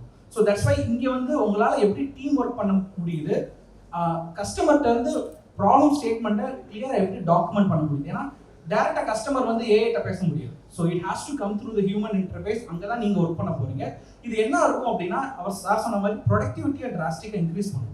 பட் நீங்கள் இந்த டூல்ஸை வந்து இப்போ காலேஜ் படிக்கும் போதே யூஸ் பண்ணி அந்த translation domain knowledge to the implementation translation உங்களால் எஃபெக்டிவாக பண்ண முடிஞ்சு அப்படின்னா there is a lot of opportunity. இது வந்து ஐடி இண்டஸ்ட்ரியை பூம் தான் பண்ணும். லைக் மேபி ஆனால் நீங்கள் கோட் எழுதிட்டு இருக்க மாட்டீங்க. அங்கே போய் ஏஐயோட கம்யூனிகேட் பண்ணி அதை பெட்டராக கோட் பண்ணுறதுக்கு ஹெல்ப் பண்ணிருப்பீங்க தவிர நீங்கள் உட்காந்து கோட் எழுதி பக் இஷ்யூ கண்டுபிடிக்க மாட்டீங்க. Maybe increase the overall industries productivity and it can unlock different opportunity. நம்ம வந்து கம்ப்யூட்டர் சயின்ஸில் ப்ரோக்ராம் எழுதுறது விட்டுட்டு டொமைன் ஸ்பெசிஃபிக்காக நிறைய டீப்பாக போக ஆரம்பிப்போம். நிறைய ரிசர்ச் டீப்பாக பண்ணுவோன்றதா என்னோட இது. நான் ஒரு ப்ரொபோசல் எழுதணும் அப்படின்னா ஒரு 2 வாரம் உட்காந்து அந்த ப்ரொபோசல் எழுதுறதுக்கு பதிலாக ஓகே ஒரு அரை மணி நேரம் ப்ரொபோசலை ஏஐ வச்சு எழுதி அதை எப்படி இம்ப்ரூவ் பண்ணுறதுன்றது தான் என்னோட டைமை ஸ்பெண்ட் பண்ண போகிறேன். So it's actually going to increase my productivity. But அதுக்கு நீங்கள் இப்போ இருந்தே ப்ரிப்பேர் ஆகிருக்கணும். இந்த மாதிரி டூல்ஸை எப்படி யூஸ் பண்ணுறது எஃபெக்டிவா அப்படின்றத நீங்கள் ப்ரிப்பேர் பண்ணும்போது இண்டஸ்ட்ரி போகும்போது உங்களுக்கு வந்து அது உங்களோட ப்ரொடக்டிவிட்டி இன்க்ரீஸ் பண்ணும். வெளியில் வர அவுட்புட் வந்து இன்னும் 10x பெட்டர் ப்ரொடக்ஷனோட இருக்கும். That's my sure. தேங்க்யூ. நல்லா என்ன சொன்னாங்கன்னா AI is not going to steel your job. A person who is using AI is only going to steal your job. So அதனால அதுக்கு நீங்கள் you be the person who uses AI அப்படின்றது வந்து very very nicely put. So Srikanth sir from your side. Simple point is that இப்போ industry 4.0க்கு இருக்கிற த்ரெட்டுக்கு and there is an opportunities. அந்த ஆப்பர்ச்சுனிட்டிஸை ட்ரைவ் பண்ணுறதுக்கு என்ன இப்போ need of the hour courses can be given to the students with industry support என்ன பண்ணலாங்கிறது we have woken up and we have launched. ஓகேங்களா? ஸோ அதை we can give it to across all domains. As I been telling this, how many of you are using the ICT Academy platformல போய் எவ்வளோ பேர் அந்த லேர்னத்தான் R அந்த ஸ்கில்லத்தானில் போய் பண்ணியிருக்கீங்களோ எனக்கு தெரியாது. One or two or rising hands. So அதை வந்து we will do a full-fledged approach of giving it to you in a platter. ஓகேங்களா? அதான் நீங்கள் வந்து அதை ஆப்பர்ச்சுனிட்டியை யூஸ் பண்ணி get yourself certified, அங்கேருந்து உங்கள் லேட்டரில் ஏறி நீங்கள் மேலே போகலாம். அந்த assurance I will give you without anything. And finally, before I think we have a type, since with industry 4.0 we are talking, since the leaders from industry also here, We are just signed up with Oracle. Oracle is actually signing up with Tyagaraja College. So entire Oracle courses are going to be given free of cost to all your students here. So in fact, fortunately, the certificate has come here today. I thought this is a befitting moment. Students here, I think probably we can ask the leaders themselves to hand over to the professor who is here, so that this can be as an endorsement to you. As a befitting connect of industry, you already get it in the industry in the Oracle to a company free of cost. I was telling, for example, we want to share it to one of them. Okay, after we talk from this. Sure. Thank you, Srikanth. So, Subraman, we want to hear. Sure. நமக்கு தெரிஞ்ச இனங்கள்ல மனித இனம் மட்டும்தான் progress நோக்கி போற இனம். So which means the human race continuously keeps evolving, continuously keeps finding enhanced ways of living. Okay, so AI, ChatGPT, அதெல்லாம் இன்னைக்கு வந்து இப்போ 10,000 years முன்னாடி ஒரு வீல் மாதிரி இது ChatGPT AI இன்னைக்கு 5,000 years later, 3,000 years later, or even 200 years later, this won't be very relevant. அதனால இது பார்த்து பயப்படணுங்கிறது ஒண்ணுமே கிடையாது. Rather, my submission is human race will evolve to leverage such technologies to say, யாரு கண்டா எப்படியே நடந்து போறோம், தண்ணி தாகமா இருக்கு, மேபி ஒரு AI டெக்னாலஜி எப்படியே நடந்து போகும்போது இந்த காத்துல தண்ணி எடுத்து வாய்க்குள்ள விட்டுரும். That is the power of technology. Okay, so human race will invent that also. Using these technologies that are coming, leveraging these technologies, it's capable of coming out with such very human-friendly values. I mean, value. Okay, other than power of AI and power of technologies that are coming up time and again. அதனால இந்த job போயிடும், வேலை இருக்காது. வேலை இல்லைன்னா என்ன? Human being will find new uses of what is there, create new technologies that gets better of AI and ChatGPT. So அதனால இதை பத்தி பயப்படணுங்கிறதுல நான் சொன்ன ஒரு எக்ஸாம்பிள் அப்படியே விஷுவலைஸ் பண்ணி பாருங்க. Just walking. தாமனுக்கு AI should say, அப்படியே காத்துல தண்ணி உள்ள போயிடும். Fantastic, no? That's the power of technology. Don't need to be afraid of anything. Thank you. Very nicely put. AI is one of the things that we சொன்னாங்க. So with this we close the session.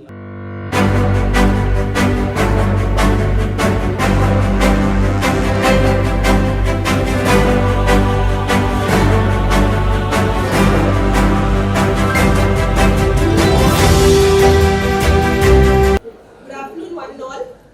Back from lunch, all of us are set for the final session. We have with us some inspiring personalities to ensure the dignified space for women, especially able, and SOGI ESC communities of India. It is indeed an honor for us to introduce you to our distinguished keynote speakers for this session. I would like to call upon Shri Gopi Shankar, South Regional Representative on par with Under Secretary of National Council for Transgender Persons, Ministry of Social Justice and Empowerment, Government of India. Can we have the AV, please?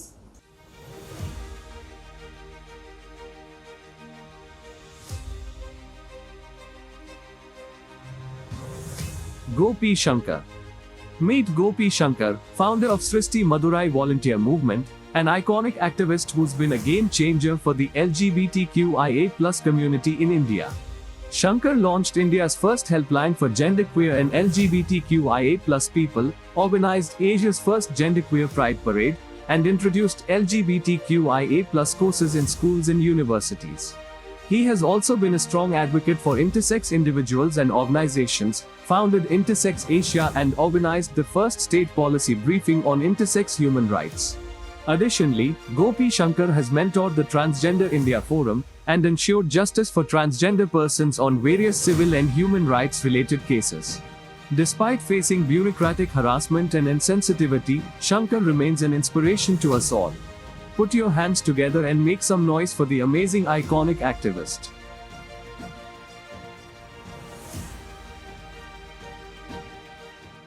To welcome Mrs. Shanti Soundarajan, winner of 11 international medals for India, Asian Games medalist. First Tamil women ASIAD athletic coach and trainer, Tamil Nadu Sports Development Authority, Government of India. Let's all take a look at her again.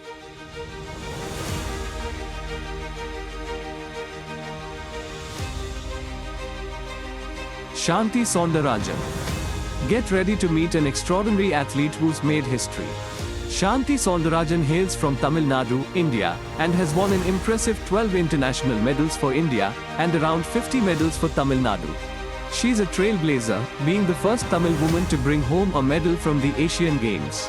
But her achievements don't stop there. As an athletic coach and trainer for the Tamil Nadu Sports Development Authority, Shanti is committed to shaping the future of sports in her region. Her unyielding dedication and love for her sport have inspired countless athletes worldwide. And today, we get to hear her story and the valuable lessons she's learned along the way. Don't miss this chance to be inspired. Request Mrs. Divya to accompany her on stage.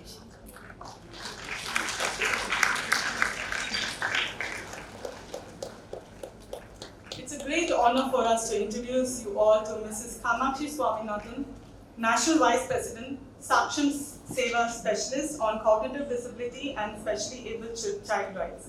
Let's have a small glimpse about her on the AV.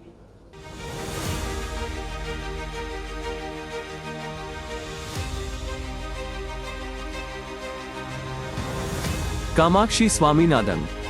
Introducing Kamakshi Swaminathan, a visionary leader and advocate for the rights of specially abled children and individuals with cognitive disabilities.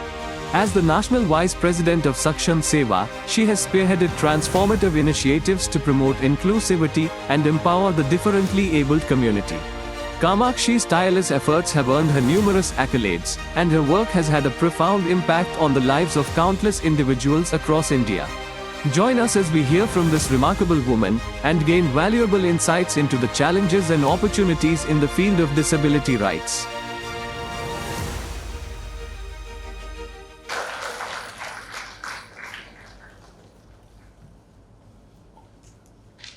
To present the token of appreciation, we request Mr. Alageshwaran, Co-Chair Learning, to give the memento to Sri Gopi Shankar.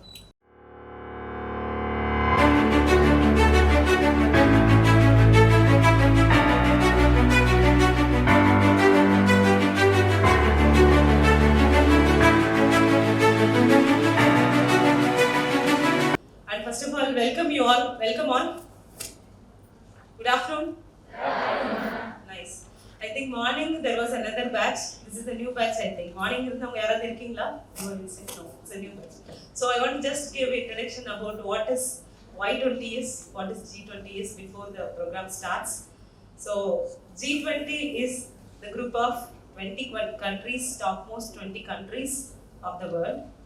And every year G20 meeting and the conference is happening in various countries. In the 20 நாடுகள்ல ஒவ்வொரு முறையும் ஒவ்வொரு நாட்டில் நடக்கும். So in the year, this year, G20 presidency has been taken by India. So wherever you go, you can notice நீங்க flightல இருந்தாலும் சரி and any government institutions, you can find the logo G20 logo because India has taken the presidency of G20. And you might ask, what is Y20? Anybody is having opinion about it? What is Y20? Anything? இவ்வளோ நேரம் இருந்தீங்களா, ஒரு browse பண்ணி பார்த்தீங்களா? Phone இருக்கா? Right, okay. Maybe Insta ப்ரொஃபைல்னா பார்த்துருப்பீங்க, right? Okay. So what is Y20? Y20 அப்படின்னா என்னன்னா, G20ல what they discuss in G20. These 20 countries put together and they discuss about policies and what are all the alarming things and what are the என்னோட கோபி நல்லா சொல்லுவாரு, திட்ட போறாருன்னு நினைக்கிறேன், இப்படிலாம் சொல்ல போறீங்கன்ட்டு. Okay, so many things are happening. So G20 la they have different kind of groups they form, like C20 is for civil group and Y20 is for youth group engagement and the W20 is women group engagement. So likewise B20 is for business group engagement. So these kind of groups are formed by the G20 to discuss more about the relevant topics. இப்போ youth Y20, so youth engagement program. In the youth engagement program, what are we going to discuss? Abdina, morning 2 sessions we had a discussion about. The first one is youth in democracy and governance. நீங்க அந்த session miss பண்ணிட்டீங்க. The IAS and IRS officers were there. They discussed about the governance policy. எதுக்கு why should the youth have to check in, come to politics? நீங்க எதுக்கு governance own பண்ணணும்? உங்களுக்கு என்ன responsibilities இருக்கு? Why you have to take ownership of nation building? அதெல்லாமே morning they had given a vast inputs to the students morning, so it was so inspiring. And the second session happened was about industry 4.0. அப்படினா idea இருக்கா industry 4.0? Right, morning the discussion was happened, so that the second phase நடந்தது. So now what are we going to discuss? So இதுல பாத்தீங்க அப்படினு சொன்னா this is one of the key topic. Actually நாங்க first ஒரு topic coin பண்ணிருந்தோம். Then இந்த topic வந்து இன்னும் கொஞ்சம் அதை வந்து டிசைன் பண்ணியிருக்காங்க. அதை திரும்ப வந்து ஒரு மாற்றி அமைச்சு இந்த டாபிக்கை வந்து ஒரு ஃபுல் ஃப்ளெஜ்டாக கொண்டு வந்திருக்காங்க. என்ன அப்படின்னா what ever we are going, நம்ம when we are going outside, நம்ம போகும்போது வெளியில போகும்போது how many different kind of people we are seeing, including us. ஏதோ ஒரு இடத்துல we feel sometimes lonely, sometimes we feel different from others. நம்மளை ஏன் அக்செப்ட் பண்ணிக்கல, நம்மளுக்கு என்ன டிஃபரன்ஸ் இருக்கு, ஏன் நம்மள வந்து when I am in the coaching side, I used to see that many of the people like you, உங்களோட young people மாதிரி இருக்கிறவங்கள்ட்ட என்ன ப்ராப்ளம் நிறைய இருக்குன்னா, என்ன வந்து என் ஃப்ரெண்டு இன்க்ளூட் பண்ணிக்கல, என்னை விட்டுட்டு அவங்க என்கிட்ட பேச மாட்டேங்கிறாங்க, சரியா பேச மாட்டேங்கிறாங்க, they are not including me. So எனக்குன்னு வந்து பர்சனலாக நல்ல ஃப்ரெண்டே இல்லை. ஸோ இது உண்மையான ப்ராப்ளமா இல்லையா உங்களுக்கு? இருக்கா அவங்க ஏஜ்ல? Yes or no? இல்லையா? ஓகே. ஸோ இந்த மாதிரி ஒரு காமனான இஷ்யூஸ் இருக்கு இல்லையா? இது so whatever we face every day is the problem is inclusion. Are we included among the community? Are we included among the society? எல்லாரும் நம்மளை வந்து இன்க்ளூட் பண்ணிக்கிறாங்களா அப்படி? What is the beauty of this country and the beauty of the world is diversity, right? So நம்ம 5 கை ஒன்றா இல்லை, every thing is different. அதுக்காக இந்த விரல் சின்னதாக இருக்குது பெருசாக இருக்குன்னு ஆர்வி நம்ம அதை வேணான்னு சொல்லிடுறோமா? No, because everything is same. நம்ம எல்லாமே தேவைப்படுது நம்மளுக்கு. அது இருந்தால் தான் வந்து அதால் ஒரு வேலையை பண்ண முடியும். So in this record we have to, this is the session, like diversity, equity and inclusion is very much important for every society. அதாவது என்ன சொல்றாங்க அப்படின்னா, if it is a civilized society, civilized என்னது, நாகரீகம் அடைந்த ஒரு நாடா இருக்கணும் அப்படின்னு சொன்னா அதுல நிறைய மக்களுக்குள்ள நிறைய புரிதல் இருக்கணும். சிவிலைஸ்டு சொசைட்டி, நாகரீகம் உண்மையாக அடைந்த ஒரு நாடு இல்ல ஊர் அப்படின்னு நம்ம சொல்றோம். So this session is more about just we are throwing questions to you. நீங்க இத வந்து just think பண்ணி பாருங்க after the இவங்கெல்லாம் பேச போறாங்க. So just we are throwing the thought like, நம்ம உண்மையிலே civilized-ஆ தான் இருக்கிறோமா? Are we including everyone?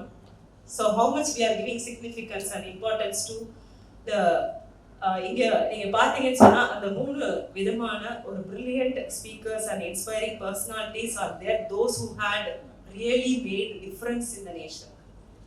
அதுல ஃபர்ஸ்ட் யார் இருக்காங்க அப்படின்னு பார்த்தீங்கன்னா ஸ்ரீ கோபி சங்கர்ஜி அவங்க.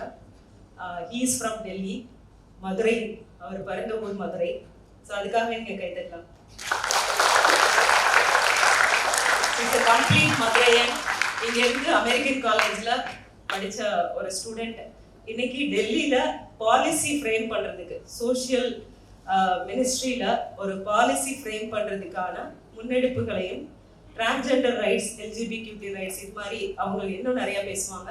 ஸோ இது மாதிரி உள்ள 16-17 விதமான மக்கள் அவங்களுக்கான உரிமைகளை முன்னிறுத்தி காட்டுறதுக்காக இன்னைக்கு வந்து மினிஸ்ட்ரி லெவல்ல ரெப்ரசென்ட் பண்ற அளவுக்கு இருக்காங்க. ஸோ அவங்க கோபி இன்னைக்கு he is here. அண்ட் எல்லாருக்குமே எதிர்நீச்சல் படம் யாரெல்லாம் பார்த்துருக்கீங்க? எதிர்நீச்சல் சிவகார்த்திகேயன், அதெல்லாம் நம்ம பார்த்துருக்கோம். ஸோ அது யாரோட கதைன்னு தெரியுமா? சாந்தி மேமோட கதை, சாந்தி சௌந்தரராஜ்.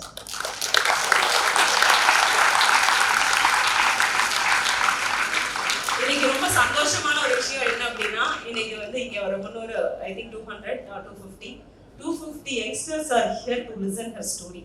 இங்க 3 பேருக்குமே ஒரு இன்ஸ்பைரிங் ஜேர்னி இருக்கு. அவங்களோட வாழ்க்கையை திரும்பி பார்த்தது மட்டும் இல்லாம அவங்களோட வாழ்க்கையில ஏற்பட்ட விஷயங்கள்னால அவங்க எவ்வளவு விஷயம் சாதிச்சிருக்காங்க, எவ்வளவு பேரோட வாழ்க்கையில மாற்றங்களை கொண்டு வந்திருக்காங்க அப்படிங்கிறத கண்கூட நீங்க இப்ப அவங்க பேசும்போது நீங்க பாப்பீங்க. ஷீ இஸ் அவங்களோட ப்ரொஃபைல் நீங்கள் இப்போ லிசன் பண்ணியிருப்பீங்க. அவ்வளோ gold medalist, international gold medalist, and she is now the Tamil Nadu sports அத்தாரிட்டியோட ஸ்போர்ட்ஸ் டெவலப்மெண்ட் அத்தாரிட்டியோட கோச்சாக இருக்கிறாங்க. அவ்வளோ ஸ்போர்ட்ஸில் அவ்வளோ குழந்தைங்கள அவ்வளோ யங்ஸ்டர்ஸை இன்னைக்கு உருவாக்கிக்கிட்டு இருக்காங்க. அண்ட் அவங்களோட புக்கு வெளியில இருக்கு, அவங்களோட ஆட்டோபயோகிராஃபி புக். நீங்க விருப்பப்பட்டீங்கன்னா அதை சைன் போட்டிருக்காங்க அவங்க. அது திரும்ப உங்களுக்கு கிடைக்காது, வெளியில நீங்க ஆர்டர் பண்ணா கூட கிடைக்காது. ஸோ அதை you have to buy and read what really happen in her life. எவ்வளோ சட்டத்திட்டங்கள், எவ்வளோ விஷயங்கள் அவங்க மாற்றிருக்காங்க அப்படின்னு. அந்த விஷயங்களை மாற்றி இன்னைக்கு ஜெயிச்சுக்கிட்டு இருக்காங்க அப்படின்னா அதுக்கு one of the main reason Shri Gopi அவர்கள். அவங்க வந்து நிறைய சப்போர்ட் கொடுத்துருக்காங்க அதுக்கு. அதுக்கப்புறம் ரொம்ப ஒரு நம்ம மதுரையிலே இருக்கோம், இவங்கள பற்றி தெரியுமா?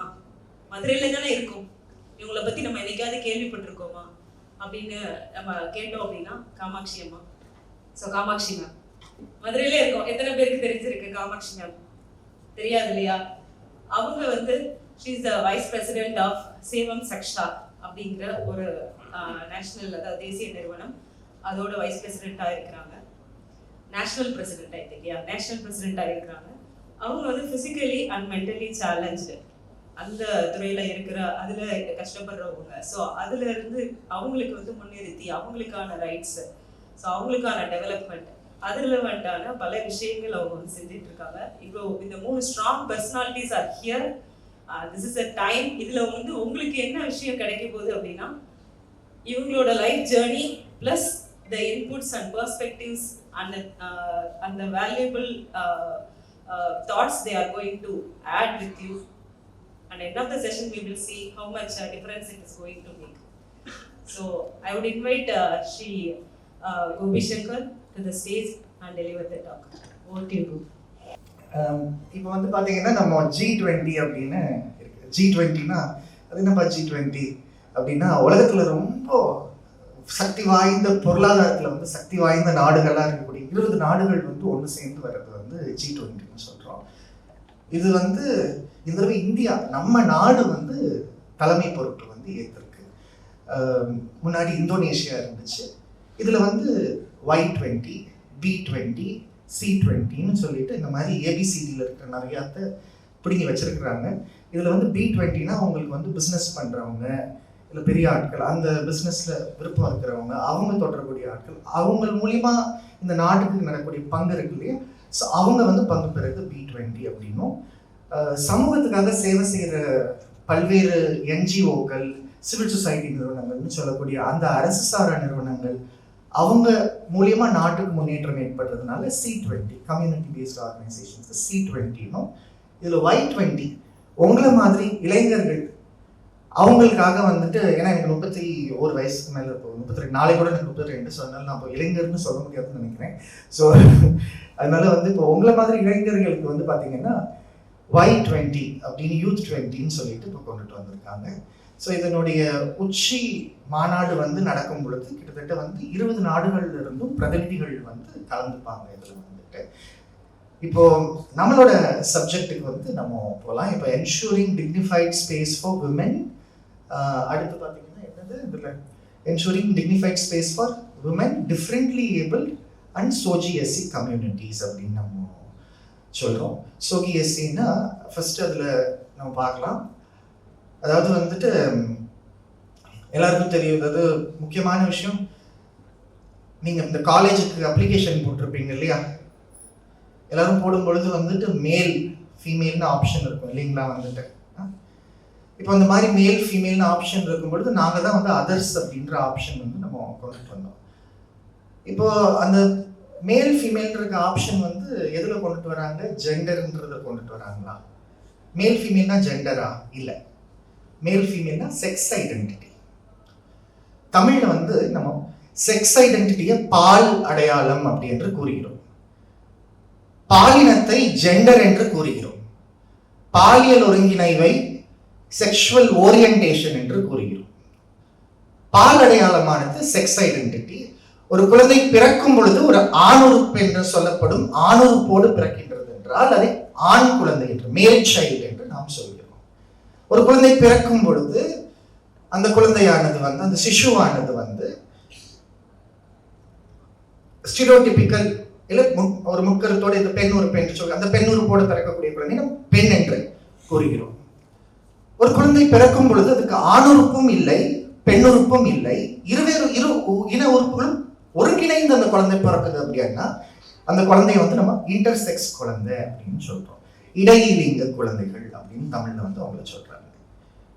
ஸோ செக்ஸ் ஐடென்டிட்டி பால் அடையாளமானது எல்லாத்துக்கும் பொதுவானது. மிருகங்கள், மனிதர்கள், செடி கொடி, வைரஸ், பாக்டீரியா எல்லாத்துக்குமே பொதுவானது என்னது? Sex identity. பால் அடையாளமானது எல்லாருக்கும் பொதுவான ஒரு விஷயம். பாலினம் அப்படின்றது மனிதர்களுக்கு மட்டுமானது. பாலினம் என்பதை ஜெண்டர் என்று கூறுகிறோம். பாலினம் என்றால் மேன், விமன், டிரான்ஸ்ஜெண்டர் பர்சன். 12-13 வயதுக்கு அப்புறமேல் வந்து ஜெண்டரை வந்து அவங்க கான்சியஸா வந்து டிசைட் பண்றாங்க. அவர்களுடைய சுய நினைவோட அவர்கள் வந்து அதை வந்து எடுத்துக்கிறாங்க.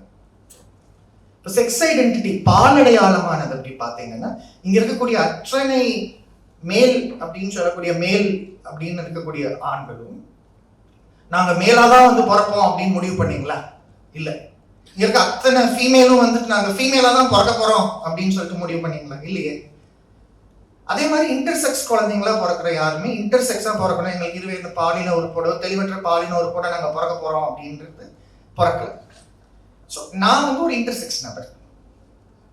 ஸோ நாங்க வந்து இன்னைக்கு வரைக்கும் சென்சஸ்ல கூட கிடையாது. நாங்க வந்து இன்னைக்கு வரைக்கும் சென்சஸ்ல கிடையாது. செக்ஸ் ஐடென்டிட்டி வேற, ஜெண்டர் ஐடென்டிட்டி வேற. இப்போ ரோட்ல இருக்க ஒரு நாய்க்குட்டி, நீங்க நாய் சூப்பரா இருக்கு, அழகா இருக்குப்பா, போய் தூக்குறீங்க, நாய்க்குட்டி நல்லா இருக்கே, அடுத்து வந்து இது ஆம்பளை நாயா பொட்டை நாயா அப்படின்னு பார்ப்பாங்க. ஒரு பாட்டி வந்து கீரை வச்சுருக்கோம், ஏன் தம்பி அது பொட்டை நாய் தூக்காதரா, அது நிறைய பேர் குட்டி போட்டுரும், வேண்டாம் வேண்டாம் வேண்டாம். அந்த அம்மா ஒரு பொங்கலை அது வந்து பொட்டை நாய் தூக்காத அப்படின்னு, ஏன் குட்டி போட்டுருமா வந்துட்டு, அப்படி குட்டி போட்டுரும் அப்படின்றது ஒரு பக்கம் இருந்தாலும் நம்ம உசிலம்பட்டியில நம்ம வந்து இங்க தெப்பக்குளத்துல வந்து மாரியம்மனை கும்பிடுறோம், அம்மா ஆத்தா தாயி அப்படின்னு. இந்த ஊர்ல ஒரு 8 மாசத்துக்கு முன்னாடி பாத்தீங்கன்னா சொந்த மாமியார் வந்து தன்னோட மருமக வந்து பெண் குழந்தை பத்துட்டான்னு சொல்லிட்டு உயிரோட போய் உசிலம்பட்டியில புதைச்சு வச்சுட்டு வந்துச்சு. அந்த ஊர்ல தான் வந்து எக்கச்சக்கமா வந்து கள்ளிப்பால் கொடுத்து கொண்டதெல்லாம் பாரதி ராஜா படமாலாம் எடுத்திருக்கிறாரு. அப்போ அம்மனை கும்பிடுறோம் ஒரு பக்கம், இன்னைக்கு இத்தனை பொண்ணுங்க இருக்கீங்கன்னா வந்து PNDT ஆக்ட், ப்ரீநேட்டல் ஸ்கேனிங்ல வந்துட்டு உங்களுக்கு வந்துட்டு ஒரு பெண்ணின் வயிற்றில் இருக்கக்கூடிய சிசுவை வந்து ஆனா பெண்ணான்னு வந்து சொல்லலாமா வெளியில? அதுக்கு 25 வருஷம் போராட்டம் நடந்தது. அப்படிப்பட்ட அந்த சட்டம் வர்றது சாதாரணமா வரல, டாக்டர்ஸே எதிர்த்து நின்னாங்க. ஏன்? அவங்க லேபுக்கு எல்லாம் வேலை போயிடுச்சு. நிறைய மருத்துவத்துறை சார்ந்து வரக்கூடிய எக்கச்சக்க மக்கள் இந்த சட்டத்தை எதிர்த்து நின்னாங்க. பல லேபுகளை போட்டுனாங்க. இன்னைக்கு வந்து அந்த ஸ்கேனிங் மிஷின் எந்த இடத்துல வச்சிருக்கு, உள்ள எந்த பொண்ணு வந்துட்டு போறா, அவளோட ஐடி என்னது, உள்ள என்ன பேசுறீங்க, எல்லாமே கேமரால ரெக்கார்ட் ஆகணும். அப்போ ஒரு பொன் குழந்தை பிறக்கணும்னா இவ்வளவு சட்டத்திட்டங்கள் தேவை. ஆம்பளை குழந்தைக்கு இதெல்லாம் தேவை கிடையாது. அப்போ செக்ஸ் ஐடென்டிட்டியில ஃபர்ஸ்ட் வல்னரபிளா நமக்கு வரது யாரு? ஃபீமேல். அவங்களோட ஜெனடிக்ஸ் வேற, ஆம்பளைங்களோட ஜெனடிக்ஸ் வேற. பெண்கள் வந்து பருவம் அடைகிறாங்களோ இல்லையோ, அவங்க கல்யாணம் ஆகுதோ இல்லையோ, குழந்தை பெற்றுக்க முடியுதோ இல்லையோ, முடி வச்சிருக்காங்களோ இல்லையோ, மீசம் முளைக்குதோ இல்லையோ, பெண்கள் ஃபீமேல் அப்படின்ற ஒரு அடையாளத்தில் பிறகுறாங்கன்னா அவங்க ஃபீமேல் தான். மீனாட்சி அம்மன் சொல்றோம், பெருசா அப்படியே வந்து தடாதகை நாட்டியார் பாண்டியன் அவங்க பேரு. மும்முலையோட 3 தனம் அப்படின்னு சொல்றோம். அம்மாக்கு வந்து 3 தனம் இருந்ததா வந்துட்டு ஆம்பளை மாதிரி வாழ்ந்தாங்க. ஆம்பளைன்னா ஆம்பளைன்னு சொல்ல வீரமா வாழ்ந்த பெண் அப்படின்னு சொல்றோம். அப்படிப்பட்ட ஒரு வீரத்தோடையும் இதோடையும் வாழ்ந்த பெண். இன்னைக்கு அதனாலதான் வந்து அம்மா தான் ஃபர்ஸ்ட் கும்பிடுவோம். அடுத்தான் சுந்தரேஸ்வரருக்கு பூஜை எல்லாம் நடக்கும் பாத்தீங்கன்னா கூட மீனாட்சி அம்மன் கோயில்ல வந்துட்டு. அப்படிப்பட்ட ஒரு மதுரையில பாத்தீங்கன்னா இவ்வளவு பெண் சிசுவதை, இவ்வளவு விஷயங்கள்லாம் இருந்தது. இன்னைக்கு நீங்க வந்து படிக்கிறீங்கன்னா அந்த சட்டம் காரணம், இல்லைன்னா இங்க முழுக்க ஆம்பளை பசங்க மட்டும் தான் இருந்திருப்பாங்க. இந்த சட்டம் வர்றதுக்கு என்னது காரணம்? முக்கியமானதுன்னா 100 ஆண்களுக்கு 95 பெண்கள் தேவை. 25 வருஷம் முன்னாடி 100 ஆண்களுக்கு வந்து பல கிராமங்கள்ல வந்து 60 பெண்கள், 30 பெண்கள் கூட கிடையாது. அப்போ செக்ஸ் ஐடென்டிட்டின்றது தான் நம்ம சென்சஸ்ல வந்து எடுக்கிறோம். நம்மளுடைய சட்ட சாசனமானது, நம்மளுடைய அரசியல் சட்ட சாசனமானது பாபா சாஹேப் அம்பேத்கர்னால வந்து உருவாக்கப்பட்டது. அவரோட சேர்ந்து பல பெண்களும் அதுல வேலையாற்றுறாங்க. கிட்டத்தட்ட 8 பெண்கள் அதுல வந்து தன்னுடைய பணியை கொடுத்துருக்காங்க. அவங்க இல்லைன்னா அந்த கான்ஸ்டிடியூஷனானது ஃபீமேல் அப்படின்ற ஒருத்தருக்கு அந்த ஒரு இன்க்ளூசிவ்னஸ் கூட இல்லாம ஒரு கான்ஸ்டிடியூஷனா இருந்திருக்கும். ஆனா இன்னைக்கு அந்த சட்ட சாசனமானது உலகத்திலேயே ரொம்ப பெரிய இன்க்ளூசிவ் அப்படின்னு சொல்லக்கூடிய எல்லாரையுமே, காடு, மரம், மிருகங்கள் எல்லாத்தையுமே, அதாவது ஒரு ரோட்ல இருக்க ஒரு தெருநாய் இருக்கு இல்லையா, அதுக்கு வந்து கருத்தடை பண்றது கூட நம்ம ஊர்ல வந்துட்டு ஒரு சட்டம் இருக்கு. அந்த கருத்தடை பண்றது ஆபரேஷன் மூலியமா அந்த நாய் செத்து போச்சுன்னா கேஸ் போட்டு அந்த டாக்டரை உள்ள தள்ள முடியும், இல்ல அவரோட லைசன்ஸை கேன்சல் பண்ண முடியும். ஆனா இன்டர்செக்ஸ் குழந்தைங்களா பிறக்கிறவங்களுக்கான எந்த சட்ட திட்டங்களோ, அவங்களை கொல்றவங்களுக்கோ இல்ல அந்த மாதிரி பிறக்கிற குழந்தைங்களுக்கான ஒரு சட்டம் கூட எங்கேயுமே இல்லை. அப்படிப்பட்ட குழந்தைங்களை ஃபர்ஸ்ட் அங்கீகரிக்கணும். இருவேறு பாலின உறுப்போட பிறக்கக்கூடிய குழந்தைங்க, அந்த பால் உறுப்புகளோட பிறக்கக்கூடிய குழந்தைங்களை வந்துட்டு அங்கீகரிக்கணும். அவங்களுக்கான ஒரு சட்டம் கொண்டு வரணும். தமிழ்நாட்டில் தான் 2019 வந்து மெட்ராஸ் ஹைகோர்ட்ல இருந்து ஒரு ஜட்ஜ்மெண்ட் மூலியமா நம்ம வந்து ஒரு அரசாணை, நான் தான் அந்த அரசாணையை வந்து எழுதுறேன், கவர்மெண்ட் ஆர்டரை நான் தான் கொண்டுட்டு வரேன். எங்களை போல பிறக்கிற குழந்தைங்களை வந்துட்டு பிறந்த உடனே ஆண் பெண் மாதிரி மாற்ற வேணாம். நாங்க வளர்ந்து 18-19 வயசாகும்போது எங்களுக்கு மாத்திக்கணும்னா மாத்திக்கிறோம். இப்போ மேல்னா வந்துட்டு XY குரோமோசோம்னு சொல்றோம், ஃபீமேல்னா XX குரோமோசோம்னு சொல்றோம். இன்டர்செக்ஸ் நபர்களுக்கு பாத்தீங்கன்னா XXX, XYX அந்த மாதிரி கிட்டத்தட்ட 14 வகையான குரோமோசோம் பேட்டர்ன்ஸ் வந்து மாறுபடுது. இவங்க வந்து மாற்று பாலினத்தோட டிரான்ஜெண்டர் பர்சன்ஸ் கிடையாது. டிரான்ஜெண்டர்ன்றது ஜெண்டர் ஐடென்டிட்டி, இன்டர்செக்ஸ்ன்றது செக்ஸ் கேரக்டரிஸ்டிக்ஸ், ஒரு பால் அடையாளம். பாலினம் அப்படின்னு பாத்தீங்கன்னா நமக்கு தெரிஞ்சது மேன், உமன், டிரான்ஜெண்டர் அப்படின்னு டிரான்ஜெண்டர் பர்சன்ஸ்னு சொல்றோம். இதுல வந்து டிரான்ஸ் உமன், டிரான்ஸ் மென் இருக்காங்க. இதுல நான் வந்து இந்த ரோட்ல இருக்க ஒரு நாய்க்குட்டியை பத்தி கதை சொன்னேன். ரோட்ல இருக்க நாய்க்குட்டி நீங்க தூக்குறீங்கன்னா, கையில தூக்குறீங்கன்னா, நீங்க வந்து மேல் டாக் இல்ல ஃபீமேல் டாக் இல்ல மேல் பப்பி ஃபீமேல் பப்பின்னு தான் சொல்வீங்க. அத மேன் பப்பி உமன் பப்பின்னு சொல்ல மாட்டோம் இல்லையா? ஏன்னா மிருகங்களுக்கு வந்துட்டு நான் ஆம்பளடா, எனக்கு மீசை இருக்கணும்டா, ஏன்னா அந்த பிங்க் கலர்லாம் போட மாட்டேன், நாங்க யானை கூட்டம், எங்களுக்கு ஆம்பளைங்க தான் தலைமை தாங்கணும்னு சொன்னா வந்துட்டு யானை கூட்டத்தை துரத்தி விட்டுருங்க எல்லாமே ஆம்பளை. யானை கூட்டமானது யாருனால தலைமை தாங்கப்படும்? பெண் யானைகளால்.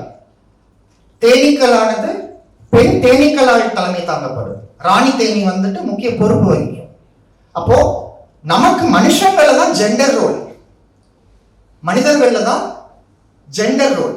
மிருகங்களுக்கு வந்துட்டு ஜெண்டர் ரோல் கிடையாது. நேச்சுரல் லா அப்படின்னு சொல்லக்கூடிய இயற்கையான லால வரக்கூடிய ஒரு செக்ஸ் கிளாசிபிகேஷன் மட்டும்தான் அவங்களுக்கு இருக்கு.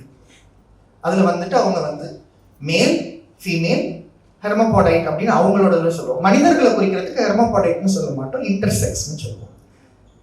இப்போ செடி கொடி தாவரங்கள் பத்தி எல்லாம் படிக்கிறீங்கன்னா ஹெர்மோபாடைட்டஸ், ஹெர்மோபாடைட், இப்போ நிறைய செடிகள் தாவரங்கள்லாம் அந்த மாதிரி தான் இருக்கும் உங்களுக்கு வந்துட்டு.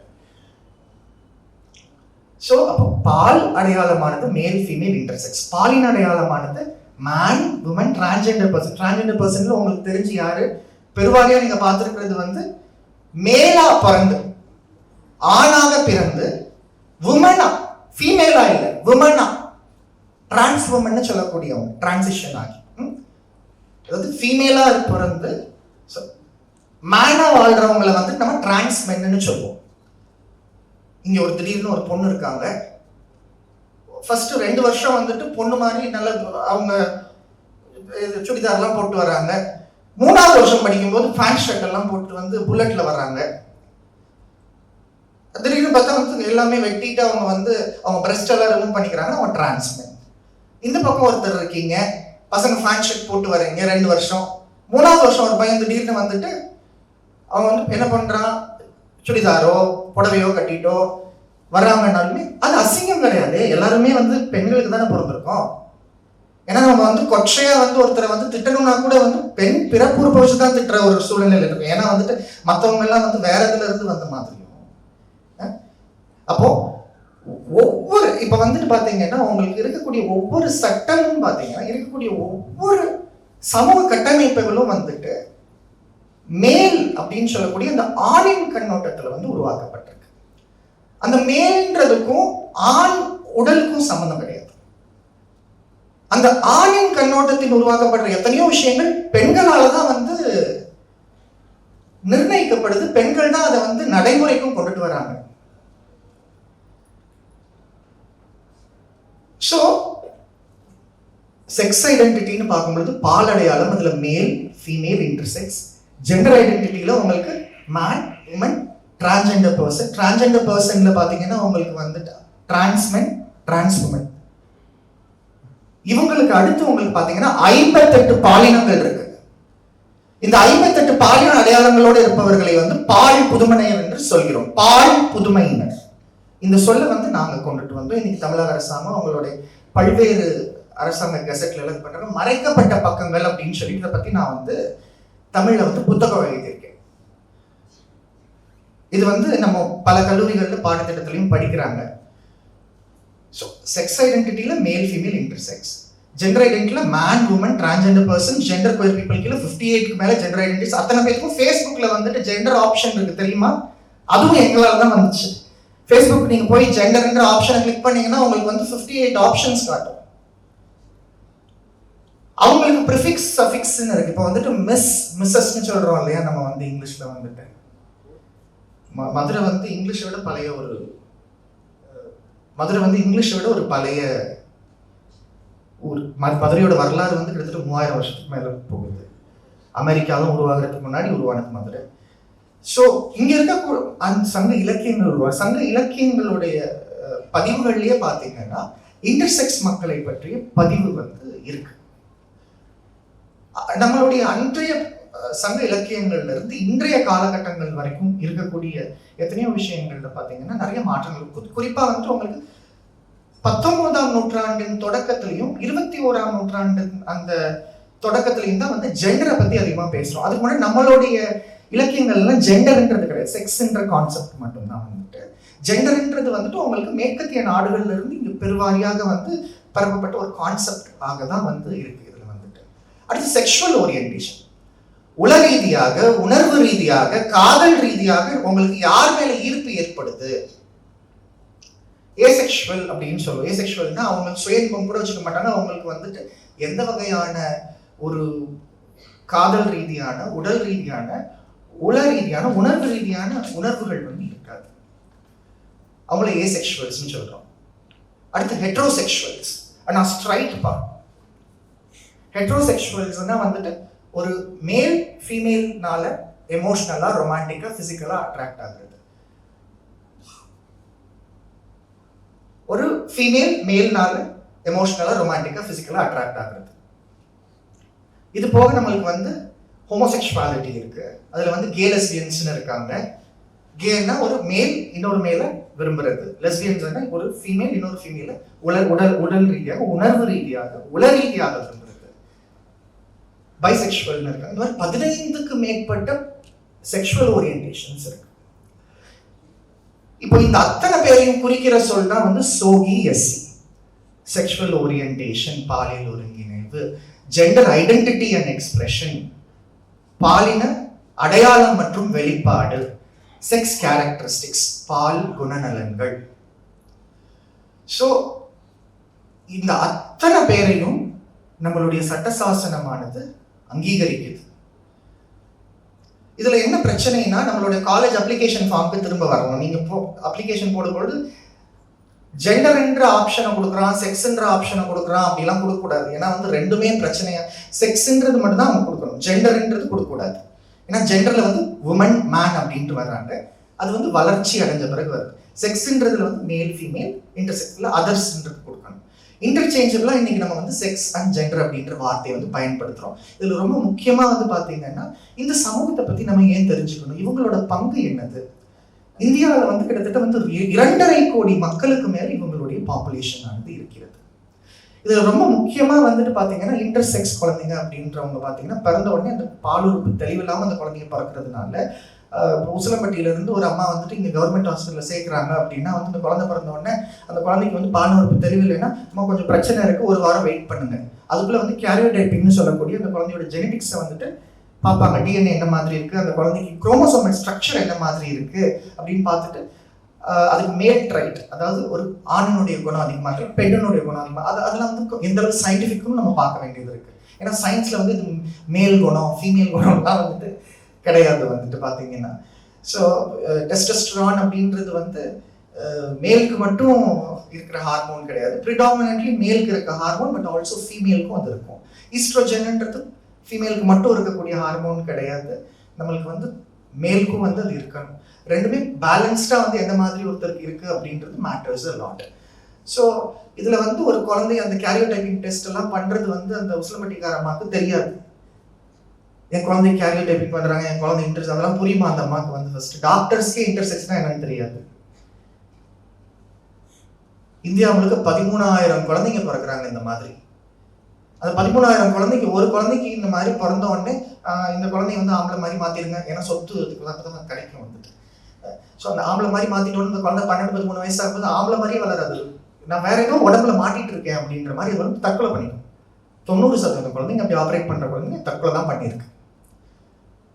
அப்போ அந்த மாதிரி குழந்தைங்களை வந்து ஆப்ரேட் எதை வச்சு நீ பண்ணுற அப்படின்னு சொல்லி தமிழ்நாட்டில் வந்து மெட்ராஸ் ஹைகோர்ட்ல இருந்து நமக்கு ஜஸ்டிஸ் ஜிஆர் சுவாமிநாதன்றவர் வந்து ஒரு தீர்ப்பு கொண்டுட்டு வராரு. அதில் வந்து இந்த மாதிரி குழந்தைங்களை வந்து நம்ம வந்து ஆப்ரேட் பண்ணக்கூடாது அப்படின்னு சொல்லிட்டு ஒரு சட்டம் கொண்டுட்டு வராங்க. இது மூலியமா உலகத்திலேயே முதல் முறையா இன்டர்செக்ஸ் குழந்தைங்களை பாதுகாக்கிறதுக்கான சட்டம் கொண்டுட்டு வந்த ஒரு ஊர், அது இந்தியாவுக்குள்ள இருக்கிற ஒரு ஊர், அது வந்து தமிழ்நாடு. அந்த சட்டம் கொண்டுட்டு வந்த உடனே அந்த இந்த மாதிரி கோர்ட்ல தீர்ப்பு கொடுக்குறாங்க. தீர்ப்பு கொடுத்த உடனே நீங்க 8 வாரத்துக்குள்ள இந்த தீர்ப்பை வந்து அமல்படுத்தணும்னு சொன்ன உடனே நாங்கள் அதுக்கு கவர்மெண்ட் ஆர்டர் வந்து ப்ரிப்பேர் பண்றோம். அந்த கவர்மெண்ட் ஆர்டர் ப்ரிப்பேர் பண்ணி அது ஆர்டர் பாஸ் ஆயிடுச்சு, ஆனால் இம்ப்ளிமெண்ட் பண்ணல. நம்ம ஊர்ல வந்துட்டு எல்லாமே பாஸ் பண்ணிடுவாங்க, எல்லாமே அப்படி பெருசா கட்டுக்கட்டாக சேர்த்து வச்சிருப்பாங்க வந்துட்டு இல்லையா.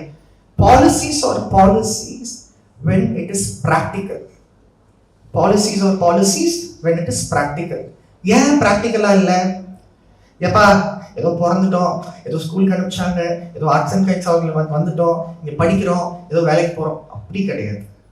இங்கேருந்து பப்ளிக் சர்வீஸ்க்கு போகிறவங்க கூட எந்த அளவுக்கு வந்துட்டு எம்பத்தின்னு சொன்னாங்க இல்லையா ஒருத்தர், இதுக்கு முன்னாடி பேசினவங்க வந்துட்டு எம்பத்தின்னா என்னது? ஏன்னா இந்த மண் பார்த்தீங்கன்னா வந்து வாடிய பயிரை கண்ட போதெல்லாம் வாடினேன் அப்படின்னு ஒருத்தர். இன்னொருத்தர் என்ன சொல்றாரு? தனி மனிதனுக்கு உணவில்லைன்னு ஜெகத்தினை அழித்திடுவோம் அப்படின்னு சொல்லிட்டு. அப்படிலாம் சொன்னவங்க இருக்கிற இந்த ஊர்ல வந்துட்டு ஒவ்வொரு 8 நிமிஷத்துக்கும் ஒரு குழந்தை வந்து தொலைஞ்சு போகுது. அந்த ஒவ்வொரு 8 நிமிஷத்துக்கும் தொலைஞ்சு போற ஒரு குழந்தை எவ்வளவு, எத்தனை 8 நிமிஷம் இருக்கு, ஒரு வருஷத்துக்கு வந்து எத்தனை நாட்கள், அதுல எத்தனை 8 நிமிஷம், அதுல எத்தனை ஒரு குழந்தை. அப்படி தொலைஞ்சு போறதுல வந்துட்டு 40% மேல இருக்க குழந்தைங்க வந்துட்டு எங்களை மாதிரி இருக்க குழந்தைங்க. அதுல பெருவாரியானவங்க ஜெண்டர் நான் கன்ஃபர்மிங்னு சொல்லக்கூடிய குழந்தைங்க. ஜெண்டர் நான் கன்ஃபர்மிங்னா வந்துட்டு உங்களுக்கு வந்து தன்னுடைய பாலின அடையாளத்தை பற்றி தெளிவில்லாத ஒரு குழந்தை. அந்த குழந்தை என்ன தப்பு பண்ணுச்சு? ஆம்பளை பையன் மாதிரி இருக்கான், திடீர்னு அவனுக்கு பிடிச்ச மாதிரி உடுத்திக்கிறான், அவனோட குரல்ல மாற்றங்கள் ஏற்படுது, உடல் அமைப்புல மாற்றங்கள் ஏற்படுது. பெண் மாதிரி இருக்காங்க, திடீர்னு வந்துட்டு அவங்க வந்து அவங்களுடைய குரல், நடையுடைய பாவனைகள் எல்லாத்தையும் மாற்றம் ஏற்படுது. இது ஒரு தப்பா? ஆமா, இது கௌரவம் சார்ந்த விஷயம். ஏன்னா வந்துட்டு சென்னையில வந்து ஒரு பர்சன், அந்த பையன் காலேஜ் பையன், அவன் வந்து ஒரு குழந்தைய ரேப் பண்ணிட்டான்னு சொல்லிட்டு அவனுக்கு தண்டனை கொடுத்துருந்தாங்க. அந்த ரேப் பண்ண பையனுக்கு அந்த ரேபிஸ்ட் வந்துட்டு பெயில் எடுக்கிறதுக்கு அவங்க அப்பா வந்து கோர்ட்டுக்கு வர்றாரு. நம்ம ஊர்ல ஒருத்தன் மும்பைல இந்த இதுல எல்லாம் பிரச்சனையில மாட்டினா அந்த ஒரு டெரரிஸ்ட்னு அக்யூஸ்ட் ஆயிருக்கிற ஒரு பர்சன், அவனை பெயில் எடுக்கிறதுக்கு அவங்க அப்பா வர்றாரு. அப்ப என் புள்ள வந்து டெரரிஸ்டா இருந்தா பரவாயில்ல, ரேபிஸ்டா இருந்தா பரவாயில்ல, திருடனா இருந்தா பரவாயில்ல, என் புள்ள வந்துட்டு இன்டர்செக்ஸ் பர்சனா இருக்கக்கூடாது, டிரான்ஸ்ஜெண்டர் பர்சனா இருக்கக்கூடாது. அப்படி அப்பா அம்மா இருக்கனாலதான் 100% எங்க சமூகத்துல இருக்கிறவங்க ரோட்ல இருக்காங்க. வீட்டை விட்டு 13-14 வயசுல ஓடி வந்துட்ட உடனே எங்களோட கம்யூனிட்டி இருக்கிற இடம் பேர் வந்து ஜமாத், கரானா, ஹவேலி, தயார்னு 4 பேர் சொல்லுவோம். இந்த 4த்துல வந்துட்டு எங்களுக்கு தலைமை பொறுப்புல இருக்கிறவங்களுக்கு வந்து பாத்தீங்கன்னா நாங்க வந்து குறைஞ்சபட்சம் வந்து 2 to 3 லட்சம் ரூபாய் வந்து வீட்டை விட்டு வெளியில வந்த உடனே அந்த 13-14 வயசு குழந்தை வந்துட்டு ரோட்ல வந்துட்டு வாய்வழி புணர்ச்சிக்கு 500 ரூபாய், ஆசன வாய் புணர்ச்சிக்கு 1000 ரூபாய். ஹைவேஸ்ல நின்று ஒரு பொண்ணு மாதிரி நின்று அந்த குழந்தை சம்பாரிச்சு ஒரு வருஷத்துல அந்த பணத்தை 3 லட்சம் ரூபாய் கொடுக்கணும். கொடுத்துட்ட உடனே அந்த குழந்தைய ஆப்ரேஷன் பண்ண அனுப்புவாங்க. அந்த ஆப்ரேஷனுக்கு எத்திக்கலா ICMR கிட்ட கைட்லைன்ஸ் இருக்கா? அந்த ஆப்ரேஷனுக்கு திருநாயை ஆப்ரேட் பண்றது கூட வந்துட்டு சர்ஜரிக்கு கைட்லைன்ஸ் இருக்கே. ஆனா இந்த மாதிரி இருக்கிறவங்களை ஆப்ரேட் பண்றது கைட்லைன்ஸ் இருக்கா? இல்ல. அதுக்கு உருவாக்கிட்டு இருக்கோம் இப்போ உட்காந்து. ஸோ இப்போ இந்த ஆப்ரேஷன் பண்ணிட்டு வந்த குழந்தை வந்து ஆப்ரேஷன் முடிஞ்சிட்ட உடனே பார்த்தீங்கன்னா ஒரு வருஷம் ஆகும் புண்ணாடுறதுக்கு. அது 2 லேபர் பெயின், 2 பிரசவ வலிக்கு அது சமமா இருக்கும் அந்த வேதனை வந்துட்டு. அந்த காலை ஒட்டி வச்சு கூட அவங்க படுக்க முடியாது. ஏன்னா அவங்களோட பிறப்புறுப்பு ஒட்டிடக்கூடாது வந்துட்டு. அதனால வந்து யூரின் போறது கூட அவங்களுக்கு ரொம்ப கஷ்டமான விஷயமா இருக்கும். காலையில 8 மணிக்கு ஆரம்பிச்சு நைட்டு 10 மணி வரைக்கும் அந்த புண்ணெல்லாம் ஆறிட்ட உடனே அவங்களை வந்து பிராத்தல்ல இன்வால்வ் பண்ணுவாங்க. அதாவது ப்ராஸ்டிடியூஷன்ல வந்து இன்வால்வ் பண்ணுவாங்க. 13, 14, 15 வயசுல நீங்க என்ன பண்ணீங்க? சாப்பிட்டையாடா டிஃபன் பாக்ஸ்ல வச்சத, எங்கடா விளையாட போயிட்டு வந்தேன்னு கேட்கறதுக்கு உங்களுக்கு ஒரு அப்பா அம்மா இருந்தா நீங்களாம் கொடுத்து வச்சவங்க. ஏன்னா அப்படி எங்கள்ல பல பேருக்கு இல்லாததுனால இன்னைக்கு எங்க இருக்காங்க? ஏன்பா இவங்க பிச்சை எடுக்கிறாங்க, ஏன்பா அப்படி கை தட்டுறாங்க, ஏன் அப்படி அசிங்கமா பேசுறாங்க? ஏன்னா 13, 14 வயசுல நீங்க ஸ்கூலுக்கு போனீங்க. 13, 14 வயசுல இவங்க ரோட்ல நின்று 500 ரூபாய்க்கு தன்னோட உடம்பை வித்துக்கிட்டு இருந்தாங்க. எதுக்கு? வீட்டுல ஏத்துக்கல, அதனால இந்த கூட்டத்துல வாழணும்னா இதெல்லாம் அவங்க சொல்றதெல்லாம் செஞ்சுதான் ஆகணும் அப்படின்னு. ஸோ இந்த ஜமாத் சிஸ்டத்தை எதிர்த்து, இந்த கரானா ஹவேலி தயார் சிஸ்டத்தை எதிர்த்து நாங்க வந்து மாற்று பாலினத்தவர் உரிமைகள் பாதுகாப்பு சட்டம் 2019 சொல்லிட்டு சுதந்திர இந்தியாவில் இந்த மக்களை அரவணைக்கிறதுக்காகவும் அங்கீகரிக்கிறதுக்காகவும் முதல் சட்டமானது 8 வருட போராட்டத்துல வந்து நாங்க கொண்டு வந்தோம். அதுல ஒரு முக்கிய பங்கு என்னோட பங்கு. இந்த சட்டம் கொண்டுட்டு வந்து இந்த சட்டத்தை முதல் முறையா நாங்க வந்து எங்க வந்து இம்ப்ளிமெண்ட் பண்றோம். உசிலம்பட்டியில 8 வருஷம் வந்து ஒரு திருநங்கை ஊர்வசின்றவங்களுக்கு வந்து சொத்து கிடைக்கல. ஏன்? நீ வந்து ஃபேண்ட் சட்டை போட்டு வந்தா உனக்கு வந்து நான் சொத்து கொடுப்பேன், இல்லைன்னா கொடுக்க மாட்டேன். அவங்க அப்பா சொல்றாங்க. அண்ணன் வந்துட்டு ஓடிடு.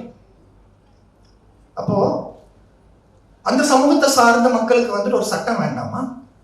நான் டிஸ்ட்ரிக்ட் கலெக்டர்கிட்ட சொல்றேன், as a district magistrate you have the power to invoke certain laws. And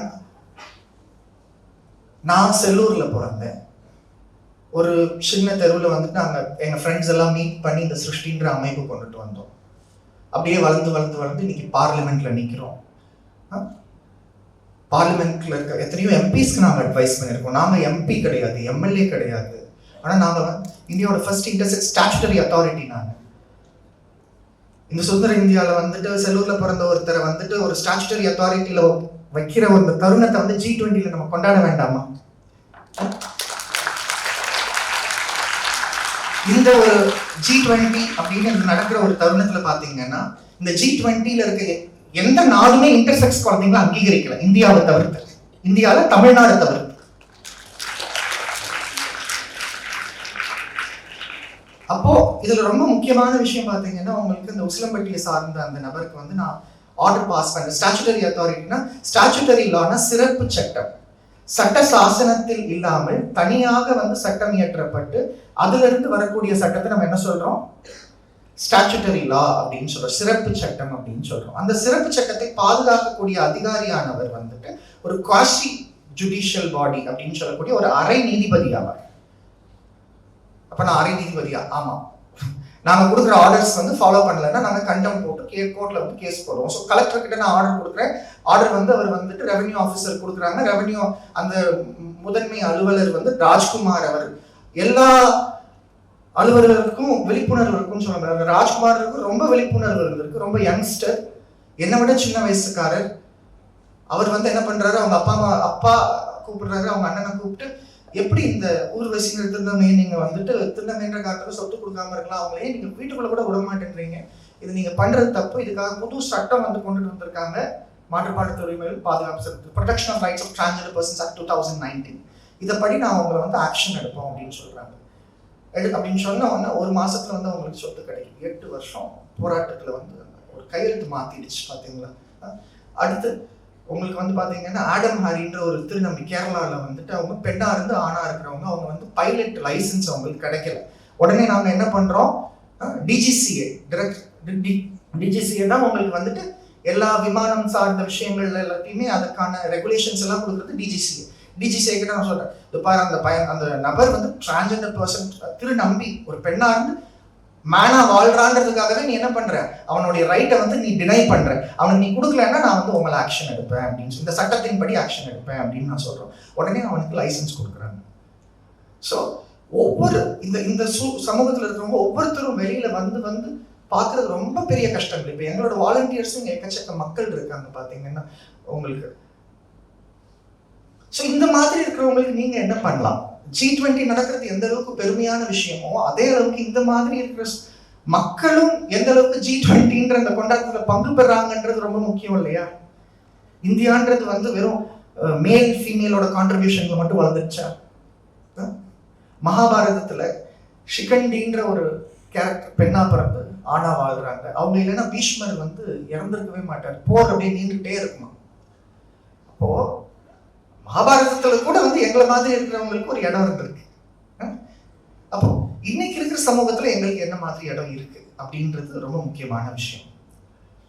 அதுல உங்க பக்கத்துல இருக்கிறவங்க அவங்க எங்களை மாதிரி இருந்தாங்கன்னா அவங்களோட கஷ்டத்தை உங்க கஷ்டமா உணருங்க. உங்க பக்கத்துல இருக்கிறவங்க, அதாவது உங்களுக்கு நல்ல கை காலு எல்லாம் இருக்கு, பேச முடியுது, காது கேட்குது எல்லாம் இருக்குன்னா உங்களுக்கு இருக்க உலகம் வேற. நீங்க பிறந்த பிறப்பு, வளர்ந்த வளர்ப்பு, சேர்ந்த சேர்க்கை, அமைந்த சூழ்நிலை, கிடைத்த அனுபவமானது ஒவ்வொருத்தருக்கும் ஒவ்வொரு விதம் இல்லையா? அப்போ உங்களுடைய உலகம் வேறு, பிறருடைய உலகம் வேறு. உங்களுடைய உலகத்தை பிறரிடம் திணிக்காதீர்கள். உங்களுடைய உலகத்தின்படி இந்த உலகத்தை பார்க்காதீர்கள். அப்படி உங்களுடைய உலகத்துல இருக்கும் பொழுது உங்களுடைய கஷ்டம் மட்டும் தான் உங்களுக்கு கஷ்டமா தெரிஞ்சா கொஞ்சம் வெளியில வந்து பாருங்க. கிணத்து தவளையா இல்லாம வெளியில வந்து பார்க்கும் பொழுது உங்களுக்கு கிணத்தவலைன்னா கிணறு மட்டும்தான் உலகம், கிணத்தை விட பெருசா வேற எதுவுமே இல்லைன்னு நினைச்சிட்டு இருக்குமா. வெளியில வந்து பார்க்கும்போது உலகம் எவ்வளவு பெருசு அப்படின்னு தெரியும். இங்க வர வரைக்கும் உங்களுக்கு 58 மேல ஜெண்டர் இருக்குன்னு தெரியுமா? 58 ஜெண்டரா அப்படின்னு. ஸோ நான் வந்து இதுல சுருக்கமா நிறைய விஷயங்களை நான் முடிச்சிருக்கேன். இதுல வந்து ரொம்ப முக்கியமான விஷயம் பார்த்தீங்கன்னா, உங்களுக்கு பக்கத்துல இருக்கிற நபரை நீங்க என்ன மாதிரி நடத்துறீங்க. வள்ளலார் சொன்னாங்க இல்லையா, ஏற்கனவே சொன்னேன், வாடிய பயிரை கண்டு போது. ஒரு பயிர் வாடினதை ஒரு மனுஷன் எதுக்கு வந்து வாடினதா பார்க்கறான்? ஒரு தனி மனுஷனுக்கு சாப்பாடு இல்லை, உலகத்தையும் அழிச்சுடுன்னு பாரதியார் ஏன் சொல்றாரு? ஏன்னா மற்றவன் கஷ்டத்தை புரிஞ்சுக்க முடியாதவன் வந்துட்டு சிறந்த மனுஷன் கிடையாது. அவனால சமூகத்துக்கு பிரயோஜனமா ஒண்ணுமே கொடுக்க முடியாது. அப்படிப்பட்டவங்க தான் இன்னைக்கு நிறைய பேர் மற்றவங்களோட கஷ்டத்தை தான் கஷ்டமா உணராதவங்க தான் இன்னைக்கு எதுல இருக்காங்க? அரியணையில உட்காந்துட்டு, ஆட்சி பீடத்துல உட்காந்துட்டு, நிறைய விஷயங்கள்ல உட்கார்ந்து இருக்காங்க. நம்ம பார்க்குற எல்லா நிர்வாகங்கள் சார்ந்து இருக்கக்கூடிய நிறைய விதத்துல அதுல எத்தனையோ அதிகாரிகளுடைய ஒரு கையெழுத்து எத்தனையோ பேரோட தலையெழுத்தை மாற்றுற விஷயம். அப்போ இங்க இருக்கக்கூடிய எத்தனையோ பேர் நாளைக்கு வந்து எவ்வளோ பெரிய நபர்களா வேணாலும் மாறலாம். ஆனா அதற்கு வந்து உங்களுடைய பார்வை எந்த அளவு விரிவடையுதுன்றது ரொம்ப முக்கியம். இப்ப விரிவடையக்கூடிய பார்வை இருக்கணும்னா ஒரு உடல் தாங்கி ஒரு மனிதரானவர், ஒரு மனிதன் இருக்கும்போது உடல் இருக்கு இல்லையா, உடல் வேற, அந்த உடலுக்கு வந்து பல்வேறு அடையாளங்கள் இருக்கு. அந்த உடல்ல இருக்க உயிர் வேற, உடல் வேற. நான் அப்படியே ரோட்ல நடந்து போயிட்டு இருக்கேன், ஒரு லாரி இடிக்குது, அப்படியே வந்து மேல என்ன உடம்புல இருந்து என்ன போகுது தெரியல, ஆனா போயிட்ட உடனே உடம்பு துர்நாற்றம் அடிக்க ஆரம்பிக்குது, ரத்தம் வருது, ஒரு மாதிரி துர்நாற்றம் அடிக்க. உடம்பு வேற, உயிர் வேற. அந்த உடம்புக்கும் உயிருக்கும் பல்வேறு அடையாளங்கள் நம்ம கொடுக்குறோம், பெயர் கொடுக்குறோம், ஆண் பெண் இன்டர்செக்ஸ் அப்படின்லாம் கொடுக்குறோம். அல்டிமேட்டா அது ஒரு உயிர் தானே. அப்போ அந்த அடையாளங்களை எல்லாம் நம்ம வந்து யோசிச்சு பார்க்கணும். எந்த அடையாளங்கள் பிறருடைய இன்னல்களையும் கஷ்டங்களையும் தீர்க்குதோ அது உன்னத அடையாளங்கள். எந்த அடையாளங்கள் உங்களை தாழ்த்துகிறதோ அதெல்லாம் வந்து ரொம்ப விஷத்துக்கும் கொடூரமான விஷம், அதெல்லாம் ஒதுக்கணும் நம்ம. அப்போ இன்றைக்கு இந்தியா என்ற அடையாளமானது உலகத்திற்கு ஒரு உயிர் கொடுக்கக்கூடிய ஒரு அடையாளம். ஏன் இன்றைக்கு நம்ம நாட்டில் வந்துட்டு இந்த சட்டங்கள் கொண்டுட்டு வந்திருக்கோம். இந்த protection of rights of transgender persons act கொண்டுட்டு வந்து அதை இம்ப்ளிமெண்ட் பண்றதுக்கு நம்ம ஒவ்வொரு ஸ்டேட் கவர்மெண்ட் கிட்டையும் போராடிட்டு இருக்கோம். எத்தனை இந்த G20ல வந்து சவுதி அரேபியா இருக்கு, அங்க போய் நான் அந்த சட்டம்லாம் பேச முடியுமா? துரத்தி அமைச்சிருவாங்க வந்துட்டு. ஸோ இந்த G20ல வந்து எத்தனையோ நாடுகள் இருக்கு, அதுல வந்து இன்னைக்கு எத்தனையோ மனித உரிமை சார்ந்த விஷயங்கள்ல வந்து ரொம்ப முன்னேற்றம் அடைந்த ஒரு நாடாக வந்து சட்ட ரீதியாகவாவது இருக்கிற ஒரு நாடு. தரையில மாறி இருக்கோ இல்லையோ, சட்ட ரீதியாவது நிறைய மாறி இருக்கு. அப்ப தரையில மாறுறதுக்கு இன்னும் காலம் ஆகும். அதை மாற்ற வேண்டியது உங்களுடைய பொறுப்பு. நீங்க போய் போர்க்கொடி தூக்கிட்டு போக வேணாம். உங்க பக்கத்து வீட்டுல இருக்கிறவங்க, உங்க வீட்டுல இருக்கிறவங்க, உங்க அண்ணன் தம்பியா இருக்கிறவங்க, யார் வேணாலும் அப்படி இருக்கலாம். சாந்தி அக்காவோட கதையை நாம சொல்லணும்னா, ஆசிய விளையாட்டு போட்டியில் பதக்கம் வாங்கிய முதல் தமிழச்சி 800 மீட்டர் டிஸ்டன்ஸ் வந்துட்டு 1.5 நிமிஷத்துக்குள்ள ஓடுறவங்க வந்து உடம்பு எப்படி இருக்கும்? நல்ல பூவெல்லாம் வச்சுக்கிட்டு நல்ல பால் குடத்தை தூக்கிட்டா ஓட முடியும்? 800 மீட்டர் வந்துட்டு 1.5 நிமிஷத்துல பசங்க ஓடுவாங்களா? அப்போ பிசிக்கல் டைனமிக்ஸே வேற மாதிரி இருக்கும். இன்னைக்கு வரைக்கும் அவங்க கொண்டு வந்த ரெக்கார்ட்ஸ் யாருமே பிரேக் பண்ணல. விளையாட்டு போட்டியில் ஒரு ஆணானவன் தன்னை ஆண் என்று நிரூபிக்க வேண்டிய கட்டாயம் கிடையாது. பெண் மட்டும்தான் தன்னை பெண் நிரூபிக்க வேண்டிய கட்டாயம் இருக்கு. அப்படிப்பட்ட அந்த ஒரு விளையாட்டு போட்டியில பாத்தீங்கன்னா உங்களுக்கு வந்து தோஹா ஆசிய விளையாட்டு போட்டியில சாந்தியக்கா விளையாடும் போது அவங்க வந்து பொண்ணு இல்லை அப்படின்னு சந்தேகம் இது பண்றாங்க. உடனே வந்து அவங்க வந்து செக்ஸ் வெரிஃபிகேஷன் டெஸ்ட் நடத்துறாங்க. அதுல வந்து 7 மணி நேரம் நிர்வாணமா வைக்கப்பட்டு அதுல அவ்வளவு மருத்துவர்கள், ஆம்பளை மருத்துவர்கள், இந்தியான்னு சொல்ற இந்த கண்டிஜென்ட் இதெல்லாமே காங்கிரஸ் டைப்ல உங்களுக்கு நடக்குது. இதுல வந்து உங்களுக்கு வந்து அந்த பர்டிகுலர் டாக்டர் வந்து பாத்தீங்கன்னா எல்லாரும் இது பண்றாங்க. சாந்தியக்கா திரும்ப ஊருக்கு வராங்க, கூலி வேலை பாக்குறாங்க. ஏன் சாந்தியக்கா பொண்ணு இல்லை அப்படின்னு. பொண்ணு இல்லையா? அதெல்லாம் எவ்வளோ ஒரு அந்த வேதனைகளும் அந்த வலிகளும் வந்து இன்னொரு பொண்ணு அடைஞ்சிருந்தா வாழ்க்கை கூட வாழ்ந்திருப்பாளான்னு தெரியல. திரும்ப அவங்க இந்தியாவுக்கு வரும் பொழுது அவங்கள கைவிட்டுட்டோம். ஒரு வீராங்கனை ஜெயிச்சா அப்பா அதை கூட யாரும் இன்னைக்கு பண்றது இல்லை. இன்னைக்கு இந்த பிரைம் மினிஸ்டர் தான் உங்களுக்கு என்ன பண்றாங்க? உங்களுக்கு வந்துட்டு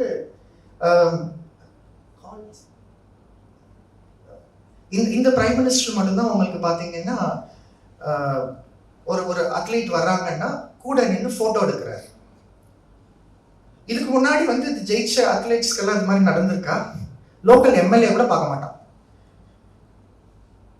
ஸோ அப்போ இவ்வளவு ஸ்கீம்ஸ், முக்கியமா வந்து இன்னைக்கு பெண்கள் வந்து விளையாட்டு துறையில அதிகமாகிறதுக்கு சாந்தியக்கா அதிகமான காரணம். ஒவ்வொரு ஒலிம்பிக்ஸ் நடக்கும் பொழுதும் சச்சின் டெண்டுல்கர் பத்தியோ உங்களுக்கு வந்துட்டு ஃபுட்பால் லெஜெண்ட்ஸ் பத்தியோலாம் அதிகமா நியூஸ்ல வராது. அட்லீஸ்ட் 100க்கு மேற்பட்ட மொழிகள்ல வந்து ஒவ்வொருத்தரும் ஒலிம்பிக்ஸ் நடக்கும்போது சாந்தியக்காவோட கேஸ் வந்து விவாதமா இன்னைக்கும் நடந்துகிட்டு தான் இருக்கு. கிட்டத்தட்ட வந்து 15 வருஷம் கழிச்சும் அது ஒரு விவாத பொருளா இருந்துகிட்டே தான் இருக்கு. அந்த செக்ஸ் வெரிஃபிகேஷன் டெஸ்டே வந்து அறிவியல் பூர்வமற்றது. எதை வச்சு இவங்களை ஆனா பெண்ணா நீ சொல்ற? அவங்க வந்து ஓடிட்டு வந்துட்ட உடனே திரும்ப அவங்க கிராமத்துக்கு போறாங்க. அவங்களுக்கு 2 தங்கச்சி, குடும்பத்தையும் முழுக்க அவங்க தான் வந்து வழி நடத்தணும். ஒரு தம்பி வேற. அவங்க எல்லாம் சின்ன குழந்தைங்க. மொத்த குடும்பத்துக்கும் அவங்க போறதான் சாப்பாடு. கடன் வாங்கி, அதாவது அவங்களுக்கு ஒரு ஃப்ரெண்டு, அந்த ஃப்ரெண்டு பொண்ணு வந்துட்டு கடன் கொடுக்குற ஒரு ஷூவை வச்சு இந்தியாவுக்காக 11 பதக்கம் வாங்கியிருக்காங்க. ஷூ வாங்கி கொடுக்க ஆள் இல்லை அவங்களுக்கு. அவங்க சாப்பாடு சாப்பிடணும்னா கல்யாண வீட்டுக்கு வந்துட்டு தட்டை தூக்கிட்டு போய் பின்னாடி வழியா வந்துட்டு சாப்பாடு வாங்கிட்டு வருவாங்க. அப்படிதாங்க இங்க பெண் அத்லெட்ஸ் வளர்ந்தாங்க. தமிழ் ஆசிய விளையாட்டு போட்ட பதக்கம் வாங்கும் போது தமிழ்ச்சியா தமிழன் அப்படி கிடையாது. தமிழன் யார் வளர்த்தாங்க வந்துட்டு இவங்கள? அவங்க அந்த டெஸ்டிஃபிகேஷன் the whole sex verification test process-ஏ வந்து அன்சைன்டிஃபிக் மாத்திர அளவுக்கு நிறைய விஷயங்களை கொண்டுட்டு வந்தாங்க. மேல் அத்லெட்ஸ்ல ரொம்ப முக்கியமான உசைன் போல்ட் மாதிரி உங்களுக்கு ரொம்ப பெரிய ஆள் யாரு? ஃபீமேல் அத்லெட்ல காஸ்ட்ரு சமானியான்றவங்க வந்துட்டு பாத்தீங்கன்னா சாந்தியக்கானால இன்ஸ்பயர் ஆனவங்க. South African athlete, world leading female athlete. அவங்க வந்துட்டு ட்ராக் அண்ட் ஃபீல்ட்ல ஓட்டத்துல இருக்கிறவங்க. 2 ஒலிம்பிக் கோல்டு மெடல் வாங்கினவங்க. அந்த சாந்தியக்காவோட ஸ்டூடெண்ட்ஸை வந்து அவங்க வந்து வாட்ஸ்அப்ல ட்ரைனிங் கொடுத்துருக்காங்க அவங்க வந்துட்டு. ஆனா அந்த வாட்ஸ்அப்ல ட்ரைனிங் கொடுக்கறதுக்கு முன்னாடி அக்கா செங்கசூலையில வேலை பார்த்துட்டு இருந்தாங்க. படம்லாம் ப்ரொடியூஸ் பண்ணாங்க, அதனால அவங்களுக்கு பணம் போல. அந்த ஒரு கஷ்டமான சூழ்நிலை கூட கிடைச்ச பரிசு தொகையை வச்சு அவங்க ட்ரெயின் பண்ண ஸ்டூடெண்ட்ஸ் எல்லாம் ட்ரெயின் ஆகி அவங்களுக்கு கவர்மெண்ட் வேலை, இவங்க செங்க சூழ்நிலை வேலை பார்த்துட்டு இருந்தாங்க. அவங்களுக்கு ஒரு பெர்மனன்ட் வேலை வாங்குறதுக்கு நாங்க சிறப்பு ஆணை பிறப்பிக்கிறதுக்கு ரொம்ப பாடுபட்டோம். அதுல நான் சொல்ற மாதிரி கவர்மெண்ட் ஆர்டர் வரணும்னு நாங்க டிசைன் பண்ணோம். அந்த கவர்மெண்ட் ஆர்டரே வந்து நாங்க டிஃபைன் பண்ணோம் என்ன மாதிரி இருக்கணும். அவங்களுக்கு பெருமைப்படுத்துற விஷயமா தான் அந்த கவர்மெண்ட் ஆர்டர். அவங்களுக்கு ஒரு அரசாங்க வேலை கொடுக்குறோம். அவங்க இந்தியாவுக்கு 11 பதக்கம் வாங்கினவங்க ஒரு அரசாங்க வேலை. அன்னைக்கு அவங்க ஓடி இருந்தாங்கன்னா இன்னைக்கு ஒலிம்பிக்ஸை மீறி ஏதாவது இருந்தால் அவங்க கண்டிப்பா அதுலயும் வந்து பெரிய ஆளா இருந்திருப்பாங்க. ஆனா பல்வேறு சதிகளின் காரணமாக இது பண்ணாங்க.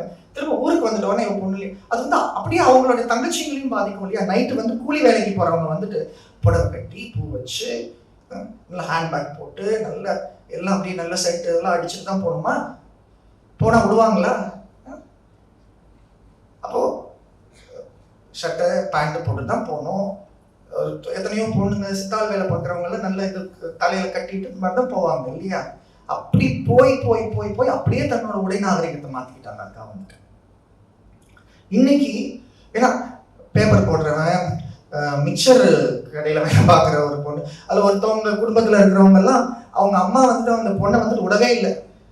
பொண்ணா கல்யாணம் பண்ணி கொடுக்கணும், அதெல்லாம் ஓடலாம் முடியாது அப்படின்னு. அது இவங்க ஓடிட்ட பிறகு எத்தனை பேர் உங்க பொண்ணை நீங்க ஓட விட்டீங்கன்னா உங்க பொண்ணை வந்துட்டு செக்ஸ் வெரிஃபிகேஷன் டெஸ்ட்ல வந்துட்டு எல்லாரும் முன்னாடி நிர்மாணமா வச்சு இந்த மாதிரிலாம் பார்ப்பாங்கன்னு சொன்னா வந்து எத்தனை பேர் வீட்டுல பொண்ணை ஓட விடுவாங்க? அந்த ஒரு சூழலை மாத்தி இன்னைக்கு பொண்ணுங்க இவ்வளவு பேர் ஓடுறாங்க. இந்தியாவுக்கு பெண் வீராங்கனைகளுக்கான எத்தனையோ சட்டங்கள் மாறி இருக்குன்னா அக்கா காரணம். அக்காவுக்கு அந்த கேஸ வந்து சிருஷ்டி மதுரை எடுத்து பார்த்துச்சு. நான் ஒருத்தர் அதுல பார்க்கல. எனக்கு எத்தனையோ வாலண்டியர்ஸ் யார் உங்களை மாதிரி எங்களுக்கு வேலை செய்ய வரவங்க படிப்பு நேரம் போக மீதி நேரத்துல எங்களுக்கு வந்து தன்னோட எங்களோட திறமை, ஒவ்வொருத்தருக்கும் ஒரு திறமை இருக்கு இல்லையா. திறமைன்றது என்னது? உங்களுக்கு நல்லா அந்த விஷயம் தெரியும், அந்த விஷயத்த உங்களால 10 பேருக்கு சொல்லிக் கொடுக்க முடியும்னா அதான் திறமை. அந்த விஷயத்த நீங்க மேம்படுத்தினீங்கன்னா உங்க வாழ்க்கை நல்லா வருவீங்க. வராத ஒரு விஷயத்த பிடிச்சிட்டு வரும்னு உட்காந்துருந்தா முயற்சி பண்றது வேற. ஆனா ஸ்கில்ஸ் இருக்கு இல்லையா. மீன்னால மரத்துல ஏறி தாவ முடியாது, குரங்குனால போய் நீச்சல் உள்ள போய் ஆழ்கடல போயிட்டு வர முடியுமா? அப்போ ஒவ்வொருத்தருக்கும் ஒரு நேச்சுரலான விஷயங்கள் இருக்கு. அப்போ உங்களுடைய கான்ட்ரிபியூஷனும் நீங்க வந்து இந்த மாதிரி எத்தனையோ வாலண்டியர் மூமெண்ட் இருக்கு. அதுல சிருஷ்டின்றது ரொம்ப முக்கியமான வாலண்டியர் மூமெண்ட். அதுல எல்லாம் நீங்க வந்து பங்கெடுக்கணும். இப்ப எங்களோட மூமெண்ட்ல வந்துட்டு நாங்க தமிழ்நாட்டுல மதுரையில ஆரம்பிச்சிருக்கோமா, எங்களோட 90% வாலண்டியர்ஸ் யாரு? North Indians. ஏன் இந்த ஊர்ல இருக்கிறவங்க இதை பத்தி ஒண்ணுமே தெரியல. உங்களுடைய அந்த ஃப்ரீ டயத்துல வந்து எங்களை மாதிரி இருக்கிற வந்து பாருங்க, அக்காவோட கிரவுண்டை வந்து பாருங்க. இல்ல எங்களுடைய ஆர்கனைசேஷன்ஸ்ல வந்து எத்தனையோ பேர் இருக்காங்க, எத்தனையோ டிவிஷன்ஸ் இருக்கு. அதுல பண்ண வேண்டிய வேலைகள் நாட்டுக்கு எக்கச்சக்கமா இருக்கு. அதுல வந்து பங்கு பெறுங்க. அது பேசிட்டு போயிட்டு கை தட்டிட்டாங்க அப்படி கிடையாது, வந்து பங்கெடுங்க. ஏன்னா இந்த G20 கொண்டாட்டத்துல உங்களுடைய பங்கெடுப்பு தான் வந்து அதை இன்னும் பெரிய கொண்டாட்டமா மாற்றும். ஸோ இதுக்கு அடுத்து இன்னும் நிறைய முக்கியமான செஷன்ஸ் இருக்கு. அதுல அக்காவை பத்தி நான் பேசினேன். அதுல அக்காவுக்கான ஒரு அங்கீகாரமானது இன்னைக்கு முழுசா கிடைக்கல, ஆனா அது கிடைக்கும். பிளஸ் அது அவங்களுக்கு கிடைக்கலனாலும் அவங்க கனவை வந்து நிறைவேற்ற முடியலனாலும் அவங்க கனவை வந்து அவங்க ட்ரை பண்ற குழந்தைங்க மூலியமா இன்னைக்கு நிறைவேற்றிட்டு இருக்காங்க எத்தனையோ பேருக்கு. ஒரு ஏஷியன் கேம்ஸ், அடுத்து ஏஷியன் கேம்ஸ் அளவுக்கு போக வேண்டிய ஒரு அத்லெட்ஸ் வந்து ட்ரை பண்ற ட்ரைனிங் செஷனை விட்டு அவங்க கூட பேசுறதுக்காக அக்கா வந்திருக்காங்க இங்க. நான் அக்கான்னு தான் கூப்பிடுவேன், எனக்கு அவங்க அக்கா, நான் அவங்களுக்கு தம்பி.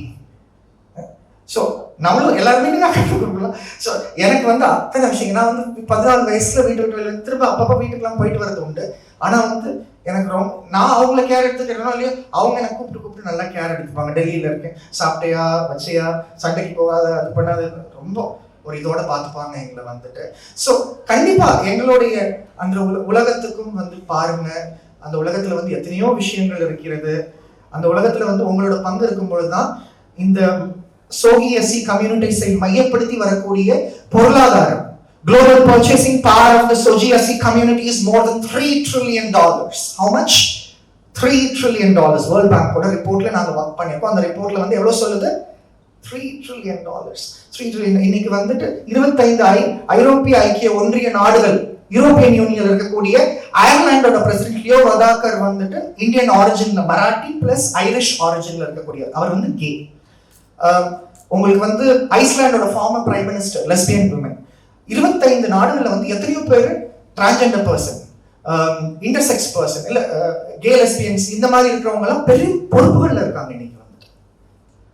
இன்னைக்கு நம்ம we are celebrating G20 with Draupadi Murmu அம்மா, ஃபர்ஸ்ட் ஃபீமேல் ட்ரைபல் பிரசிடென்ட் நமக்கு வந்து. நாளைக்கு we may celebrate an intersex or transgender person பிரசிடென்டா இருக்கிறது ரொம்ப நாள் கிடையாது இல்லையா? அதான ரியல் இன்க்ளூசிவ்னஸ் இல்லையா? நம்ம கூட ஒரு ரோல 10 பேர் உட்கார்றாங்கன்னா அந்த 10 பேர்ல வந்துட்டு எத்தனை பேருக்கு நிறம் வேற மாதிரியா இருக்கு, அந்த 10 பேர்ல எத்தனை பேரால நடக்க முடியுது நடக்க முடியல, அந்த 10 பேர்ல எத்தனை பேருக்கு வேற வேற ஜெண்டர் இருக்கு, வேற வேற செக்ஷுவல் ஓரியன்டேஷன் இருக்கிறதெல்லாம் முக்கியங்க. ஏன்னா ரச சாதத்தை மட்டுமே சாப்பிட்டு வாழ்ந்துட முடியுமா? ஒருத்தருக்கு பிரியாணி பிடிக்கும், பிரியாணி மட்டுமே வாழ்க்கை ஆயிடுமா? வெறுத்துருவான் அவன் வந்துட்டு. அப்போ எல்லாமே வேணும் இல்லையா? அறுசுவை அப்படின்னு சொல்றோம். அப்போ சமூகத்துல எங்க நீங்க ஒடுக்கும் பொழுது உண்மையான வாழ்க்கையின் வானவில வந்து நீங்க அந்த நிறத்தை மறந்துடுறீங்க. நீங்க வந்துட்டு வண்ணங்கள் மாறலாம், வண்ணங்கள்ல வேற்றுமை இருக்கலாம் அப்படின்லாம் நம்ம பார்க்கிறோம். ஆனா வந்துட்டு முக்கியமா உங்களுடைய பங்கானது வந்துட்டு உங்களுடைய வீட்டில் உங்ககிட்ட இருந்து தொடங்கணும். ஸோ வாய்ப்பளித்தமைக்கு மிக்க நன்றி. ஸோ இதுக்காக நான் வந்து யங் இந்தியா ஃபவுண்டேஷனுக்கும் முக்கியமாக ஷர்மிளா ஜி, ஃபைசல் ஜி, இது ஆர்கனைஸ் பண்ண ஒவ்வொரு வாலண்டியர்ஸ்க்கும் நான் என்னுடைய நன்றிகளை பதிவு செய்து கொள்கிறேன்.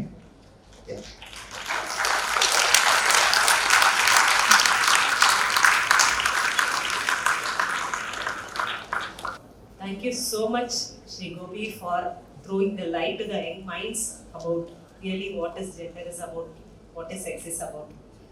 ஸோ இன்னைக்கு வந்து ஒரு எல்லாருக்குமே ஒரு புதுமையான விஷயமா இருந்துச்சா? ஆல்ரெடி நீங்க கேள்விப்பட்ட விஷயமா இதெல்லாம்? ஓகே. ஸோ இன்னைக்கு ஸ்ரீ கோபி அவர்கள் வந்து நீங்க சொன்ன விஷயங்கள் எல்லாம் ஒரே ஒரு விஷயத்தை தான் திரும்ப திரும்ப சொல்லுது. என்ன அப்படின்னா, you have to empathise. So நம்ம சுற்றி வந்து இங்கே வந்து நீங்கள் ஒரு கலர் ஃப்ளாக் பார்ப்பீங்க, 7 கலர் ஃப்ளாக். ஸோ எல்லா இடத்துலையுமே அது இருக்கு இல்லையா? ஸோ அதுதான் அவங்க முடிக்கும் போது சொன்னாங்க 7 வண்ணங்கள் அப்படின்னு சொன்னாங்க. So we are different, but we have to be treated as one. So எல்லாருமே வேறு வேறு விதமானவர்கள் தான். ஆனால் அதை வந்து பார்க்குற பார்வை, அதுக்கான எம்பத்தி, ஸோ எல்லாரையும் நம்ம ரெஸ்பெக்ட் பண்ணணும். ஸோ இன்னைக்கு வந்து ஒரு 4 மந்த்ராஸ் நீங்கள் எல்லாமே எடுத்துக்கலாம். The first one is empathize people. யாரையும் நீங்க கேலி பொருளை ஆக்கும் போது அவங்க தள்ளி வைக்கப்படுறாங்க, சில பேரை நீங்க வெறுக்கும் போது தள்ளி வைக்கப்படுகிறார்கள். ஸோ இன்னைக்கு நீங்க அவங்க கோபி அவர்கள் சொன்ன மாதிரி நீங்க ரோடு கிராஸ் பண்ணும்போது சில பேரை பார்த்து கேலி பண்றீங்க, சிரிக்கிறீங்க, இல்ல வந்து அவங்களை அவமானப்படுத்துறீங்க அப்படின்னு சொன்னா what is the reason behind this society? அந்த சொசைட்டி யாரு சொசைட்டி? நம்மளுக்கு we are all part of the society. So you all have to remember the 4 mantras. The one is empathy, the second one is respect, and the third one is include, and the fourth one is treat equally. இந்த ஒரு மனப்பான்மை இருந்துச்சு அப்படின்னு சொன்னா definitely within the family we have the clarity, and within the society how to treat others will be very much clarified. And இவங்களுக்கான போராடி அதை வந்து ஒரு சட்டமா ஏற்றி இவ்வளோ தூரம் அதுக்காக ஒர்க் பண்ணியிருக்காங்க இல்லையா? இந்த நிலை கூட வராது. போராடணும், எதுக்கு போராடணும்? எல்லாமே சரியா ட்ரீட் பண்ணா எதுக்காக போராட்டம் அப்படிங்கிற ஒரு விஷயம் வரணும். இன்னைக்கு இந்த Y20 சமிட்ல இந்த விஷயத்தை நம்ம எம்பசைஸ் பண்றோம். the next generation of youth. இன்னைக்கு நீங்க எல்லாருமே இந்த இன்ஃபர்மேஷன் நிச்சயமா எடுத்துக்கணும். everybody in the world has deserve the rights to live in their own way. So அவங்களுக்கு விருப்பப்பட்ட நல்ல வழியில் அவர்கள் வாழ்வதற்கான எல்லா உரிமையும் இருக்கு. அதற்காக இன்னைக்கு வந்து நம்ம மதுரையில இருந்து ஒரு பர்சன் இன்டர்நேஷனல் லெவல்ல, நேஷனல் லெவல்ல ரெப்ரசென்ட் பண்ணி இவங்களுக்கான ரைட்ஸ் எல்லாத்தையும் நிலைநிறுத்திக்கிட்டு இருக்காங்க. அது ஆரம்பிச்சது இந்த மதுரையில தான். பட் இங்க நம்மளுக்கே இவ்வளவு விஷயம் தெரியாம இருந்திருக்கு. இன்னைக்கு இந்த விஷயத்தை எடுத்துட்டு போறீங்க டுவர்ட்ஸ் இந்த அடுத்த தலைமுறையில இதுக்கான போராட்டங்கள், இதுக்கான விஷயங்கள் வந்து அதிகமா முன்னெடுப்பு தேவையில்லை அப்படிங்கிற நிலைமைய நீங்க தான் கொண்டு வரணும். And thank you so much Shri Gopi for coming down from Delhi. And எங்க எல்லாருக்கும் இதை பத்தின ஒரு விஷயம், அதுவும் முக்கியமா இந்த ஒரு Y20 மாநாட்டில் நீங்க சொன்ன விஷயங்கள் வந்து நிச்சயமா இது நேஷனல் லெவல்ல எடுத்துட்டு போவாங்க. முக்கியமான சில மாற்றங்கள் நடக்கும் அப்படின்னு நாங்களும் நம்புறோம். And at the same time now I would like to invite சாந்தி அக்கா. உங்களுக்கு வந்து சாந்தி சௌந்தரராஜன் மேம் அவங்களோட இன்ஸ்பைரிங் ஸ்டோரி இருக்கு. நீங்க எதிர்நீச்சல்ல அது ஒரு சுவாரஸ்யமான ஒரு படமா நீங்க பார்த்துருப்பீங்க. கடைசியில் அந்த படம் முடியும் போது பயங்கர இன்ஸ்பிரேஷனா இருக்கும். அதே நேரத்தில் அவங்களோட ஒரு சின்ன பேக்ரவுண்ட் ஆல்ரெடி அவங்க ஸ்ரீ கோபி அவர்கள் சொல்லிட்டாங்க. பட் இன்னைக்கு நீங்க பேசி பார்க்க போறீங்க. So I would love to welcome the வீர தமிழச்சி சாந்தி சௌந்தரராஜன் மேம் சார். அனைவருக்கும் மாலை வணக்கம். நம்மளுக்கு மேடை பேச்செல்லாம் வராது, அவங்க மாதிரிலாம் லெஜெண்ட் கிடையாது மேடை பேச்சில். சும்மா என்னோட ஸ்டோரியை நான் சொல்லிடுறேன். சாந்தி சௌந்தரராஜன் அப்படின்னா நிறைய பேருக்கு இங்கே தெரியாது. மோஸ்ட்லி 99% பீப்புளுக்கு தெரியாது. நம்மளுக்கு சிவகார்த்திகேயன் தெரியும், விஜய் தெரியும், அஜித் தெரியும், சினிமாவில் அடிக்கிறவங்களுக்கு தெரியும், ஸ்போர்ட்ஸ் இந்த நாட்டுக்காண்டி பெருமை சேர்க்கிறவங்கள நம்ம யாரும் ஞாபகம் வச்சுக்கிறது இல்லை. அதிகபட்சமாக போனால் டோனி, கோலி, சச்சின் அப்படி தான் ஞாபகம் வச்சுருப்போம். ஒரு 12 நாடு, அதுலேயும் அதிகபட்சமாக ஒரு 8 நாடு தான் பெரிய காம்படிஷன் கிரிக்கெட்டில். பட் நாங்கள் வந்து ஒரு 47 கண்ட்ரிஸ், காமன்வெல்த் கேம்ஸில் ஒரு 86 கண்ட்ரிஸ் கூட காம்படிஷன் பண்ணி இந்த நாட்டுக்காண்டி மெடல் வாங்கி பெருமை சேர்க்கிறோம். ஆனால் யாருமே திரும்பி கூட பார்க்குறதில்ல. ஸோ சாந்தியோட ஸ்டோரி என்ன அப்படின்னா, கோபி சொன்னாங்க, என்னோட தம்பி சொன்னார் 2 தங்கச்சி 1 தம்பின்னு. இல்லை, எனக்கு 3 தங்கச்சி 1 தம்பி. நான் பிறந்து வளர்ந்தது எல்லாமே ஒரு செங்கல் சூளையில் தான் நான் பிறந்து வளர்ந்தேன். நான் தான் எங்கள் வீட்டில் ஃபஸ்ட்டு பொண்ணு. என்னோட ஸ்போர்ட்ஸ் கேரியர் எப்போ ஸ்டார்ட் ஆகுதுன்னா 7th ஸ்டாண்டர்ட் படிக்கிறப்போ நான் ஆனுவல் ஸ்போர்ட்ஸ் மீட்டில் நான் ஓடுறேன். இந்த ஆனுவல் ஸ்போர்ட்ஸ் மீட்டில் நான் ஃபஸ்ட்டு வாங்கின ஒரு ப்ரைஸ் வந்து ஒரு சின்ன டம்ளர். அது பெரிய ஒரு ஒலிம்பிக்கில் மெடல் வாங்குற மாதிரி ஒரு ஃபீல். ஏன்னா லைஃப்பில் முதல்ல கைத்தட்டல் வாங்குறது அதான். நான் அதுக்கு முன்னாடி அது மாதிரி ஒரு கைத்தட்டல், ஒரு என்கரேஜ் எதுவுமே எனக்கு கிடைச்சதில்லை. தீபாவளிக்கு ட்ரெஸ் எடுத்தவங்களுக்கெல்லாம் 1000 ரூபா, 2000 ரூபா, 3000 அப்படி தான் நீங்கள் ட்ரெஸ் எடுப்பீங்க. எங்கள் வீட்டில் தீபாவளிக்கு மொத்த செலவே 500 ரூபா 400 ரூபா அந்த ரேஞ்சில் தான் இருக்கும்.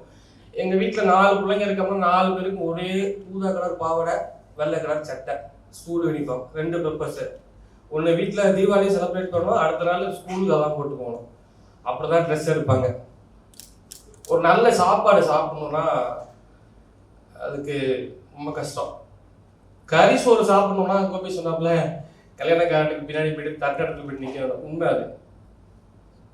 நான் அந்த கல்யாணம் நடக்கிற வீட்டில் போயிட்டு அப்படி பார்த்துட்டே இருப்பேன். ஒரு பாத்திரத்தை எடுத்துப்பேன் வீட்டிலேருந்து. எப்படா அந்த ஃபங்க்ஷன்லாம் முடிச்சுட்டு சாப்பாடெல்லாம் போட்டு மிச்சம் வச்சுருப்பானுங்க, அதை கொடுப்பானுங்க, குட்டி கொடுப்பானுன்னு வச்சுட்டு நின்றுட்டே இருப்பேன். அந்த சாப்பாடை வாங்கி தலையில் வச்சு தூக்கிட்டு என் தம்பி தங்கச்சி கொண்டு வருவேன். எங்கடா கோயிலில் சாப்பாடு போடுவானுங்கன்னு பார்த்துட்டு இருப்பேன். கோயிலில் அன்னதானம்லாம் போடுவானுங்கள, அதுதான் வாங்கிட்டு வருவேன் வீட்டுக்கு. கொண்டு வந்து என் தம்பி தங்கச்சி கொடுப்பேன். எங்கள் அம்மா அப்பா ரொம்ப கஷ்டப்பட்டாங்க. ஒரு நாள் சம்பளமே எங்கள் அம்மா அப்பாவுக்கு வெறும் 60 ரூபா தான். அதை வச்சு தான் ஃபேமிலியே நடத்தணும். இதுலேருந்து எப்படி வெளியில் வர்றதுன்னு பார்த்தேன். சரி, இந்த ஸ்போர்ட்ஸ் ஃபீல்ட் நல்லா இருக்கு அப்படின்ட்டு அந்த ஸ்போர்ட்ஸ் ஃபீல்டில் அப்படியே ட்ராவல் பண்ண ஆரம்பித்தேன். ஒவ்வொரு காம்படிஷன்லையும் மெடல் வந்துட்டே இருந்தது. ஒரு நல்ல என்னோட பிடி சார் வந்து என்னை வந்து ரொம்ப என்கரேஜ் பண்ணார். நல்லா ஒரு ப்ராக்டிஸ் கொடுக்க ஆரம்பித்தார். முதல்ல நான் ஸ்டேட் கோல்டு மெடல் வாங்குறப்போ என்னோட ஸ்கூலில் வந்து பெரிய சப்போர்ட் இருக்குது. Saint Joseph higher secondary school எங்கள் ஊரில் ஒரு ஸ்கூல் இருக்குது. அந்த ஸ்கூலில் நான் படித்தேன். என்னோட கிளாஸ் வாத்தியார் வந்து ஒரு வாட்ச் பாயிண்ட் வந்து கட்டுறாரு. என்னோட பிடி சார் வந்து எனக்கு கோல்டில், அவர் தான் முதல்ல எனக்கு காது குத்தி விட்டார். நான் 12th படிக்கிறப்ப தான் காது குத்துனேன். கோல்டில் தோடு வாங்கிட்டு வந்து எனக்கு காது குத்தி தோடு போட்டு விட்டாரு. இன்னொரு டீச்சர் வந்து வாரத்தில் ஒரு நாள் அரிசி கொடுத்து விடுவாங்க வீட்டுக்கு. அரிசி, பருப்பு, எண்ணெய் அதெல்லாம் கொடுத்து விடுவாங்க. அந்த மாதிரி பெரிய சப்போர்ட் கிடைச்சிது. அப்போ தான் நினச்சேன், நம்ம குடும்பத்தை காப்பாற்றுறதுக்காண்டே இந்த ஃபீல்டில் போய் தரணும் அப்படின்ட்டு. ஓடுறப்போ நமக்கு ஊதா பாவாடை வெள்ளச்சட்டை இருக்கிறப்ப எப்படி ஸ்போர்ட்ஸ் ட்ரெஸ் நம்மளுக்கு கிடைக்கும்? அது கிடைக்கல. அப்போது பக்கத்து வீட்டு பையன், என் ஃப்ரெண்டு ராஜேந்திரன் ஒருத்தன் தான், அவனோட ஷார்ட்ஸ் அது பர்முடாஸ் மாதிரி இங்கே பாவாடை மாதிரி இருக்குது, அதை வாங்கி போட்டுக்கிட்டு தான் ஓடினேன் காம்படிஷனில். ஸோ மேலே வெள்ளை சட்டை, கீழே காக்கி டவுசர், அதை போட்டு ஸ்டேட் லெவலில் கோல்டு மெடல் வாங்கினதுக்கப்புறம் பயங்கர சப்போர்ட். ஸ்கூலில் போனாலே ஃபஸ்ட்டு என்னைய ஸ்கூலில் சேர்ந்த உடனே கனகரேன்னு இருக்கிறதுனால நெல்சன் மண்டேலான்னு கூப்பிட்டாங்க என்னைய. அதுக்கப்புறம் பிடி உஷான்னு கூப்பிட ஆரம்பிச்சிட்டாங்க. ஸ்கூல்லே எப்போ என்ன பிடி உஷாலாம் எனக்கு பேர் அப்படி ஆயிடுச்சு. அந்த மாதிரி ஃபீல்டில் வந்து அப்படியே கொஞ்சம் கொஞ்சமாக டெவலப் ஆகி ஸ்போர்ட்ஸ் நேஷனல் லெவலில் பார்ட்டிசிபேட் பண்ண ஆரம்பித்தேன். ஃபஸ்ட்டு பஞ்சாபில் ஓடுறேன் நேஷனல் லெவல் காம்படிஷன். இங்கேருந்து போகிறப்போ எங்களுக்கு தமிழ்நாடு கவர்மெண்ட்லேருந்து தமிழ்நாடு அத்லட்டிக் அசோசியேஷன் ப்ரைவேட் பாடி அதுலேருந்து கூட்டி போகிறாங்க. பாத்ரூம் 2 பாத்ரூமுக்கு இடையில கேப் இருக்குமா அன்ரிசர்வேஷனில், அந்த கேப்பில் பேக்கெல்லாம் அடிக்க அந்த பேக் மேலே தான் படுத்துருந்தேன். எல்லாரும் ஒரு ரிசர்வேஷன் கம்பார்ட்மெண்ட் கூட கொடுக்க மாட்டாங்க, அன்ரிசர்வ்டு தான். டெல்லி வரையும், டெல்லியிலேருந்து அங்கே பஞ்சாப் வரையும் அதே மாதிரி தான். இப்படி தான் போயிட்டு காம்படிஷன் ஓடிட்டு வந்தோம். எல்லாரும் பசங்கள்லாம் வந்து கார்ட்ஸ் விளையாட்டு இருப்பாங்க, நான் பாத்ரூமில் போயிட்டு எக்ஸசைஸ் பண்ணிட்டு இருப்பேன். ஸ்குவாட்ஸு, புல்லப்ஸ், ஐனி ஆக்ஷன் எல்லாம் பண்ணிட்டு இருப்பேன். எனக்கு என்னன்னா எனக்கு மைண்ட் ஆகணும், எனக்கு என்டர்டெயின்மெண்ட் பண்ண நேரம் இல்லை. இப்போ வரையும் எனக்கு என்டர்டெயின்மெண்ட் கிடையாது. சகோதரிங்க ஒருத்தங்க ரொம்ப நேரம் மொபைல்லே இருக்காங்க.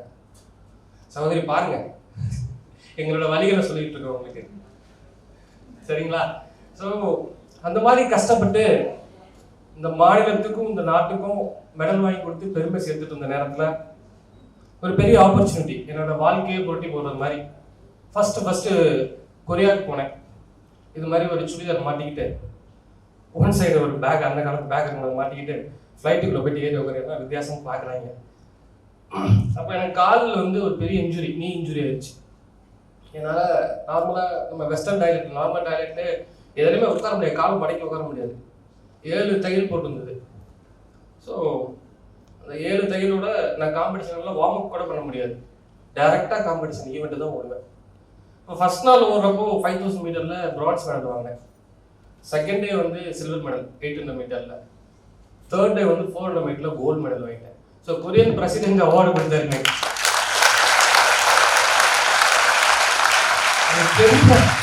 பெரிய சந்தோஷம். அதுக்கப்புறம் அதை ஸ்டாப் பண்ண முடியல என்னால், என்னோட எமோஷனை வந்து ஸ்டாப் பண்ண முடியல. இதில் எண்டு எங்கே இருக்கு பார்த்துடணும் அப்படின்னு முடிவு பண்ணேன். இதுக்காண்டி எதை வேணாலும் இழக்கலாம் லைஃப்பில் அப்படின்ட்டு ஒரு முடிவுக்கு வந்து ஓட ஆரம்பித்தேன். அப்படியே national record break, south Asian games record break, Asian games first silver medal எல்லாம் அப்படி வாங்கிட்டு இருந்தேன். 11 இன்டர்நேஷனல் நேஷனல் மெடல் வாங்கினேன். லாஸ்ட்டாக வந்து மெடல் வாங்குறப்போ தான் 2006 ஏசியன் கேம்ஸில் மெடல் வாங்குறப்போ தான் கோபி சொன்னது மாதிரி அந்த ஜெண்டர் வெரிஃபிகேஷன் டெஸ்ட் அப்படின்ட்டு வாழ்க்கையில் மறக்க முடியாத ஒரு அனுபவம். அப்படி நிர்வாணமாக நிற்க வச்சு டெஸ்ட் பண்ணிட்டே இருந்தாங்க. அதெல்லாம் மரணத்தை விட கொடுமையான ஒரு வலி அது. லைஃப்பில் கடைசி மூச்சு இருக்க வரைக்கும் மறக்க முடியாது அந்த வலியும் வேதனையும். அந்த மாதிரி ஒரு வலியை அனுபவிச்சேன். சரி அப்படின்ட்டு அங்கேருந்து வந்தால் இந்தியாவுக்கு வந்துட்டேன், நான் வீட்டுக்கு வந்துட்டேன். சமுதாயத்தில் பயங்கரமான வரவேற்பு. ஸ்கூல் படிக்கிறதுலேருந்தே சில பிரச்சனைகள் இருந்தது எனக்கு. ஸ்கூல் படிக்கும் போதே என்னோட சீனியர்ஸ் எல்லாம் என்னை ரொம்ப ராகிங் பண்ணுவானுங்க. நெகட்டிவ் ப்ளஸ் அப்படிமா, ஒருத்தர் டபுள்ஸ் அப்படிமா,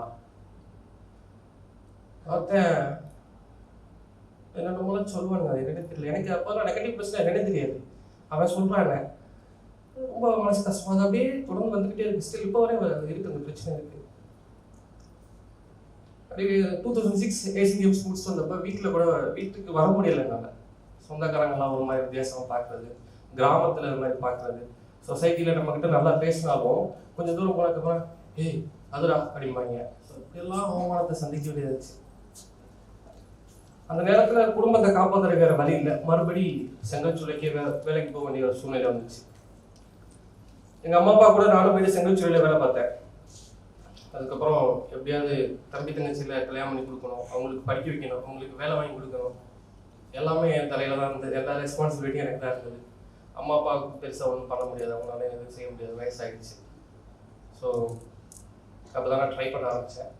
சென்னையில் போய்ட்டு ஒரு NGOவில் வேலை பார்த்தேன், ஒரு 2 இயர்ஸ் வேலை பார்த்தேன். அதுக்கப்புறம் பெங்களூர் போனேன். பெங்களூரில் போயிட்டு ஸ்போர்ட்ஸ் அத்தாரிட்டி ஆஃப் இந்தியாவில் NIS படித்தேன். படிச்சுட்டு வந்து வேலை கேட்டால் கவர்மெண்ட்டில் வேலை கொடுக்க மாட்டேங்கிறாங்க. ரொம்ப போராடி ஒரு கான்ட்ராக்ட் ஜாப் கோச்சிங் அத்லட்டிக் கோச்சாக நான் ஜாயின் பண்ணேன். ஜாயின் பண்ணிவிட்டு அப்போ தான் பெங்களூரில் படிக்கிறப்போ தான் கோபி வந்து எனக்கு பழக்கமானாப்புல. ரொம்ப சந்தோஷமாக இருந்தது. நமக்கு ஒரு பெரிய சப்போர்ட் கிடச்சிருக்கு அப்படின்ட்டு. அவரை விடவே இல்லை, நான் விடலை, அவர் விட்டாலும் நான் ஒரு ஐடியாவில் இல்லை. அவர் நிறைய போராடி ஹைகோர்ட்டில் கேஸ் போட்டு ஒரு ஆர்டர் வாங்கி எனக்கு வேலை கொடுக்கணும் அப்படின்ட்டு மினிஸ்டரை போயிட்டு பார்த்து எனக்காண்டி அங்கேயே உட்காந்து போராடி ஒரு வேலை வாங்கி கொடுத்தாரு.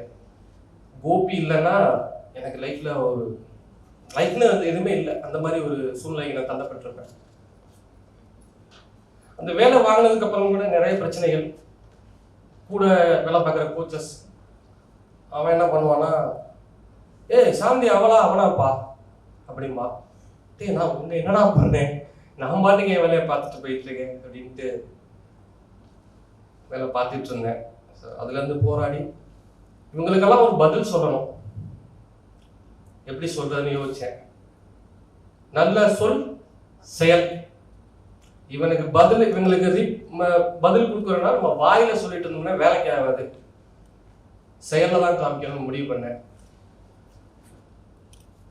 என்கிட்ட இப்போ ப்ராக்டிஸ் பார்த்தீங்கன்னா ஒரு 60 அத்லீட் மேலே ப்ராக்டிஸ் பண்ணிட்டு இருக்காங்க. ஒரு பொண்ணு கீதாஞ்சலின்னு ஒரு பொண்ணு என்கிட்ட ப்ராக்டிஸ் பண்ணிட்டு இருக்காங்க. இப்போ அதில் மெயினான அத்லீட் அவள் தான். அவளுக்கு வர 28th வந்து நேஷ்னல் லெவலில் வந்து ஒரு காம்படிஷன் நடக்குது. அவங்க வீட்டிலே 5 பொண்ணு, அவள் 5வது பொண்ணு. என் வீட்டில் தான் தங்கியிருக்கா. அவள் ப்ராக்டிஸ் பண்ணிட்டு இருக்கா. அவங்க அப்பா பனைமரம் ஏறி நொங்கு விட்டுறாரு. அந்த பொண்ணுக்கு வந்து ஏசியன் சாம்பியன்ஷிப் வந்து நெக்ஸ்ட் மந்த் சவுத் கொரியாவில் நடக்குது. அவள் ஏசியன் கேம்ஸ் அந்த ஏசியன் காம்படிஷனில் ஒரு ப்ராக்டிஸ் அந்த டைம் வந்து மெடல் டைம் வந்து ப்ராக்டிஸில் ஓடிட்டு இருக்காப்ப. நான் வீட்டுக்கே போகிறதில்ல உண்மையிலே, அவளுக்காண்டி இங்கேயே இருக்கேன். நான் இந்த ஃபங்க்ஷனுக்கே நான் கோபினால தான் நான் இங்கே வந்தேன். அப்படி நான் வரமாட்டேன், எனக்கு டைம் இல்லை, சுத்தமாக டைம் இல்லை. அந்த பொண்ணை எப்படியாவது அச்சீவ் பண்ண வைக்கணும், எப்படியாவது மெடல் வாங்க வைக்கணும் அப்படிங்கிற ஒரே ஒரு லட்சியத்தோட அப்படியே அவளை ஃபோக்கஸ் பண்ணி இந்த பொண்ணு பயங்கரமாக ட்ரெயின் பண்ணிகிட்டு இருக்கேன். ஸோ ஒரு நம்பிக்கை இருக்குது, இந்தியாவுக்காண்டி அந்த பொண்ணு ஒரு மெடல் வாங்கிடுவா அப்படின்ட்டு.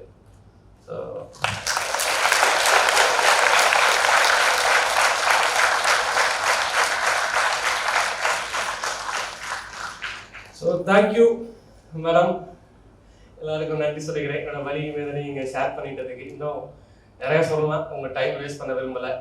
இது ஒரு நல்ல ஆப்பர்ச்சுனிட்டி. என்னோட ஃபீலிங்ஸ் உங்கள்கிட்ட ஷேர் பண்ணிக்க ஒரு வாய்ப்பு கொடுத்ததுக்கு எல்லாருக்கும் நன்றி, வணக்கம். Thank you. Thank you so much, Shantika, for sharing your story. ஒரு இன்டர்நேஷனல் மெடல் 11 மெடல் வாங்கின ஒரு ஸ்போர்ட்ஸ்ல 11 மெடல் வாங்கின ஒரு இந்தியன் பொண்ணு, இந்திய பெண்ணு, அவங்க இவ்வளோ தூரம் கஷ்டப்படணுமா? இவ்வளோ தூரம் கஷ்டப்படணுமா? No, she deserves more. She deserves more and more and more. Yes. Can you all give a standing ovation to Shantika?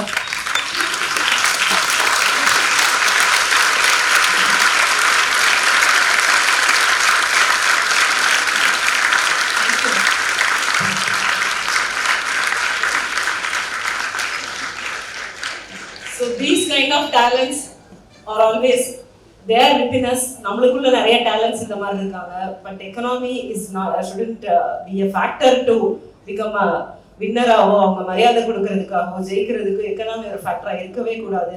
அதே நேரத்தில் டிஸ்கிரிமினேஷன், அவங்க சொன்னாங்க இல்லையா, எனக்கு நான் சின்ன வயசுல இருந்தப்போ எனக்கு ஒவ்வொரு பேர் வச்சு கேள்வி பண்ணாங்க அப்படின்னு சொல்லிட்டு. So this is the key point. இந்த செஷனில் நீங்கள் எடுத்துக்கிட்டு போகிற விஷயங்கள்ல ரொம்ப முக்கியமான ஒரு விஷயம் என்னன்னா, யாரையும் எடைக்கூடாது. Don't judge anyone. Just see as they are. And அவங்களுக்கு என்ன ரெஸ்பெக்ட் கொடுக்கணுமோ அதை தாராளமாக கொடுங்க. நீங்கள் டிஸ்கிரிமினேட் பண்ணுறதோ நீங்கள் கேலி பண்ணுறதோ உங்களுக்கு அது ஃபன்னாக இருக்கலாம். But at the same time ஒருத்தவங்களோட லைஃபையே அது வந்து மாற்றம். ஸ்ரீ கோபி அவர்கள் சொல்லும் போது சொல்லாங்க இல்லையா, எத்தனையோ குழந்தைங்க வந்து சூசைட் பண்ணியிருக்காங்க, இன்டர்செக்ஸ் சைல்டாக பிறந்த குழந்தைகள் சூசைட் பண்ணியிருக்காங்க அப்படின்னு சொல்லி. இது ஏன் அப்படின்னா, இது உங்களுக்கும் எனக்கும் அந்த ப்ராப்ளம் வரல, பட் அதுல இருந்து மனக்குழப்பத்துல அதுக்கான ஒரு அந்த ஸ்ட்ரெஸ், அந்த டிப்ரெஷனுக்கு போறவங்க ஜாஸ்தி. ஏன் அப்படின்னு சொன்னா, நம்மளோட புரிதல் இல்லாத ஒரே காரணத்தினால அவங்க பாதிக்கப்படுற விஷயங்கள் இருக்கு.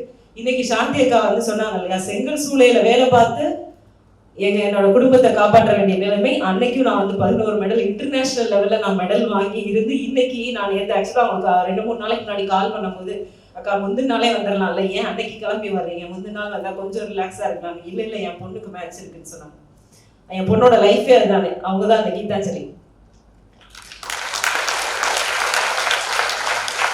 She never ever compromise anything for sports. அவங்களோட லட்சியம் காலு வந்து இன்ஜுரி இருக்கு அப்படின்னு சொன்னா இங்க இருந்து நம்ம எக்ஸ்கியூஸ் கேட்போம், காலேஜ் போறதுக்கே லீவ் போடலாமான்னு யோசிப்போம். அந்த கால் இன்ஜுரியோட 3 மெடல் வாங்கியிருக்காங்க. So such a kind of inspiration personality. நம்ம தமிழ்நாட்டில் இருந்து நம்ம ஒரு ஸ்போர்ட்ஸ் அத்லெட் இந்த செஷனோட முடிவில் நம்ம இன்னொரு ஒரு அனௌன்ஸ்மெண்ட் இருக்கு, அது வில் see later. அது இப்போதைக்கு சஸ்பென்ஸா இருக்கட்டும். அண்ட் நெக்ஸ்ட் தேங்க்யூ சாந்தி அக்கா for sharing your story coming down here irrespective of your schedule.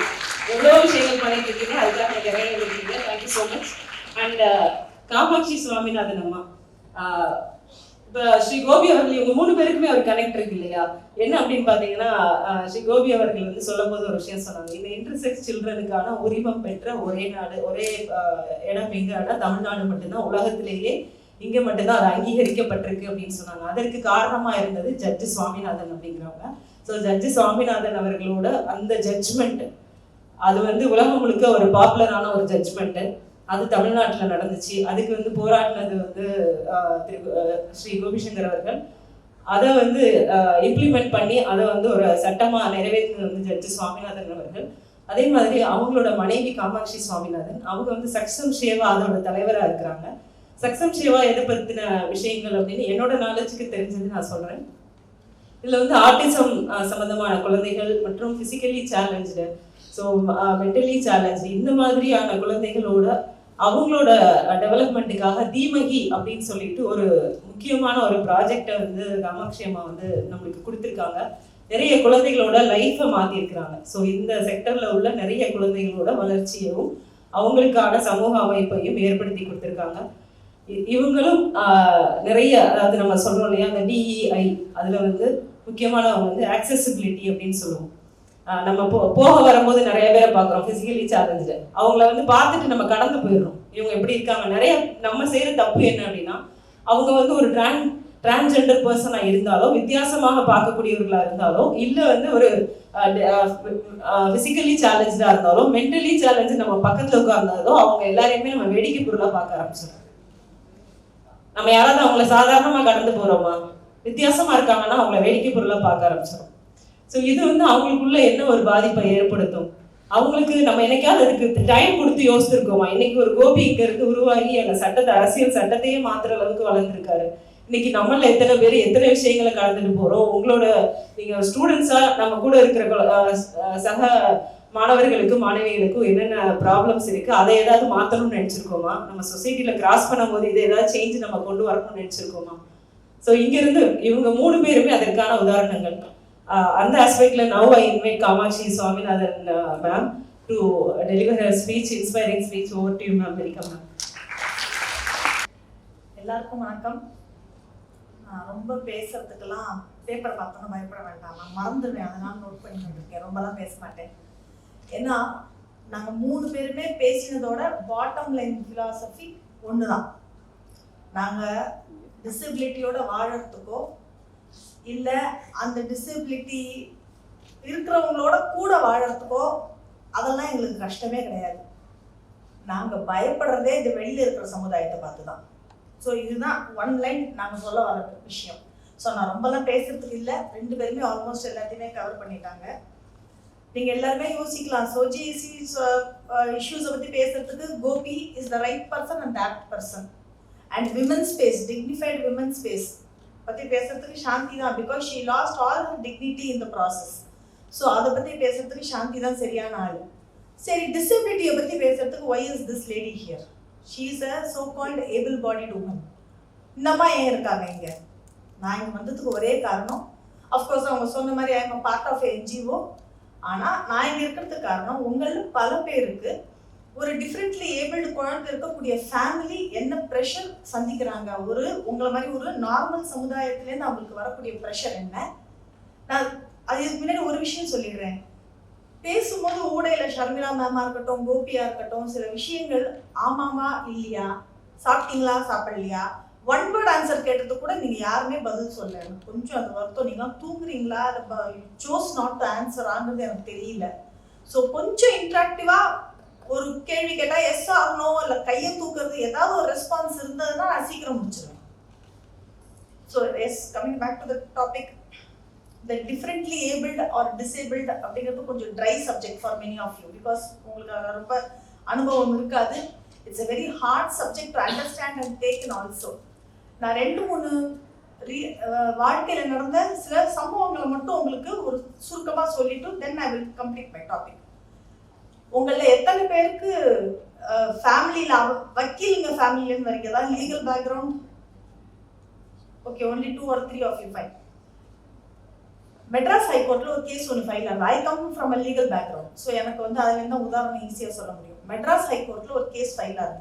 Case file பண்ண தாத்தாக்கு 86 வயசு. அவர் கேஸ் எதுக்கு ஃபைல் பண்ணுறாரு அப்படின்னா 64 வயசு பையன் அவருக்கு. He is mentally retarded. அந்த 64 வயசு பையனுக்கு நான் செத்து போனதுக்கு அப்புறம் பென்ஷன் கொடுக்கணும் அப்படின்னாக்க அவரோட டிசபிலிட்டி கார்டை ரெனியூ பண்ணாதான் முடியும்.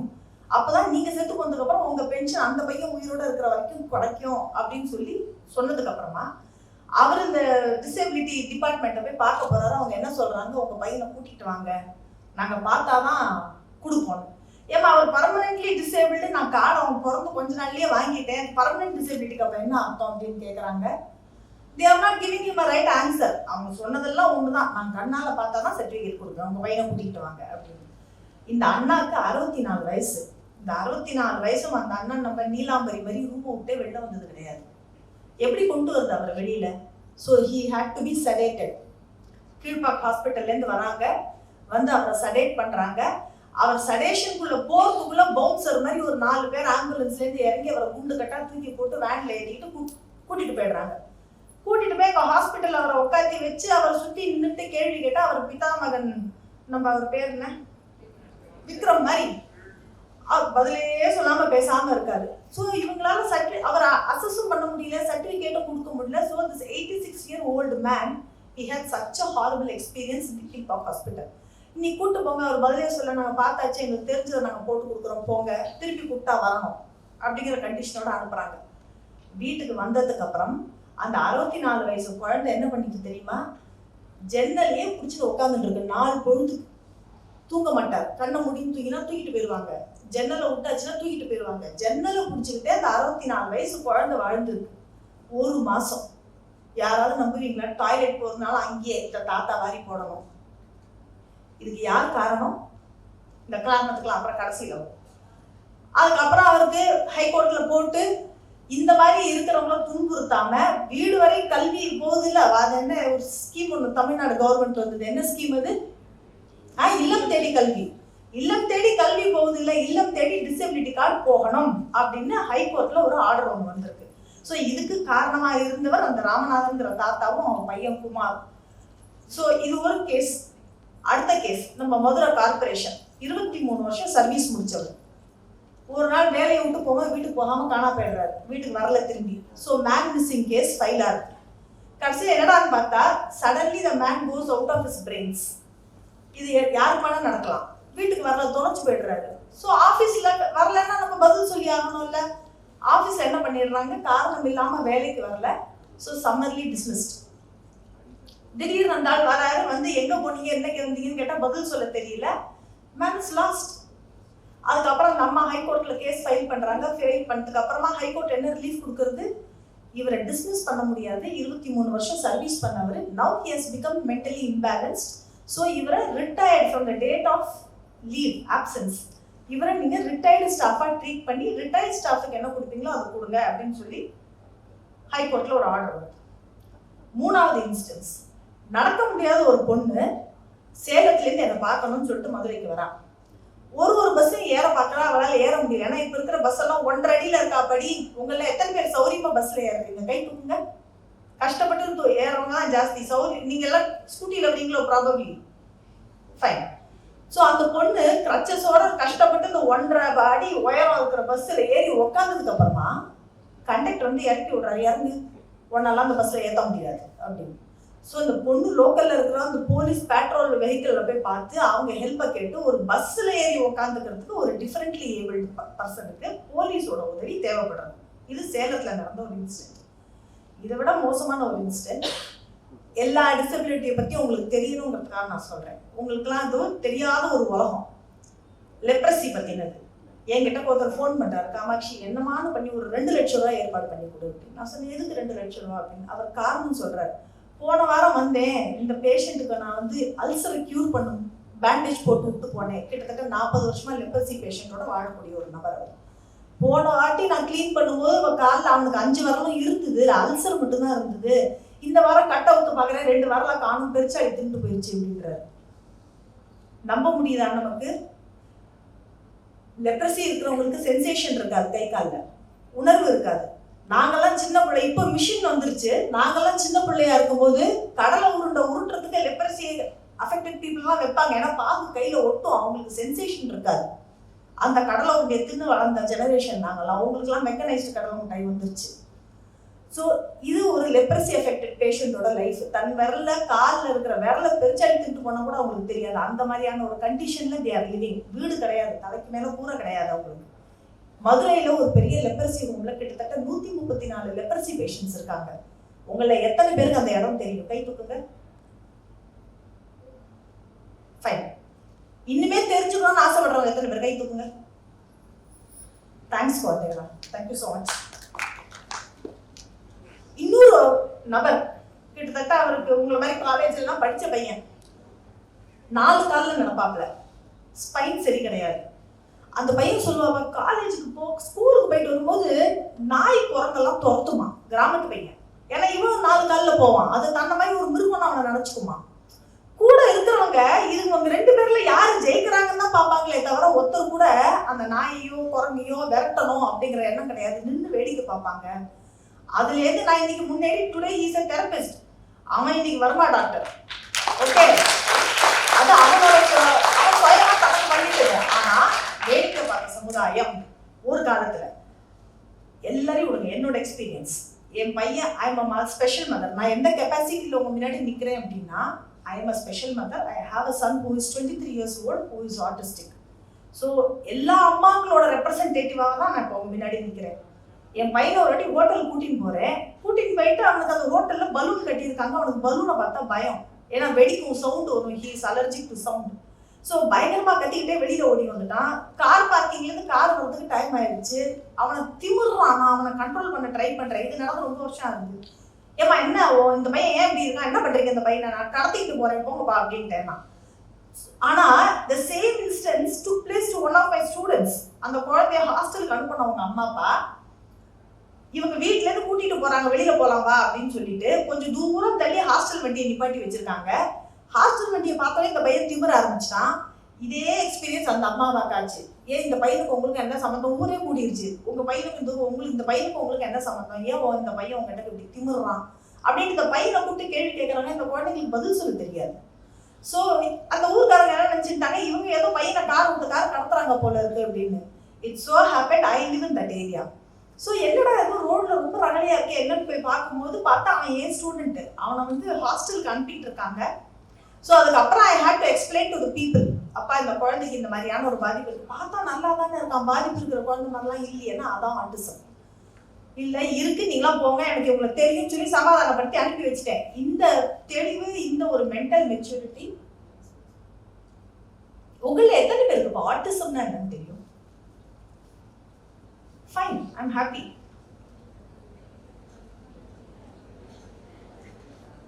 ஃபைன், ஓகே சொல்லணுமா? They seem to know. Sorry, I'm lost. So எங்களை மாதிரி சொசைட்டிஸ்க்கு நான் ஆரம்பத்தில் சொன்ன மாதிரி தான், எங்களுக்கு பயம் எங்கள் குழந்தைங்களை ஒரு இடத்துக்கு கூட்டிகிட்டு போகிறதோ, அந்த குழந்தை அங்கே போனால் எப்படி பிஹேவ் பண்ணுவான், என்ன மாதிரி டேண்ட்ரம்ஸ் இருக்கும் அப்படிங்கிறதெல்லாம் கிடையாது. எங்களை வேடிக்கை பார்க்குற இந்த சோ கால்டு ஏபிள் பாடிடு சமுதாயத்தை பார்த்து தான் எங்களுக்கு பயமா. ஏங்க எங்களுக்கு ப்ரெஷர் அப்படிங்கிறது அங்கேருந்து தான் வருது. சரி, நான் இது எதுக்கு இப்போ உங்கள் எல்லாத்துக்கிட்டையும் இந்த விஷயத்த நான் ஏன் உங்கள் எல்லாத்துக்கிட்டையும் நான் சொல்லணும்? Why should I say all these things to you people? தூங்கியாச்சா? See, now I'm sorry. Sir? Yes, but why should I tell these able people? Yes. See, நான் கோபி சொன்ன மாதிரி தான், நாளைக்கு உங்களில் எத்தனையோ பேர் எத்தனையோ இடத்துக்கு போகலாம், பெரிய பெரிய இடங்களுக்கு போகலாம். ஸோ நீங்கள் எடுக்கக்கூடிய ஒரு முடிவு பல பேரோட வாழ்க்கையை மாற்றலாம் தான் இருக்கலாம்.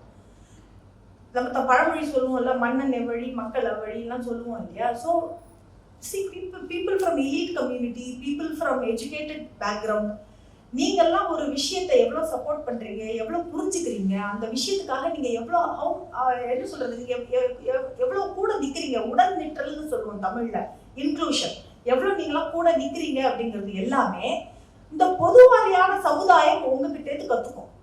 ஸோ அதுக்காக தான் இன்னைக்கு உங்கள் முன்னாடி இந்த விஷயத்தை எல்லாத்தையுமே நான் சொல்லணும்னு நினைக்கிறேன். இந்த டிசபிலிட்டி அப்படிங்கிறது பிறக்கும் போதுலேருந்தே டிசபிலிட்டியோட பிறக்கக்கூடியது அப்படிங்கிறதுலாம் நம்ம எல்லாருக்குமே தெரியும். உங்களில் எத்தனை பேருக்கு இந்த டிசபிலிட்டிங்கிறது எப்போ வேணா, யாருக்கு வேணா, எப்படி வேணா வரும் அப்படிங்கிறது உங்களில் எத்தனை பேருக்கு உடன்பாடு உண்டு இந்த பேச்சில்? என்கிட்ட ஒரு ஸ்டூடெண்ட் வாசுதேவன் இருந்தான். He is a dancer, classical dancer, volleyball player and he is a engineer.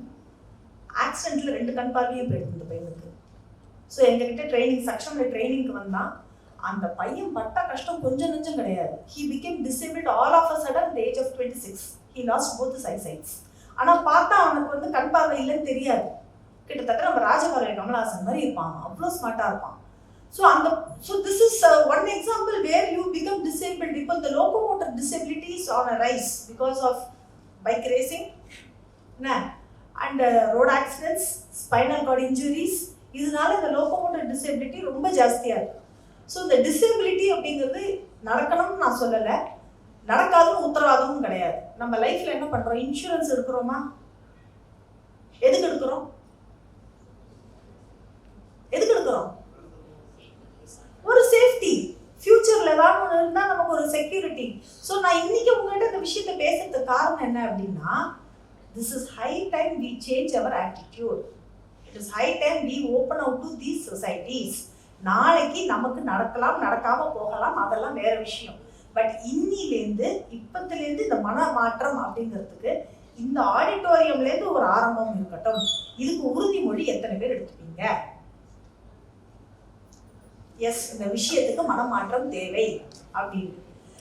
நம்ம 2012 டிவிஎஸ் சக்ரா ஃபேக்டரி இங்கே இருக்கு இல்லையா, மதுரையில் வெள்ளரிப்பட்டியில் இருக்கு. அதில் ஒரு மேஜர் ஃபயர் ஆக்சிடென்ட் ஒன்று ஆச்சு. அந்த ஃபயர் ஆக்சிடென்ட்ல உண்மைக்குமே மாட்டின்றவங்களை காட்டிலும் காப்பாற்ற போனவருக்கு தான் 80% ஃபயர் இன்ஜுரி இருந்தது. அவர் என்னோட ரொம்ப க்ளோஸ் ஃபேமிலி அசோசியேட். எதனாலன்னா, ஐயோ நான் வெளியில் போயிட்டேன், உள்ள ஃபயர் வந்துருது, ஐயோ ட்ரைனிங்க்கு வந்த குழந்தைங்க சின்ன வயசு பசங்க உள்ள மாட்டிட்டு இருக்காங்களே, நான் அவனுங்களை காப்பாற்ற உள்ள போனேன். அப்போ அவனுங்களை தூக்கி வெளியில் போட்டேன். ஏன்னா ஃபேக்ட்ரிஸில் ஜன்னல் இருக்காது, ஸோ தூக்கி போடுறது ஈஸி. அவனுங்களை அழகாக தூக்கி வெளியில் தூக்கி போட்டுட்டேன், நான் மாட்டின்ட்டேன் உள்ள அப்படின்னாரு. இது ஒரு விஷயம். இன்னொரு விஷயம், இப்போ சமீபத்தில் சென்னையில் நங்கநல்லூரில் நடந்தது. எத்தனை பேர் செத்து போனாங்க? தண்ணியில் மூழ்கி செத்து போனது 5 பேர்.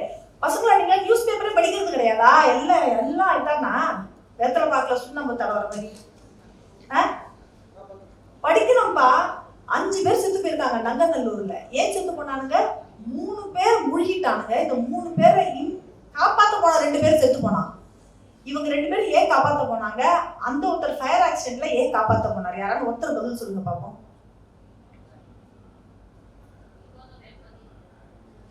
யார் சொல்லுங்கப்பா?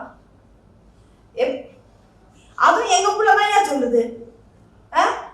எம்பத்தி மட்டும் இல்ல, ஹியூமன் இன்ஸ்டிங்க்ட். நம்ம அப்படிதான் பண்ணுவோம். ஒரு குழந்தை கீழே விழுந்தா டக்குன்னு போய் கை பிடிச்சி தூக்கி விடுறது இல்லையா? இப்பதான் சொல்றான், அவன் விழுந்தா நீ ஏன் தூக்கி விடுற, நீ ஓடு, அவன் விழுந்தா விழுந்துட்டு போட்டோம் அப்படின்னு பிரெயினோட ப்ரோக்ராமை சேஞ்ச் பண்றதெல்லாம் இப்பதான் நடக்குது. ஹியூமன் இன்ஸ்டிங்க்ட் என்ன? சக மனிதனுக்கு ஒரு பிரச்சனை இருந்தா நீ உன்னை பத்தி கூட யோசிக்க மாட்டான். அந்த நேரத்தை அந்த இன்ஸ்டிங்க்ட் என்ன பண்ணும்? அவனை போய் காப்பாற்றதான் சொல்லும். கரெக்டு தானே? அந்த இன்ஸ்டிங்க்ட் என்னப்பா தொலைச்சோம்? நம்ம பேசுறோம் space, dignified space. Is the space outside there? Is it outside there in the society? No. அந்த ஸ்பேஸ் எங்க இருக்கு? இங்க இருக்கியா? மனசுல இருக்கு. இப்ப எத்தனை பேருக்கு மனசுல அந்த இடம் கொடுக்கறதுக்கு நீங்க தயாரா இருக்கீங்க? எத்தனை பேருக்கு மனசுல அந்த இடம் இருக்கு? அந்த இன்ஸ்டிங்க்ட் எங்கேயோ நம்ம தொலைச்சிட்டோம். வீட்டுல பெரியவங்க எல்லாம் சொல்லுவாங்க, தொலைச்சத போய் தொலைச்ச இடத்துல தேடு, வேற எங்கேயும் போய் தேடிக்கிட்டு இருக்க அப்படின்னா. அந்த இன்ஸ்டிங்க்ட நமக்குள்ளதான் நம்ம தொலைச்சோம். ஸோ எங்களுக்கான அந்த ஸ்பேஸை உங்களுக்குள்ள தேடுங்க. நீங்க வெளியில தேட வேண்டாம். சமுதாயத்துல எல்லாம் அந்த ஸ்பேஸ் உங்களுக்குள்ளதான் இருக்கு. அந்த ஸ்பேஸை தேடுறதுக்கு உங்களுக்கு என்ன வேணும் தெரியுமா? மனசுல பரிபூர்ண அன்பு வேணும், அன்கண்டிஷனல் லவ். அது மட்டும்தான். அது இருந்தா அந்த ஸ்பேஸை உங்களால கண்டுபிடிக்க முடியும். இந்த ஸ்பேஸும் டிக்னிட்டியும் வெவ்வேறு விஷயம் இல்லை. காளிதாசர் பாடின மாதிரி பொருள் சொல்லும் பொருளும் போல அந்த ஸ்பேஸ் வந்துருதுன்னா எங்களுக்கு அந்த டிக்னிட்டி தானா வந்துடும். ஸோ ஒரு தனி மனிதன் மாறணும், தனி மனிதன் மூலமா ஒரு சமுதாயம் மாறணும், சமுதாயம் மூலமா நம்ம நாடு, அதுக்கப்புறம் உலகம். நம்ம இந்த G20 டேக்லைன் என்ன? யாராவது ஒருத்தர் சொல்லுவீங்களா அந்த காலேஜ்ல இருந்து? இல்லைன்னா நான் ஹரிசா கிட்ட சொல்லுவேன், யாருமே ஆன்சர் பண்ணல அப்படி. What is the tagline for G20?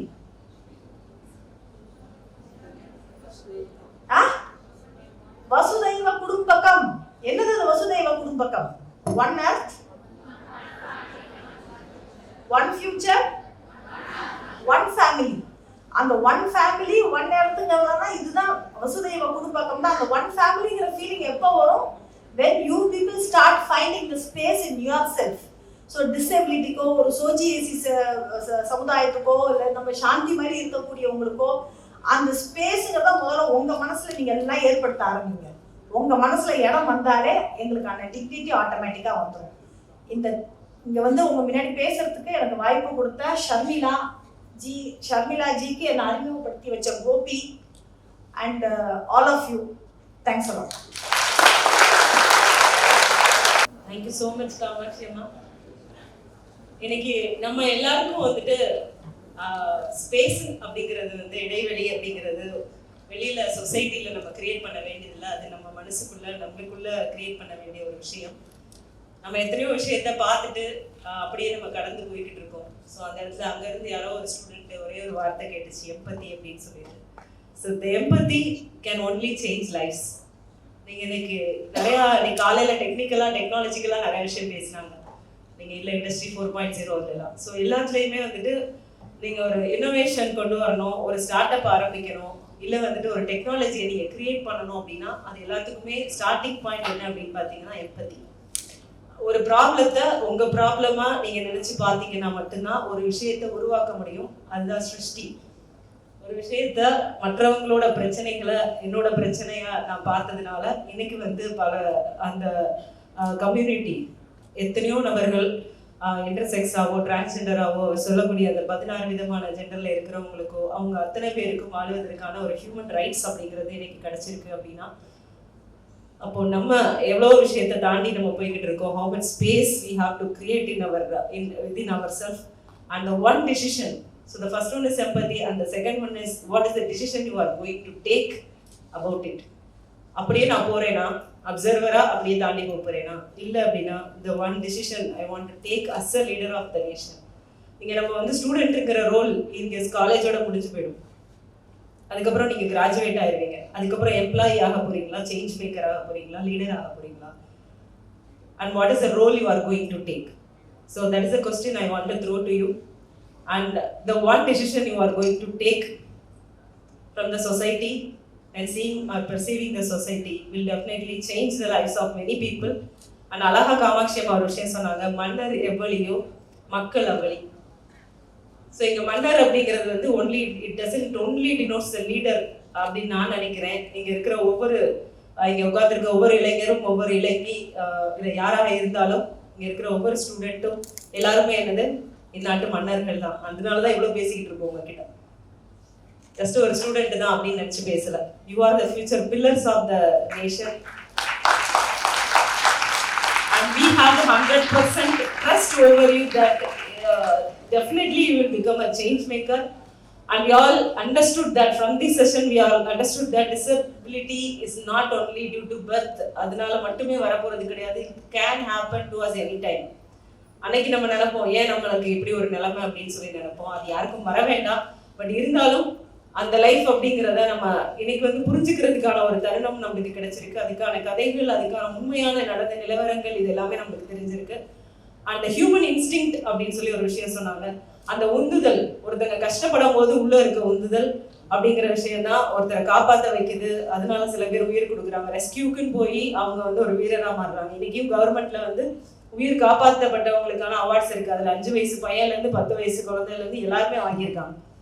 So இவங்களெல்லாம் வந்துட்டு பிரேவ் சில்ட்ரன் சொல்லிட்டு அதுக்கான அவார்ட்ஸ் எல்லாம் கவர்மெண்ட்ல கொடுக்குறாங்க அப்படின்னா அதுக்கு என்ன குட் சமரிட்டன் அப்படின்னு சொல்லி லா இருக்கு. இதெல்லாம் யாருன்னா ரோட் சைடில் இருக்கிற ஆக்சிடென்ட்ல இருந்து காப்பாற்றப்படுறவங்களுக்கு குட் சமரிட்டன் லா படி அவங்களுக்கான ரிவார்ட்ஸ் எல்லாமே இதெல்லாம் ஏன் கவர்மெண்ட் இதெல்லாம் பண்றாங்க அப்படின்னா நம்மளுக்குள்ள உள்ள இருக்கிற இந்த ஹியூமன் இன்ஸ்டிங், நம்மளுக்குள்ள இருக்கிற உண்மையான மனித நேயம், அதை வந்து நம்ம திரும்பி பார்க்கணும். அதை வந்து கொஞ்சம் வெளியில கொண்டு வரணும். வாட்ஸ்அப்புக்குள்ளேயும் இன்ஸ்டாகிராமுக்குள்ளேயும் நீங்க தொலைஞ்சு போயிடக்கூடாது. ஸோ ஆல்மோஸ்ட் இன்னைக்கு அந்த விஷயங்கள் நம்மளுக்கே நடந்துக்கிட்டு உங்களுக்கும் இல்லை எங்களுக்குமே நடந்துகிட்டு இருக்கு. நிறைய இடத்துல காணாம போயிடும், உள்ள போய் அப்படியே காணாம போயிடும். We are just missing out. அப்போ நம்மளை தேடுறது யாரு தேடுவா? நீங்க தான் உங்களை வந்து தேட ஆரம்பிக்கணும்.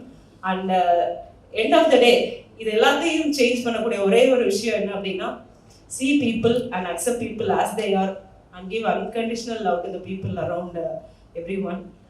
And as per the G20 இன்னைக்கு நம்ம எடுத்திருக்கிறது வந்து வசுதேவ குடும்பகம். அது தமிழ்ல வந்து அழகா யாதும் முறை யாவரும் கேளீர் அப்படின்னு சொல்லியிருப்பாங்க. We all are one earth, one family and one future. And definitely we can make the change. We will. Jai Hind.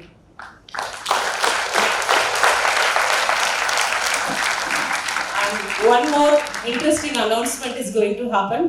Yes, over to you, ma'am. This session was indeed heartwarming, and thanks for opening our eyes. It's a great privilege to have such incredible keynote speakers amongst us. As YI tagline goes, we can, we will. So it is our responsibility to make change, and it will start right here. So at this moment, if all of us can just stand and take an oath to treat everyone equally, it would be a great start. I henceforth will accept differences and treat everyone equally. And also will encourage my surroundings to be the same. Thank you. Like, we can make a change henceforth. Well, a book is a gift that you can open again and again. So on this beautiful occasion, we have Ms. Shanti Soundarajan launching her autobiography, Ode Shanti Ode. Can I have a big round of applause?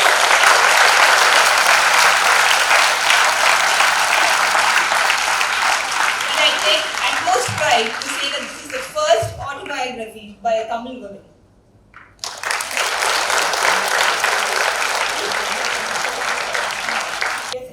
And we have signed copies available, so it would be great if everybody can grab your copies. So on this regard, இந்த ஒரு அழகான சந்தர்ப்பம். இன்னைக்கு சாந்தி அக்கா வந்து அவங்களோட book இன்னைக்கு launch பண்றாங்க, ஓடு சாந்தி ஓடு. நீங்க கேட்டது எல்லாமே, அவங்க கிட்ட இருந்து கேட்டது எல்லாமே just 1% of the story, as the time we had given is very less. Okay, so அவங்களோட முழு கதையை நீங்க எடுத்துட்டு போகணும், அதுல இருந்து நிறைய உள்வாங்கிக்கணும். இது மாதிரி வந்து இந்த மாதிரி ஒரு இன்ஸ்பிரேஷனை நீங்க எடுத்துட்டு போய் you have to share with your friends and society. So now I would invite Kamakshi Amma to be here to launch the book of Shanti Ode Shanti Ode, and I also invite Gopi. இன்னைக்கு சாந்தி அக்காவோட லைஃப்ல ஒரு பெரிய change நடக்கிறதுக்கு, அவங்க ஒரு அழகான குடும்பமா இருக்கிறதுக்கு எனக்கு ஒரு காரணம் வந்து Gopi Shankar.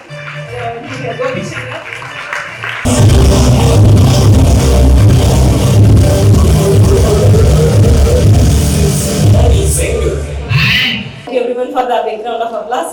And now I would like to invite our accessibility coacher Sundar, YI oda Inconvenience oda accessibility coacher. He is also the one reason behind to bring Gopi Shankar here. Welcome Sundar. And I would like to invite all the athletes of Tyagaraja College to join with shouting on.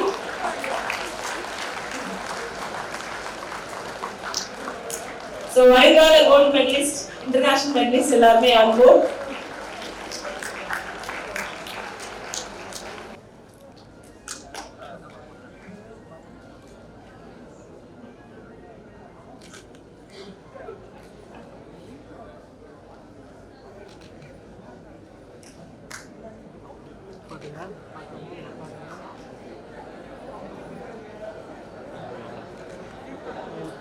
Now have Mr. Alageshwaran, Managing Partner, MAS & Co, Chairman at Carnival Private Limited, Learning Vertical Co-Chair YI Madurai, to deliver the vote of thanks. Good evening all. I would like to thank, starting from correspondent Mr. Haitya for providing the venue. And I want to thank Principal Mr. Pandiraja and Dean Mr. Srinivasan sir for helping in arrangements of this event. And first of all, I want to thank Mr. Senior President of Tamil Nadu Chamber of Industry and Commerce, Mr. Rithra sir, for your address. And for the first panel discussion, Mr. Nandakumar IRS, Additional Commissioner of Income Tax from Chennai, and Mr. Ani Segar IAS, District Director of Madurai, and Mr. Venkateswar IRS, Additional Commissioner of GST of Madurai, for providing insights in youth and democracy and governance. And I want to like to thank Mr. Kalyan Sundram for moderating the next panel, Industry 4.0. I want to thank the participants of Subramanian Balasubramanian, past chairman of CA Madurai and vice president of HCL, and Senthil Kumar Murugesan, CEO, co-founder of G20 Healthcare, and Mr. Srikanth, associate vice president of ICT Academy. And I want to thank the third panel discussion. I want to thank this wonderful event, MX Gopi Shankar and Ms. Shanti Soundarajan and Mrs. Kamakshi Swaminathan for the insightful about the other side of the people. And thanks for the emotional and motivational speech. And I want to thank OEA members and other organization committee members, Mr. Dr. Hari, Balaji, and Balaji Rajendra, Sundar from Partners, and Sundar Segar, and Premada Divya for helping in all our events. I want to thank the MCs Ankita and Madhumita for lively event. And I want to thank the Avenue Acts for arranging these backgrounds and camera persons focused on photography. And last one, I want to thank our chair and co-chair of OEA Madurai, Mr. Faisal, co-chair of OEA Madurai, and Mr. Savila, chair of OEA Madurai. And finally, I want to thank the students. Without you, this event is not possible. And I thank Odana for again. Thank you. It's time for us to wrap up this wonderful event. Yes, indeed. It was a remarkable event. This is Ankita. Any students who want to interact with our special guests, you can the floor is open for questions. You can raise your hands and we'll hand over the mic to you and you can talk to our guests. நான் question கேக்க சொல்ற விரும்புற சாந்தி அக்கா தான். இதெல்லாம் actually நானும் sports person தான். நான் கராட்டே பிளேயர், சிலம்பம் பிளேயர். என்னோட 10 இயர்ஸ்ல நான் ப்ராக்டிஸ் பண்ணிட்டு இருந்தேன். நான் ஆக்சுவலி கிளாஸஸும் எடுத்துட்டு இருந்தேன். பட் ஆனால் டியூ டு சம் ரீசன்ஸ் என்னால் அந்த கிளாஸை கண்டினியூ பண்ண முடியல. நான் ஒரு 2 மாஸ்டர்ஸ்ட்டு படித்தேன். ஃபஸ்ட்டு ஒரு மாஸ்டர்கிட்ட படித்தேன். அவங்க எனக்கு சரியில்லை, அந்த கேர்ள்ஸ் ட்ரெயினால எப்படி ட்ரீட் பண்ணுவாங்க. சில இடத்துல அது தேவை இருந்தால் தான் அவங்களால அடுத்த ஸ்டேஜுக்கு போக முடியும் இருக்கிறப்ப நான் அந்த இடத்த விட்டு விலகிட்டேன். அடுத்து நான் இன்னொரு கிளாஸ்க்கு அங்கேயும் நான் ஒரு லெவலுக்கு கிளாஸ் டீச் பண்ணுற அளவுக்கு வந்த பிறகும் அங்கேயும் எனக்கு அதே சுச்சுவேஷன் இருந்ததுனால இப்போ நான் டோட்டல் ஸ்போர்ட்ஸையும் விட்டுட்டேன். அப்படி இருந்தால் மட்டும்தான் ஸ்போர்ட்ஸில் உள்ளே போக முடியுமா? இப்போ என்னன்னா நம்மளுக்கு எடுக்கிறது ஃபுல்லாக மேல் ஸ்டாஃப்ஸாக இருப்பாங்க. அவங்கள்ட்ட நம்ம இப்படி பிஹேவ் பண்ணாதான் அவங்களுக்கு ஒரு பெஸ்ட் ஸ்டூடெண்ட்டாக இருக்க முடியும். அவங்கள்ட்ட நம்ம டச்சில் இல்லைன்னா அவங்கள்ட்ட நம்ம பெஸ்ட் ஸ்டூடெண்ட்டாக இருக்க முடியாது. மற்ற ஸ்டூடெண்ட்ஸ் யார் அப்படி இருக்காங்களோ அவங்கள மட்டும் தான் என்கரேஜ் பண்ணி கொண்டு போகிற மாதிரி. இல்லை அப்படி இல்லை, எல்லா கோச் அப்படி இருப்பாங்கன்னு சொல்ல முடியாது. சில இடங்கள்ல இந்த பிரச்சனை நடந்துட்டு இருக்கு. மோஸ்ட்லி அப்படி யாரும் இல்லை. ஸோ நீங்கள் இன்னொரு கோச் பார்த்து நீங்களே இப்போ ட்ரெயின் பண்ணுறீங்க. ஸோ நீங்கள் நல்லா நிறைய அத்லீட்டை நீங்களே பிளேயர்ஸ் உருவாக்கலாம்ல. அவங்க ஃபுல்லாக சர்டிஃபைடு ஸ்டாஃப்ஸாக இருக்காங்க சார். இல்லை, நீங்கள் ஒரு விஷயம் தெரிஞ்சுக்கங்க. நீங்கள் சூஸ் பண்ண கேம் தப்பு. இப்போ கராத்தே ஒலிம்பிக் கேம்ஸில் இல்லை, தற்காப்புக்காண்டி கற்றுக்குறீங்க. ஸோ அதில் இது போதும். நீங்கள் இதை வச்சு நீங்கள் இந்த டேலண்ட் நீங்கள் வேற எல்லாம் யூஸ் பண்ணுங்க. ஜூடோ, டேக்வாண்டோ அது மாதிரி நீங்கள் படிச்சுக்கிட்டீங்க, கற்றுக்கிட்டீங்கன்னா நீங்கள் என்ன ஸ்போர்ட்ஸும் பண்ணலாம். சேம் டைம்ஸ் மற்றவங்களும் சொல்லிக் கொடுக்கலாம். ஸோ டேக்வாண்டோவும் நான் ஒரு ரவுண்ட் போயிருக்கேன். பட் ஆனால் அங்கே என்னன்னா ப்ரைவேட்டாக வந்த ஸ்டூடெண்ட்ஸ் யாருமே அவங்க எடுக்கலை. கவர்மெண்ட் ஸ்கூல்ஸில் இருந்து ஒரு ஸ்டாஃபே, ஒரு டீச்சிங் மாஸ்டரே இல்லாமல் ப்ளே பண்ணுறவங்க சும்மா ஆடி இந்த மாதிரி பண்ணு நீ வின் பண்ணிடலாம் அப்படிங்கிறவங்களுக்கு ஃபுல்லாக தான் அவங்க தான் வின்னர் அப்படின்னு அனௌன்ஸ் பண்ணிட்டேன். ப்ரைவேட்டாக போன யாருமே ஒரு ப்ரைஸ் கூட வாங்கலை. நான்லாம் எந்த கவர்மெண்ட்லாம் இல்லைம்மா. நான் ஸ்போர்ட்ஸ் பண்ண வரை எந்த கவர்மெண்ட் ஸ்போர்ட்ஸ் ஹாஸ்டல்லையும் இல்லை, எந்த ஒரு கவர்மெண்ட் ஸ்கீம்லையும் இல்லை. எங்களுக்கு சொல்ல போனால் நீங்களாவது மதுரையில் இருக்கீங்க. நான்லாம் எங்கள் ஊரில் மொத்தமே ஒரு 100 வீடு கூட இருக்காது. அந்த மாதிரி ஒரு கிராமத்தில் தான் நான் வந்திருக்கேன். ஸோ நீங்கள் டெடிகேஷனாக இருக்கணும், நீங்கள் ஹார்ட் ஒர்க் பண்ணணும், நீங்கள் எஃபர்ட் போடணும். போட்டிங்கன்னா அந்த மாதிரி பண்ணிங்கன்னா நீங்கள் நிச்சயமாக அச்சீவ் பண்ண முடியும். உங்களோட ஃபீல்டை கரெக்டாக சூஸ் பண்ணுங்கள். அந்த ஃபீல்டில் நமக்கு ஒலிம்பிக்ஸ் வரை இருக்கா, ஒரு நமக்கு வேலை இருக்கா, ஆப்பர்ச்சுனிட்டி கவர்மெண்ட் ஜாப் கிடைக்குமா அப்படின்னு பார்த்து சூஸ் பண்ணுங்கள். நீங்கள் நம்ம வீட்டில் போக சொன்னாங்க இல்லை ஃப்ரெண்ட்ஸ் சொன்னாங்க அப்படின்ட்டு நீங்கள் போனீங்கன்னா லைஃப் தான் வேஸ்ட் ஆயிரும் உங்களுக்கு. ஆக்சுவலி அது நான் 2 பேர் சிலம்பம் கராட்டே நானாக வந்து அந்த சைடு போகும்போது பார்ப்பேன். ஒரு ஸ்கூலில் நடக்கும், போகும்போது பார்ப்பேன். சரி அவங்க பண்ணுறாங்க. சின்ன பிள்ளையா இருக்கும்போது 5th 10th என்னோட 10 இயர்ஸில் வந்து நான் பார்த்துருக்கேன். அதுக்கப்புறம் நான் வீட்டில் போய் கேட்டதை பார்த்துட்டு அவங்ககிட்ட நான் கொஞ்சம் அப்படியே அம்மா போகணுமான்னு கேட்டதே இருந்து அதில் என்னை சேர்த்து விட்டு அதுக்கப்புறம் வந்து எல்லாமே இப்போ கராட்டேல வந்து ஃபுல்லாக முடிச்சுட்டு பட்டானா இப்போ நான் அதுலேருந்து லீவ் ஆகி 3 இயர்ஸ் ஆச்சு. அதை விட்டுருங்க. நீங்கள் மற்ற உங்களுக்கு லைஃப் யூஸ் ஆகிறத பண்ணுங்க. தற்காப்புகளை கற்றுக்கிட்டீங்க, இதுக்கு லைஃப் யூஸ் ஆகிறதுல ஒரு கேம் கற்றுக்கிங்க. உங்களுக்கு வயசு ஒன்றும் பெருசாக இல்லை. நான் காலேஜ் படிக்கிறப்ப ஃபர்ஸ்ட் இயர் ஜாயின் பண்ணதுக்கப்புறம் தான் ப்ரொஃபஷனல் அத்லீட்டாகவே நான் ஒரு ஆனேன். அப்போ தான் ஒரு நல்ல கோச் போய்ட்டு நான் ப்ராக்டிஸ் ஜாயின் பண்ணேன். இன்னும் வேர்ல்டு சாம்பியன்ஷிப் நம்ம இந்தியன் மெடலிஸ்ட் அஞ்சு பாபி ஜார்ஜ்னு ஒருத்தங்க இருக்காங்க கேரளாவில். அவங்க தான் இந்தியாவுக்கு ஃபர்ஸ்ட் வேர்ல்டு சாம்பியன்ஷிப்பில் மெடல் வாங்கியிருக்காங்க. அவங்க வந்து காலேஜ் ஃபைனல் இயர் படிக்கிறப்ப தான் ஸ்போர்ட்ஸ் கேரியரே ஸ்டார்ட் பண்ணாங்க. ஸோ ஏஜ் எல்லாம் அவங்க ஒன்றும் பெரிய விஷயம் கிடையாது. நீங்கள் இப்போ கூட ஒரு கேம் சூஸ் பண்ணி நீங்கள் அச்சீவ் பண்ண முடியும். தேங்க்யூ. ஸ்ருதிகா, நான் வந்து சைக்காலஜி படிக்கிறேன். நான் வந்து காமாட்சி மேம்கிட்ட வந்து கேட்கணும். ஆக்சுவலாக வந்து என்னோட எய்ம் வந்து ஸ்பெஷல் குழந்தைங்களாம் இருக்காங்க இல்லையா, அவங்களுக்கு வந்து ட்ரெயினர் அந்த மாதிரி போகணும் அப்படின்னு சொல்லி. இப்போ வந்து எனக்கு லைக் ஸ்டார்டிங்கில் என்ட்ரன்ஸ் எக்ஸாமுக்கு வந்து ஏஜ் பத்தல, அதனால ஏதாச்சும் ஒரு கோர்ஸ் படிக்கணும். அப்போ எது என் ஸ்கோப் இன்க்ரீஸ் பண்ணணும் அப்படின்னு பார்க்கல சைக்காலஜி அப்படின்னு சொல்லி நான் செலக்ட் பண்ணேன். ஆனால் சைக்காலஜி செலக்ட் பண்ணதுக்கப்புறம் எனக்கு வந்து ஒரு எஜுகேஷனல் குவாலிஃபிகேஷன், அந்த ட்ரெயினர் ஆகுறதுக்கு என்ன ஒரு எஜுகேஷன் குவாலிஃபிகேஷன் இருந்தால் சரி இந்த வேலை உனக்கு கண்டிப்பாக கிடைச்சிருமா அப்படின்னு அந்த சாட்டிஸ்ஃபேக்ஷன் எனக்கு வேணும். ஸோ அந்த இதுக்கு என்ன எஜுகேஷனல் குவாலிஃபிகேஷன் நான் செட் பண்ணிக்கிறேன், என்ன படிக்கணும்?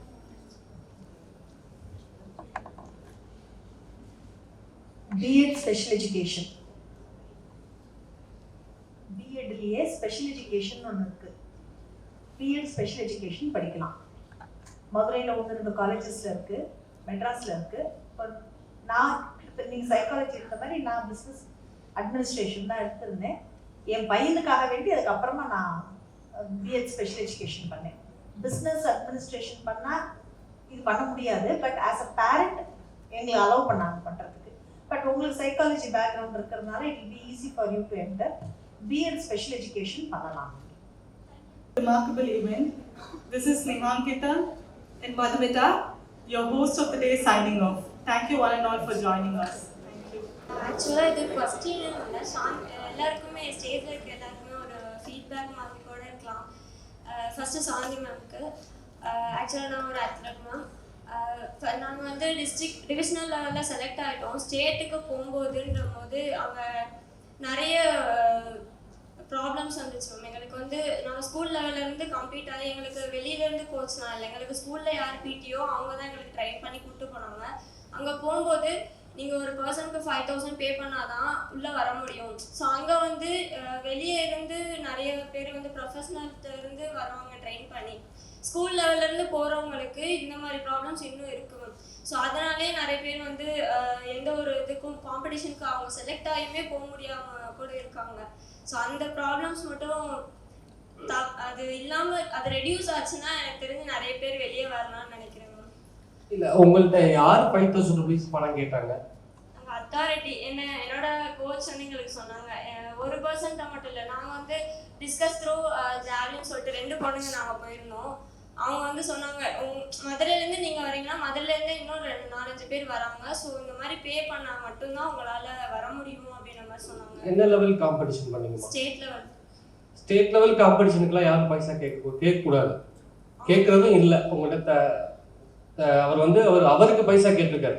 ஸோ வந்து டிஸ்ட்ரிக்ட் லெவலில் இருந்து ஒலிம்பிக்ஸ் போகிற வரையும் கூட யார்கிட்டையும் பைசா கேட்க மாட்டாங்க, கவர்மெண்ட்லேயும் கேட்க மாட்டாங்க, அசோசியேஷன்லேயும் கேட்க மாட்டாங்க. ஒன்லி ஈவெண்ட்டுக்கு இப்போ எக்ஸாம்பிள் இப்போ சாம்பியன்ஷிப் ஈவெண்ட்டுக்கு, அதாவது ப்ரைவேட் காம்படிஷனுக்கு ஒரு ஈவெண்ட்டுக்கு 300 ரூபா கேட்பாங்க. அது வந்து நம்மளுக்கு செஸ் நம்பர் அங்கே ஸ்டே பண்ணுறதுக்கு அதுக்கெல்லாம் செலவு பண்ணுறது கேட்பாங்க. இப்போ கவர்மெண்ட்டில் ஆர்டிஎஸ் பிடிஎஸ் அந்த காம்படிஷனுக்கெல்லாம் வந்து உங்களுக்கு எந்த விதமான பைசாவும் கேட்க மாட்டாங்க, கவர்மெண்ட்டை கேட்கவே மாட்டாங்க. அவர் சம்பாதிக்கிறே உங்கள்கிட்ட கேட்டிருக்காரு. மற்றபடி இது எல்லா இடத்துலையும் நடக்கிறது இல்லை. நடக்குது, சொல்கிறோம். கபடி இந்த மாதிரிலாம் போகும்போதெல்லாம் வந்து பண்ணுறாங்க, வெளியே யாரும் பேசல, அவங்க சம்பாதிக்கிறாங்க. மற்றபடி எல்லா இடத்துலையும் நடக்கிறது இல்லைம்மா இது. இப்போ நான் ஒரு கோச், என்னோட பசங்க நான் எந்த பைசா வாங்குறது இல்லை, என்னோட பைசா தான் நான் அவங்களே செலவு பண்ணிட்டு இருக்கேன். தேங்க்யூ. சொல்லுங்க. ஸ்போர்ட்ஸ் அத்தாரிட்டி ஆஃப் இந்தியா இருக்கிறது. இப்போ பிரசன்ட் கவர்மெண்ட் வந்து கேலோ இந்தியான்ற ஒரு ஸ்கீம் வச்சிருக்காங்க. அதுல எல்லாம் அப்படின்னா யாருமே வாங்குறது கிடையாது. And sports authority of India வேற, SDAT வேற, எல்லாமே ஒரு யூனியன் கவர்மெண்ட் தான் வரும். நான் என்ன சொல்ல வரேன்னா, இந்த மாதிரி வந்து உங்ககிட்ட பர்சனலா இது பண்ணியிருக்காங்க, அது ஒரு நபருடைய மிஸ்டேக்கா இருக்கலாம். அது மாதிரி லீகலாவே பண்ண முடியாது. ஒரு பணம் வாங்குற கோச்சா இருந்தா கூட பண்ண முடியாது அவங்களால லீகலா. ஏன்னா அது ஒரு பெரிய விஷயம், அது வந்து பெரிய இஷ்யூ ஆகும். ஆக்சுவலா வந்துட்டு நீங்க அப்படிலாம் இருந்தா நீங்க ஸ்போர்ட்ஸ் அத்தாரிட்டி ஆஃப் இந்தியாக்கோ ஸ்போர்ட்ஸ் மினிஸ்டருக்கோ ஸ்போர்ட்ஸ் செக்ரட்டரிக்கோ எழுதி போடலாம். நீங்க ஒரு கம்ப்ளைண்ட் கொடுக்கலாம், அது வேற. ஆனா வந்துட்டு அது வந்து உங்களுக்கு பண்ணியிருக்காங்கன்றது எல்லாருக்கும் அது பண்ண மாட்டாங்க. இப்போ கவர்மெண்ட் காசு போட்டு ஓட வச்சிருக்கு. ஒரு ஷூவை வச்சு 11 மெடல் வாங்கினது அவங்க காலம். இன்னைக்கு வந்து 11 ஷூ கவர்மெண்டே வாங்கி கொடுக்கறதுக்கு ரெடியா வந்து ஒரு சிலருக்கு இருக்காங்க. ஒரு சில பர்டிகுலர் அத்லீட்ஸ் வந்து ஒரு லெவல் தாண்டிட்டாங்கன்னா அவங்களுக்கு எவ்வளவு கொட்டி கொடுக்கறதுக்கும் நீ கவர்மெண்ட் வந்து யூனியன் கவர்மெண்ட் அவ்வளவு ஸ்பெண்ட் பண்றாங்க. சரியா? அதுல எல்லாம் வந்துட்டு ஒவ்வொன்றுத்துக்கும், அதாவது ஒருவேளை சுடு சாப்பாடு சாப்பிட முடியாத ஆட்கள் கூட அதுல வந்து எவ்வளவோ விஷயங்கள் அச்சீவ் பண்ணியிருக்காங்க. ஸோ அது வந்து உங்ககிட்ட இருக்கிற ப்ராப்ளம் ஆகும், அதாவது பர்டிகுலர் பர்சன் கிட்ட இருக்கிற ப்ராப்ளம் ஆகும். It is not the problem of the system basically. Shall we all rise up for national anthem before we disperse? Janamana adhinayaka jaya he Bharat bhagya vidhata Punjab Sindh Gujarat Maratha Dravida Uttara Vanga Vindhya Himachala Yamuna Ganga Uchala Jagati Taranga तव शुभ नामे जागे तव शुभ आशीष मागे गाहे तव जय गाथा जन गण मंगल दायक जय हे भारत भाग्य विधाता जय हे जय हे जय हे जय जय जय जय हे